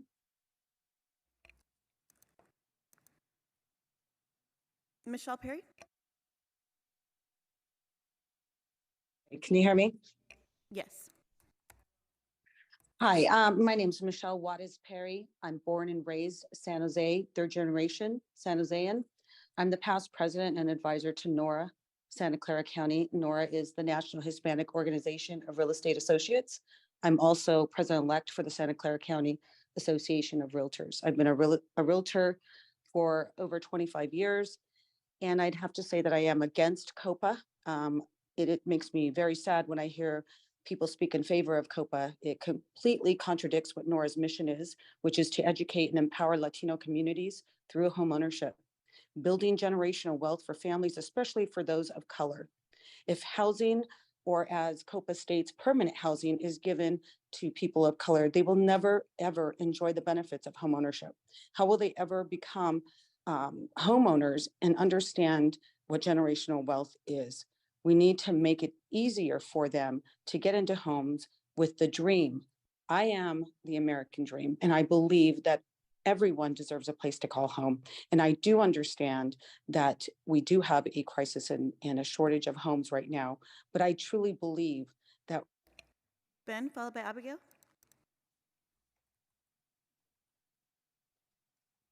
Hello? Yes. Hello? Yes. And I oppose the Copa because Copa discriminate the buyers. All the buyers should be equal. And the pop and mom are much better patient than bureaucracy to repair the house, to maintain the house, to keep the cost low for the tenant. So, and the problem is supply. The Copa is going to hurt the supply. It's going to hurt the tenant finally. It does not solve the problem. Copa, like something like that. Let's give you a story. If your doctor want to find a husband or girlfriend, you say, hey, talk to my city supervisor first. If my city supervisor doesn't want you, you go ahead to outside to find your boyfriend. Do you think it's reasonable? I don't think so. Thank you. Please reject Copa. Abigail, followed by Somos. Good afternoon, City Council members. My name is Abigail Heinzen, and I'm the Advocacy Manager at Vegilution and part of the Si Se Puede Collective. Many speakers have criticized Copa for not doing enough or for doing nothing. I don't think any Copa supporters here, myself among them, see Copa as the only solution to the housing crisis here in San Jose. But it is a big part of the solution. And what we have here is a crisis, an emergency, and a call for help. People are being forced to leave their homes, places that they have lived for decades and raised children in. In a crisis, you need to use every tool in the toolbox. Copa can't do everything, but it can do something. San Jose is the only large city in the Bay Area that has not made large investments in programs that preserve or increase the affordability of existing housing. Please take that step today and support Copa. Thank you.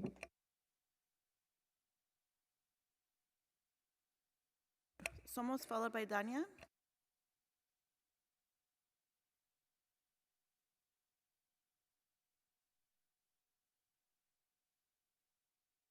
Hello. Go ahead. Can you hear me? Yes. Ok. Mi nombre es Nelly, vivo Distrito 2, soy inmigrante y actualmente ciudadana de los Estados Unidos. Considero San José mi hogar, mi comunidad. Mi esposo se la pasa construyendo sus casas hermosas que ni siquiera podemos comprar en nuestra comunidad. Vota sí por Copa. Los precios son tan altos que solo son accesibles mayormente inversionistas o gente de fuera que ni siquiera ama o ha trabajado para levantar esta hermosa ciudad San José. Nuestra comunidad trabajadora merece un techo digno, al igual que que todos ustedes, al igual que sus hijos, sus padres, sus abuelos. Todos merecemos un techo digno.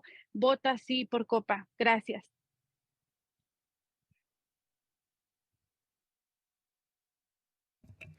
Hello, my name is Nelly, and I'm an immigrant. I live in District Number 2.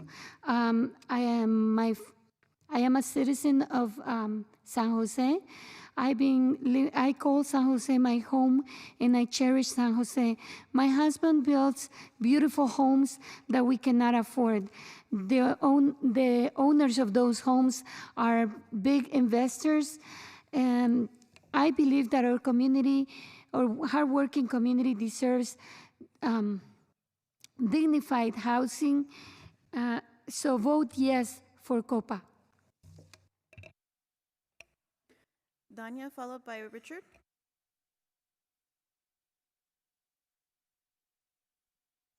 Hello. Yes.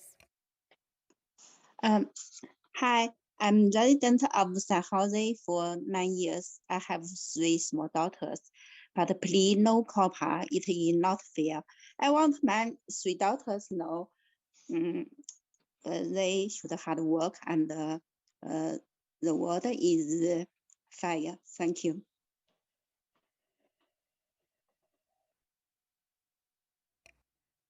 Richard, followed by Lisa.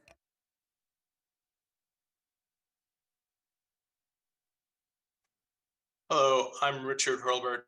I'm a realtor broker here in San Francisco, where we have a working Copa ordinance. Since well before Copa, I've been working with nonprofits buying apartment buildings to operate as affordable housing.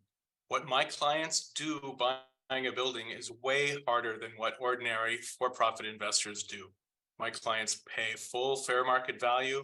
They take properties as deed restricted, permanently affordable housing. They rehab the buildings at prevailing wages, and their acquisitions require active tenant engagement and participation. Copa is a measured and orderly way to level the playing field and allow nonprofits to compete with fast money private investors. It has a minimal effect on the real estate market, yet it allows nonprofits to do very important community work. Thank you. Lisa, followed by Liberty.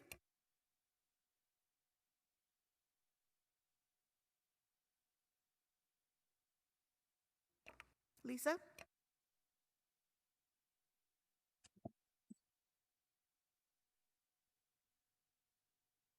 Hello? Yes. Yes.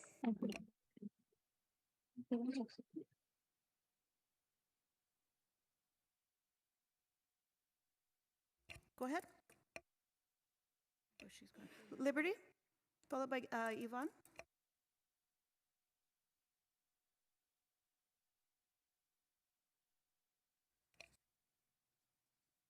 Liberty? Yes, can you hear me? Yes, go ahead. Yeah, I'd like to express my opposition to Copa for all the reasons that have been previously mentioned. I feel it's a disadvantage, an unfair disadvantage to the small property owner. As it is, San Jose has too many rules for landlords as it is. We don't need more. Copa is not the answer. So I urge the City Council to vote no on Copa. Thank you. Yvonne, followed by Yesenia.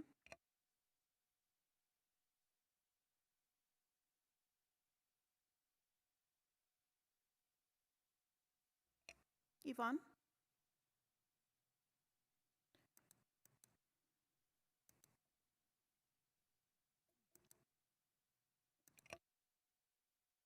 I'm going to move on to Yesenia.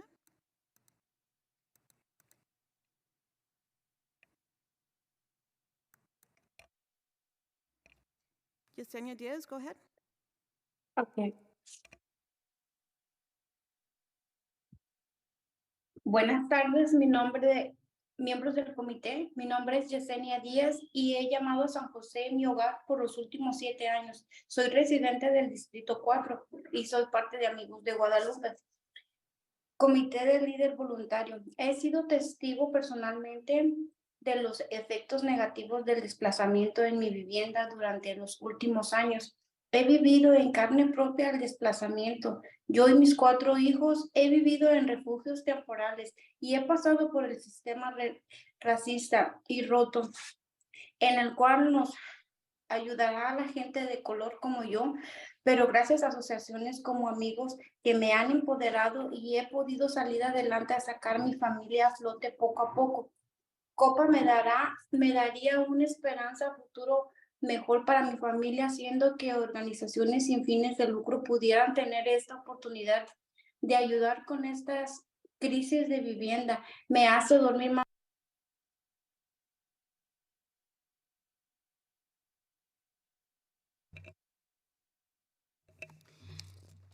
Good afternoon. My name is Yesenia Diaz, and I am been living in San Jose. I've been calling San Jose my home for 7 years. I'm a member of District Number 4, and I represent Amigos of Guadalupe.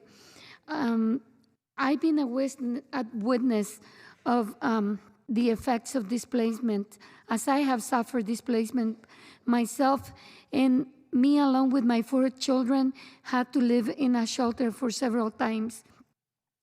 I've been suffering this broken racist system, and where there is not much help for people of color like me. But thanks to some friends that have been very helpful, we have been able to survive. I support Copa, and I believe that Copa brings hope to us so that these organizations can help us buy a home. Thank you.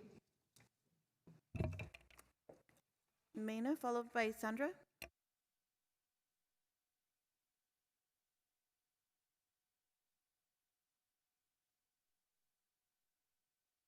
Hi, this is Mina Young. I strongly oppose Copa. It's going to be really bad for my son, who's a renter, and he works in the Silicon Valley. And currently, he's sharing housing with few people in a mom and pop property. Copa is going to make mom and pops don't want to rent out anymore, as I know, because I'm a single home owner, and I don't want to expand my property just because of all these rent regulations. So this is another hit on the mom and pops that will really discourage them from renting out, because every minute when you do a buy and sell, it's very daunting already, very stressful. By adding all these extra requirements, is going to make it really unbearable, and all the legal fees and the extra costs and the stress. So people will not want to rent out. Sandra, followed by Uneri. Thank you for your time. I am not a housing provider, nor am I a realtor, but I oppose Copa. Copa is not cost effective. Let's just assume for a minute that we have just $1 to spend on housing. I estimate the following. One, generally well-run nonprofits have a 20% overhead. Our $1 is now 80 cents. Assume the government oversight is 10% of that $1. We're now down to 70 cents. Then there are no property taxes on a Copa property. That's 3% times 15 years that property tax isn't paid. So we are not getting our best value. This is not the way to solve the problem by wasting over 30% or more of the $1 we have to spend. Vouchers make more sense. There are other methods. Please do not implement this policy. It needs more work. Thank you for your time. Uneri, followed by Marigold.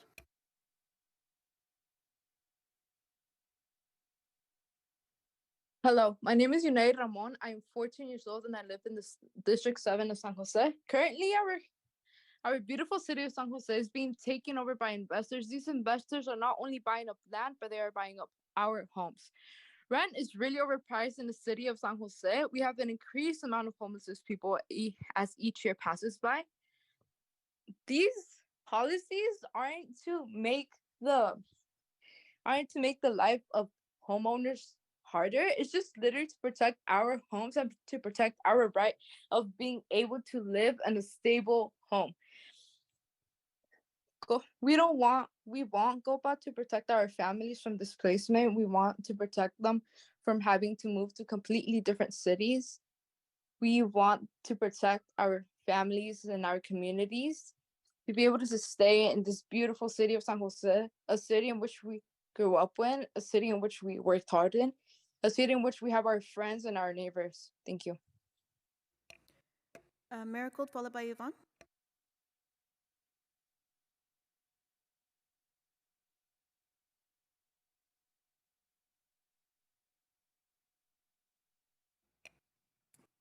Marigold.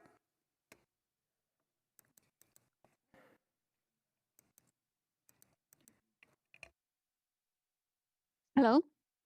Yes, go ahead. Okay. I just wanted to say that I oppose the COPA as a new policy because it is wrong. If it is like, someone who is taking the answer sheet and give it to another person and say, just answer it exactly the same way as you do. And then,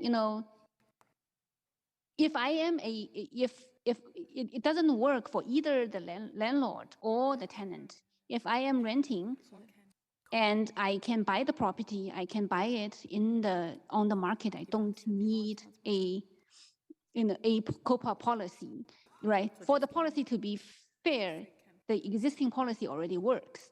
So this has to be discriminating against some people's interest. And it will depress the market for everybody, not just. Helen?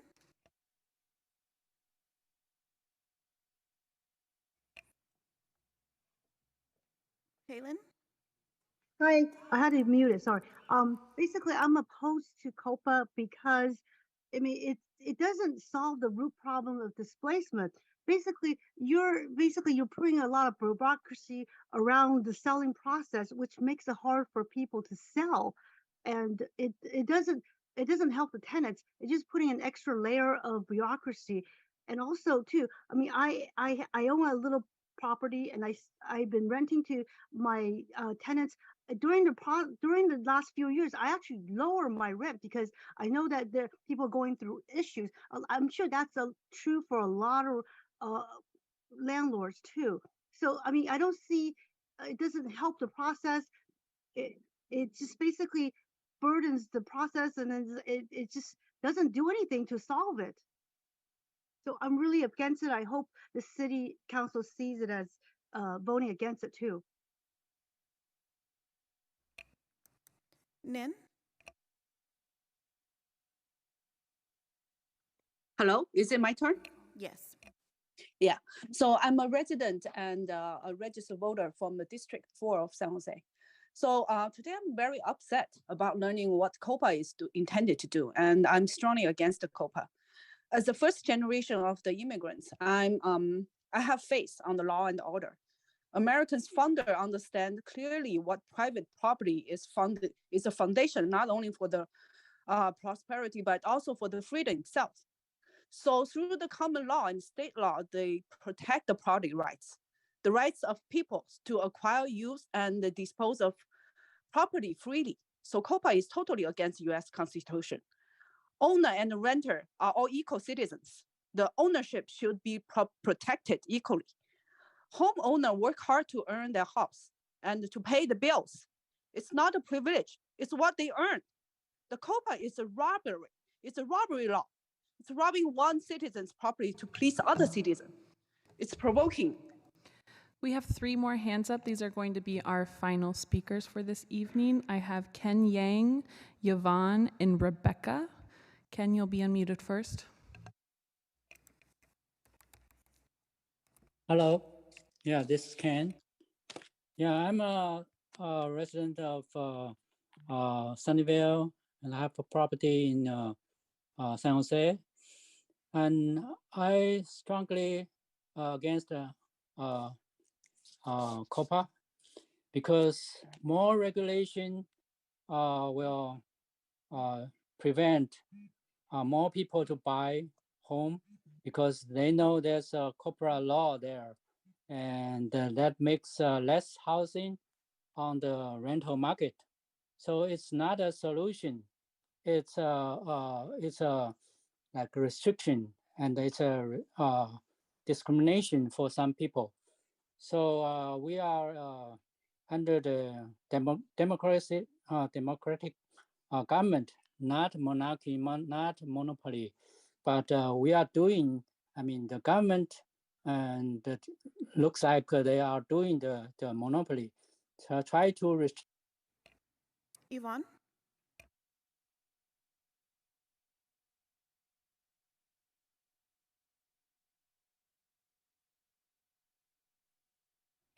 Yvonne? Yvonne, yes. Yes. Yes.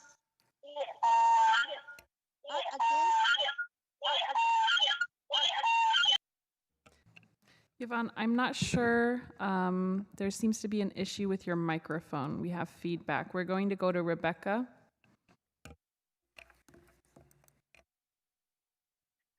Hello, I strongly oppose OPA. It has not worked in DC, and it is not going to work in San Jose. I provide a small single-family home to tenants, and during COVID, I reduced the rent to help them out.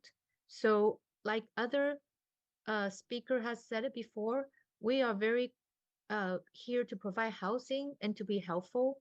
And I think Copa will violate the free market. It will take away the property owner's rights. It is very unfair to small property owner, and it's very costly to the city. There are other ways to solve this problem, which is displacement. And the city can consider other measures like the vouchers to provide, which is much more costly than to provide loan to nonprofit organization with administrative costs on top of it. Thank you. That was our last speaker. Back to the committee. Wonderful. Thank you for the presentation. Thank you for all of the input from the community. I lost track of how many people actually spoke, but it was a huge amount considering this is a committee item that we're discussing, but it just says how important this issue is to everyone in this room and in our community. So with that, I am going to start going through the committee members and get their input. Councilmember Torres.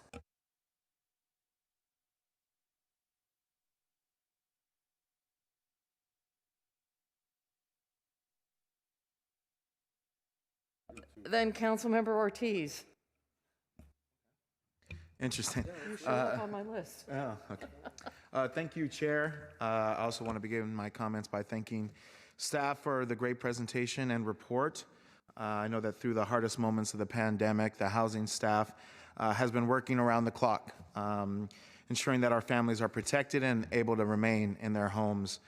Whether it was the eviction center or managing rent relief, you all played a critical role in stabilizing working families, especially in my district. So I just wanted to mention that and just say that I'm eternally grateful for that work. I also want to express my gratitude with those members of the public who showed up to provide testimony and provided testimony online. I urge my colleagues to recognize the voices of working class individuals who missed out on work to advocate due to them struggling under the current system. Thank you all for making it. As the only renter on the City Council, the realities of unaffordability and the rising cost of living affect my day-to-day. I know what it's like to pay upwards of 50% of my income on rent, as well as what it's like to be late on rent and to strategize how I'm gonna avoid eviction. And as the representative for East San Jose, I am a voice for those who are extremely rent burdened and for those living in overcrowded conditions. At any community meeting in East San Jose, residents will speak to the repercussions of those conditions: lack of parking, poor living standards, the inability to isolate during the pandemic. It was these conditions that Eastside residents are forced to live that created the perfect storm during the pandemic.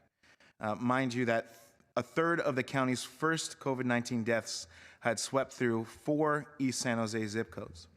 And with that context, it's easy to understand why our East San Jose residents have the most to lose if strong policies like Copa do not pass. When it comes to tackling displacement and gentrification, we recognize the importance of the 3 Ps, which are production, protection, and of course, preservation. In the absence of new rent-controlled apartments, Copa presents an avenue for affordability. Guided by the community's best interest, qualified nonprofits would gain the ability to compete in the self-interest dominated market. And let me just make it clear, Copa is not a voucher or a subsidy. Qualified nonprofits will still need to pay market rate. Copa is simply an opportunity to compete. Copa and related policies have demonstrated success in other cities. In Washington, D.C., their TOPA policy has preserved over 4,000 units, preserved since adoption, with over 2,000 units preserved since 2005. The TOPA policy also supported the creation of about 100 limited equity co-ops, providing homeownership options for former renter families. And like any policy, when given the proper financials and administrative support, it will show success. All in all, Copa policy prevents the displacement of low-income communities of color and marginalized residents. It stabilizes housing and helps retain our existing community, a community who helped build this city. It gives a voice to tenants and creates pathways to home ownership for very low and extremely low-income tenants. It's because of these benefits that I see Copa as a small and reasonable ask for property owners. Providing adequate and affordable housing is our greatest responsibility, and I share a deep commitment to ensuring the health and safety of all residents. With that, I move to accept the staff report. Second. Any further comments, Councilmember Ortiz? Okay, Councilmember Batra.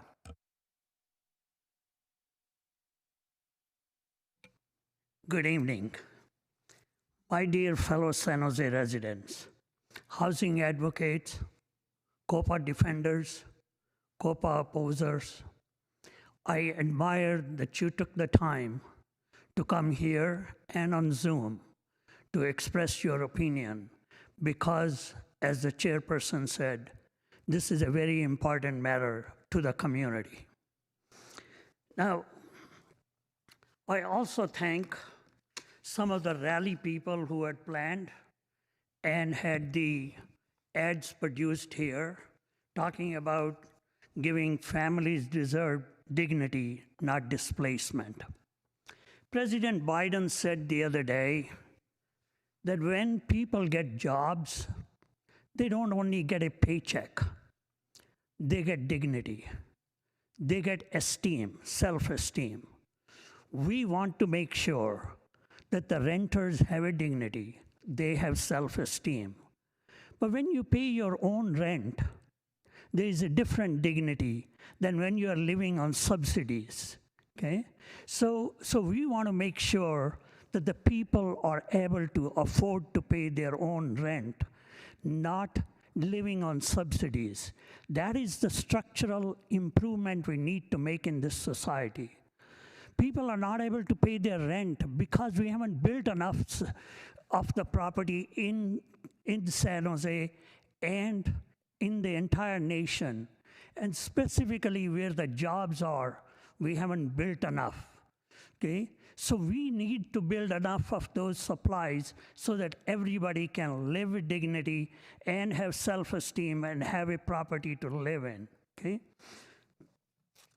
Now, if my eyes are a little red, I wasn't at a party late last night, I can assure you that.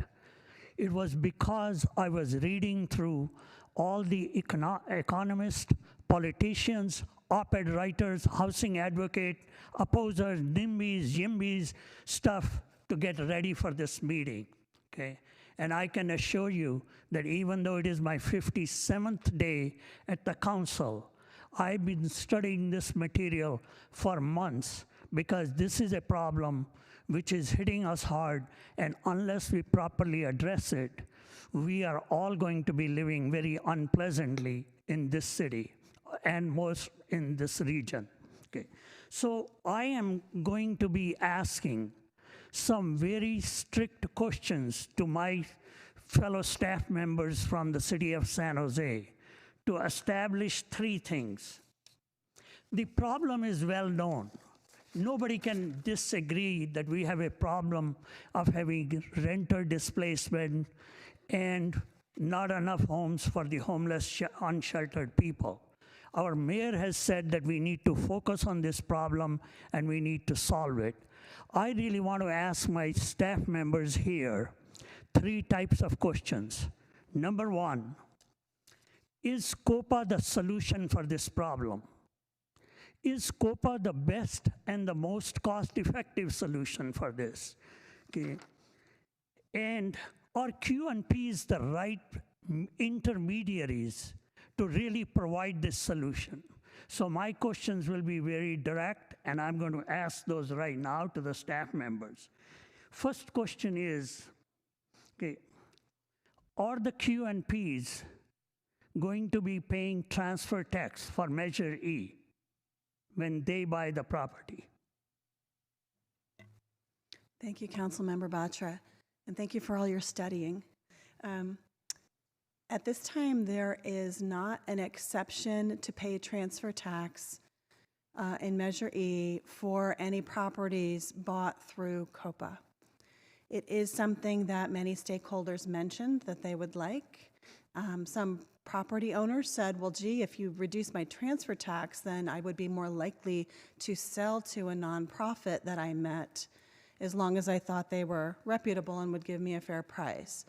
So it's certainly been brought up. But at this time, there is an exception, a very narrow exception under Measure E transfer tax for sales to nonprofits. And when we read the ordinance very carefully, it would not apply in this case because the buyer and the seller were not both nonprofits. So the benefit would have to go to a nonprofit under the current pilot program waiver for Measure E. Okay, but do you intend to, because you indicated that there's a desire to make this thing even a little more attractive, is that one of the directions you are likely to go? That is something that staff actually was researching and discussing further, and it has some merit to it, and then some, thoughts that it would obviously be up to the city council if that was your decision. Measure E revenues are very important for preservation, homelessness, avoidance, all kinds of things. We really need the revenues. There are other fees and taxes that also could be looked at associated with rehabilitation, for instance, construction taxes as an example. So we had not yet figured that out. Okay, so my comment would be is if you go that direction, you will be depriving the city the very funds we need for getting the affordable homes built, because that's what Measure E funds today. Second question, whenever the property is sold, and I'm assuming these properties have been held by some people for a while, if the property is sold and a nonprofit buys it, they will be paying tax, the new property tax based on the new value. That would be generally higher than what it is because of the Prop 13. What would happen under this scheme? The Q&Ps don't pay any property tax, do they? Well, the individual projects either support property taxes or not. So it's not that nonprofits would be benefiting themselves. The property, if each unit has an income restriction, income and a rent restriction, no higher than 80% of area median income. And sorry for the interruption property, of that one. That's not, I am looking at it, would the city be having a revenue property tax decrease? Instead of getting an increase if the property was sold to another nonprofit, they would have gotten an increase in property tax. Rather than this will be decreasing the revenue, the very revenue we need to balance our budget. yes, restricted affordable housing qualifies for the state law the Board of Equalization implements for property tax exemptions like hospitals do, churches, scientific organizations, charitable purposes. So yes, that is one of the Let me move on because I need to waivers. make a couple of more questions about it. Yes. How much time and money have you spent in developing this program? We have spent 2 years in working on this proposal, although part of that time we had to redirect our How many resources. staff members working on it plus the consultant? Paid by the city? Yeah. I would say a little 2, but it's not our only work. It's not Good our only enough. work. It Okay. is not 100% How much FTE. staff are you needing to administer this program and develop and administer? Because you're talking about not being able to implement till about 24, 25. Okay? The work on the program implementation for the next year would be done largely under our project, Partnership for the Bay's Future Fellow, Heather Bromfield. That is, she is paid for her position by the San Francisco Foundation. Okay. And then our proposal would be to hire one program manager, development officer position in the 24-25 budget. Okay. As my time is coming to an end, Chairperson is going to say that. Chairperson, I would like to make a substitute motion. The staff be directed to come back with a proposal which gives us a more effective solution for protecting the displacement rather than getting this $5 million which they need initially to get started. I did rough calculations. That can give us $400 a month additional subsidy to a person, a tenant, for 1,000 families. We don't have this $20 million lying around. I would rather spend that money on a simpler administration and a simpler solution than the one you're going to have. I would like to use some of the money for code enforcement so that the tenants today get a qualified tenant location rather than the landlords who skip on doing the maintenance. That money we spent on those kind of resources, and you please come back with a proposal to do that rather than the Copa, including the bureaucracy, cutting our revenue for the city to be able to afford the things which we need to do, and spend all your energy and money for affordable homes, which are a permanent solution to increase the supply. We cannot live with the current supply of the houses and be able to control the rent and provide accommodation to all the city of San Jose staff. This is creating our money going in the wrong direction as far as permanent solution is concerned. This temporary solution, a Band-Aid, if chairperson will allow me 30 seconds to make an analogy. If you have a viral infection and you try to take cough drops, you don't solve the problem. You need antibiotics. We need more supply of affordable homes, and we need to use every penny we got in our coffers and every resource person we got spending their time 24 hours a day getting more supply of homes, affordable homes. And let's spend all our money over there rather than in this fancy cough drops, which are going to give a temporary relief and not have any real good solution to our problem. So I move that motion to have staff come back. Council, thank you. Councilmember Batra, I appreciate the intent of the motion, but I don't believe it's in order, as council can only direct staff what we want them to do. Am I right about that, Johnny? Johnny's our counsel who's sitting here right now. Okay. Yeah, so ultimately, this issue is a policy decision of the full city council. Back in September 2020, the city council approved Housing's work plan and directed Housing to go through CED, go through this process, complete their analysis, and come back to the full council for consideration. So I think the issue will have to be before the full city council in terms of coming back to CED. If there's things you need to clarify or there's some minor things, there's some flexibility there, but ultimately the city council is the decision maker on the policy on Copa. So at the committee level, what can we do? So at this point, the motion is to accept the report. You can vote yes to accept the report. You can vote no. If a majority of council votes no, which frankly I intend to vote no because there's a lot of issues with Copa, and I'll go into that in a few minutes, but if a majority of council votes no, it will still go, the item will still go forward to the city council, because in 2020 the direction was that city council was directed CED to take a look at it and push it back to city council. So this is our chance to take a look at it, and my recommendation would be that we just move it forward next to city council from here to review and have to go to city council. That's fine. So do we vote yes or no, or doesn't matter one way or the other? Yeah. Does it matter whether we vote yes or no? I've told you how I intend to vote. Oh, okay, thank you. So, but the vote is not on yet, right? No, we are not voting. We are not voting until Vice Mayor Kamei speaks, and now Councilmember Torres, and then I'm going to wrap it up. So,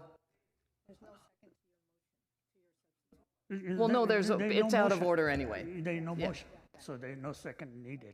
Is that clear as mud? Oh, no, I got it. No, but I'm saying it. But we have a second chance to speak, though, right? Because or Councilmember Torres spoke already. No, Torres hasn't. I made a mistake, and somehow he was okay. top of my list, All but he right. wasn't. Now he's on my list. Okay. Thank you very much. Everything is clear. Okay, good. Not as much. Okay, good. Then I will move to Vice Mayor Kamei. Thank you. Okay, thank you. Just for clarity, today we're here to either accept or not accept the staff's report and to provide feedback. We are not here to approve or disapprove COPA as a policy. So that's just right off the bat. I really want to thank staff for all the work that you've done. There have been enormous amounts of hours being spent the last 2 years on this, and I know that one of the things that was directed by the entire City Council was to go out and do the community outreach and all of that. So, I really appreciate all that. I appreciate all of the briefings, tons of briefings, and being available, having staff be available to all my crazy questions. So I just want to say thank you so much for that. I also want to thank the community on whether you agree with it or not agree with it.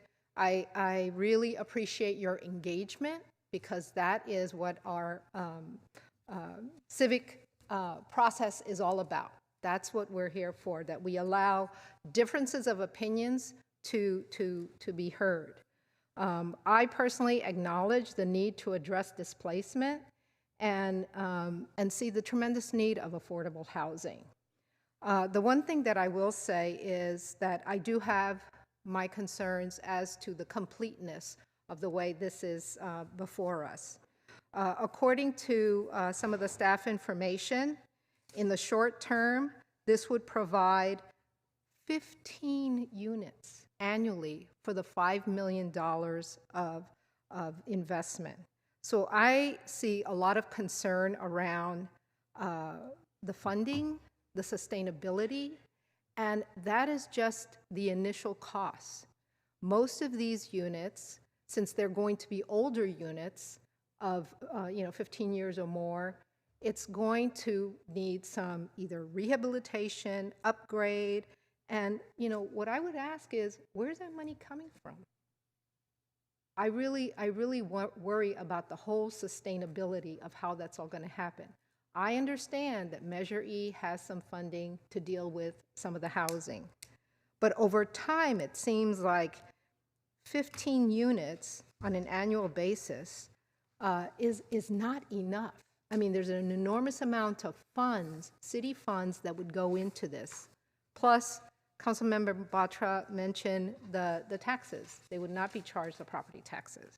So, I just wonder, how is it going to be sustainable? Yes, we have to do something about displacement, but what is the balance in terms of the Measure E funds? Not so long ago, there was a great housing project that came before us, which needed double the money to be able to be built. I really see that a lot of the Measure E money needs to go to increase the number of units that we need in the city. I personally do not think that this may be one of the many displacement strategies that previous council came up with. I don't know if this is the correct strategy. One of the things that I would like to see more of is, I was really delighted to hear that the South Bay Community Land Trust was able to buy their first unit. Great. I really would love to see more of that. I would also like to see whether or not, and I don't know, and it seems to be sort of a mystery as to why San Jose does not have community development corporations. For those of you who may not be familiar, community development corporations are 501c3 nonprofits that are created to support and revitalize communities, especially those that are impoverished or struggling. And often they deal with many of these affordable housing. And I would like to see that even piloted in certain areas. Maybe we have one in D1, D3, D7, what have you. But I really think that those are the vehicles that we can move forward on that could perhaps be much more sustainable. The idea of having the qualified nonprofits, we'll figure it out later, makes me uncomfortable. Maybe there's something that I don't know, but it does make me uncomfortable because who are these qualified nonprofits? And whether or not they have the ability to do everything necessary to be successful. If it's an investment from the city coming in to these qualified nonprofits, you want to make sure they succeed, right? I mean, we all do. I mean, it's even, something that I think that over time we'd love to see more of. But I think that as I've looked at this very carefully, under the information that was provided to me for why preservation is needed, it was said that Copa is faster and less expensive, and it says that buying existing buildings, subsidizing repairs, restricting those apartments, it's going to take a lot of money. So is it better to invest and move all, like the majority of that money over to these units, or is it better to invest that money in new units to expand that? And I think that as far as I can see from the information I have right now, I mean, it may change later on, but the information I have right now, I would rather invest in the building of more units. I think that to me seems much more appropriate, because I really worry about where is the money going to come from. Yes, there are grants out there. Yes, there are things that, but those are not secure at this point in time. Vice Mayor, I'm sorry. No, I was going to say. Let me know if you'd like any more information per your question. Yeah, I just want to share that I still have a lot of questions, and I don't think that this is the way to go.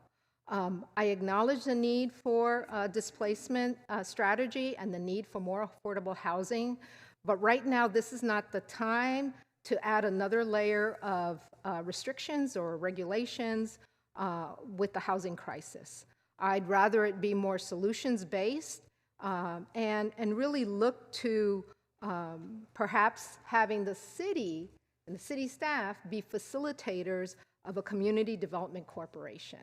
So, I know that this will move on to council because council needs to direct, but I would like to make a substitute motion that does not accept the staff report. I've given you my thoughts because I still have all of these questions out there, but I so. Any further thoughts, Vice Mayor? No. We have a substitute motion and a second. Councilmember Torres. Good afternoon. First of all, I would like to thank staff for all your work on this issue. It's a very, very critical and important issue.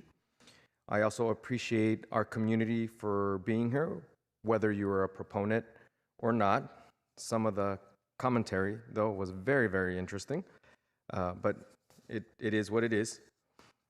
So we know that Copa is a tool that furthers preservation efforts here in the cities that have them, right? It will create a process that supports qualified nonprofits to acquire property in an open market. But for me, most importantly, it will stabilize many of our neighborhoods that need rental stabilization. Displacement is a huge issue in the city of San Jose, and we need to deal with it. We need to deal with it as a community. I have expressed my support for Copa and this policy, and I continue to maintain that support now. And it's and I already know how this vote is gonna go, obviously. And I will continue to respect my colleagues here, but I just want to let folks know that homeownership is the greatest way to protect against displacement and gentrification here in San Jose. We live in the wealthiest region in the country, but that so much wealth and the affordability of our region is making it impossible for our working families, especially our BIPOC families, to be homeowners here in this valley. So leaving us up here at the dais with the task of protecting vulnerable families, and Copa does just that. For those who do not understand being displaced, it means interrupted education, it means interrupted relationships and loss of support, it means loss of jobs and productivity, it means psychological and emotional trauma, but most importantly, it means erasure of our culture and our language. And those are the detrimental effects of mass exodus here in the city of San Jose. Our families are leaving our city, families that have built our city. And I hope that one day that we continue to protect them in every way we can, and I hope that happens soon. So thank you. Thank you, Council Member. Obviously, there's a lot of passion on both sides of this issue, and I'm going to speak in favor of the substitute motion, even though knowing that this is going to go forward to City Council regardless of how we vote, because Council directed us in 2020. I happened to be there, and I remember that vote. Copa does not solve the displacement problem. I have so many, still am, used to have a real estate company that helped people buy houses by financing them. I no longer have that business. I'm out of that business. I'm now a city council person. But I know the details and the specifics of a contract and purchasing and selling homes, but I'm not going to go there right now. I could, but I'm not going to because it's unnecessary in this conversation. Copa is trying to solve a problem of displacement with a tool that won't work or that is totally unnecessary. I'm looking at a list of properties currently available on the multiple listing service that is ready and available for anyone to purchase who wants to make an offer on it, be they a duplex, be they a multifamily unit. All you need is a realtor or not a realtor, doesn't have to be a realtor, a licensed agent who can help get you access to the multiple listing service. On the commercial side, there's also LoopNet and CoStar or something like that. I forget the name. But there are organizations that pool these resources and tell someone who's looking for property what is available. Then you need a professional or someone who can help you get into those properties. I'm concerned that there are a lot of issues with Copa that haven't been solved, and so the details are really missing on how it's going to be implemented. And there are too many problems to modify it and bring it forward in a positive way. Too many. Not to even go on the contractual basis of all of that, or a 1031 exchange. I know, Kristen, you said that's possible with the timelines of a 1031 exchange.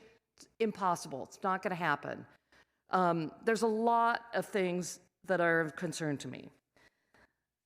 The number one concern is that it just doesn't add any housing stock.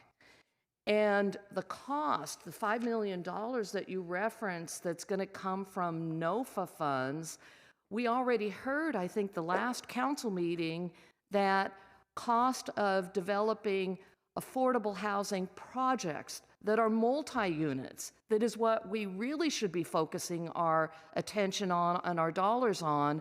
We don't have enough money for those because the costs are going up. Just as with a Copa unit, someone purchasing a Copa unit, those costs are going up. Where interest rates are one place today, in 30 days, the interest rates could be something else. They could go down, but in this current market, we're in an upward trend for the interest rates, making the affordability a real issue. Councilmember Torres, you're absolutely right. The number one way to build wealth is to own your own home. We ought to be focusing on helping the missing middle purchase. We ought to be helping people stay in the homes they're in by providing a cash rebate or voucher, whatever you want to call it. I hadn't even thought about that until several people mentioned. I thought, that's kind of a good idea, because $5 million would stretch so much further with that. Keeping them in their homes is important. Anti-displacement is important. COPA's not the tool for it. I guess I too know where this vote is going, or I can do the math. I think it's really important that everyone in this room understand that the City Council is very concerned about displacement, and that during the pandemic, we worked really hard to keep people in their places by raising money that could be contributed to them, and then actually manning the phones and helping people get in or stay in their homes and collect the rent that they were due under state laws and local jurisdictions. We did a lot of that. Can there be more of that done? Certainly. I'm not familiar with the suggestions that Vice Mayor made, but that's worth looking into too. So I look forward to Council having a really robust discussion around other opportunities. In my mind, when this passed from the City Council and came back to COPA, the idea was this is one of a strategy, investigate it. You've investigated it and you've brought it back to us, but it doesn't solve the problem. It's not going to add that many units to our housing need. Building multi-story housing will, and we need to focus on that. I've got several units in my district that are being proposed right now. They're going to need the funding. They're going to need additional NOFA funding. I know it, because we've talked about it, Rachel, what's coming down the pipe with them. So with that, I'm gonna leave it with that. I have one more council member, and then let's vote. Councilmember Batra. Yeah, the reason I asked to speak second time is I want to be very clear. Everything my colleague, Councilmember Torres said, we have 100% agreement on that. The problem is real. The people displacement is the worst thing which can happen. Okay. My heart bleeds for that. I took this appointment to address two items, which is homelessness and affordable homes. So I am not in disagreement with what we need to do. What I am in disagreement with is that staff was given a narrow item defined. They look like to them, COPA was the answer to this huge problem we have. And they've done a great job on it. They tried to define as much as they could. They could make it as best as it possibly could. But having been given the wrong assignment, you couldn't do any better. So the issue is not that what you have done. Issue is not that how well you defined.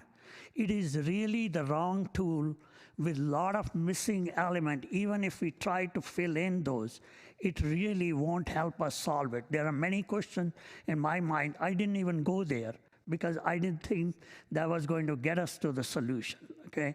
So we do need a solution, and hopefully our council will be able to understand the current situation. Our problem continues to be is the affordable homes, multiple buildings, a lot faster than the way we are building them today is the solution. How do we get to that one? What mechanics do we need to have the barrier eliminated? Faster entitlement, faster permitting, eliminating the SECA requirements, using SB 35 to build it. What all is going to take us to do those is really going to solve the problem once for all, and we will be on a solid footing. And I'll be totally, totally supportive of each one of those things to make it happen. With that one, Chairperson, I yield it back. Thank you. Let's vote.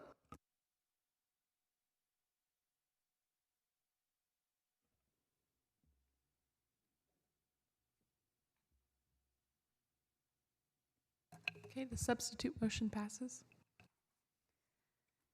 Thank you. Moving on to, thank you for all the thoughtful comments and consideration. We will take this up again in council when it gets to us, and I'm sure we'll have a lively debate at that point as well. We're finished with the regular agenda, moving to open forum. Open forum is for only items that we have not talked about today. So please do not raise your hand or come forward and talk about Copa again. Thank you.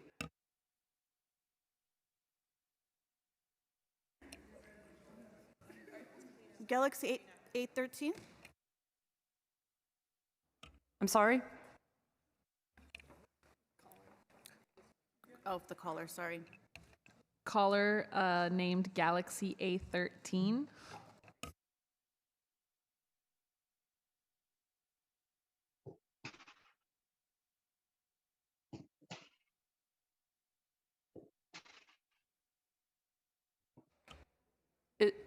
Is there anyone there? Galaxy 813, go ahead. Yeah, sure. Okay, I'm going to move on to Paul Soto. Yes, Paul Soto from the Horseshoe. What I'd like to talk about is how home ownership leads to generational stability. The redlining map allowed large segments of our population to acquire that wealth and stability at the expense of those racist policies that were embedded in those documents. Now, I have every single redlining document that was produced by the city of San Jose. So, and it explicitly states Mexicans. I don't care about Blacks or Portuguese. I don't care about them. I'm a Chicano. I care about the Mexicans. So I'm speaking on their behalf.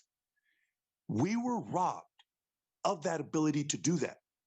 And what that needs to do is be amended. That is justice. I want every single home in the red line districts taxed over $100,000 of equity that they build, because they're building that equity on racist policies. Blair Beekman. Hi, Blair Beekman. I hope that my Zoom link will be okay. For public comment time, I just wanted to mention the importance that as we're in a new mayoral administration, that we can work on the concepts of organization, public meetings, and what we talk about, what are ongoing items that I think can be better organized. And when they come to the, to the city council and committee meetings in the future, we should be at a better place. We had an overall discussion today. Councilperson Batra brought a few points about that could be brought up for the council meeting on this item coming up. How to organize all of that beforehand. I think we have to learn how to do that better. It's nice that everyone's got good opinions, good beginning opinions, but we really should be moving along about how to be talking about these issues. And there's a real maturity and depth to these sort of conversations of today and overall that I hope we can learn how to mature and how to talk about. Thanks. Sandra? Thank you very much. I would like to express the desire that when a vote is taken, that the public is allowed to see, at least on Zoom and hopefully in the chamber, who voted for what and how the vote was. I heard it passed, but I don't know how the vote went and who voted for what. That would be helpful in the future on any votes that are taken, that the final vote be displayed so that we know how our council people voted. Thank you for your consideration. Catherine?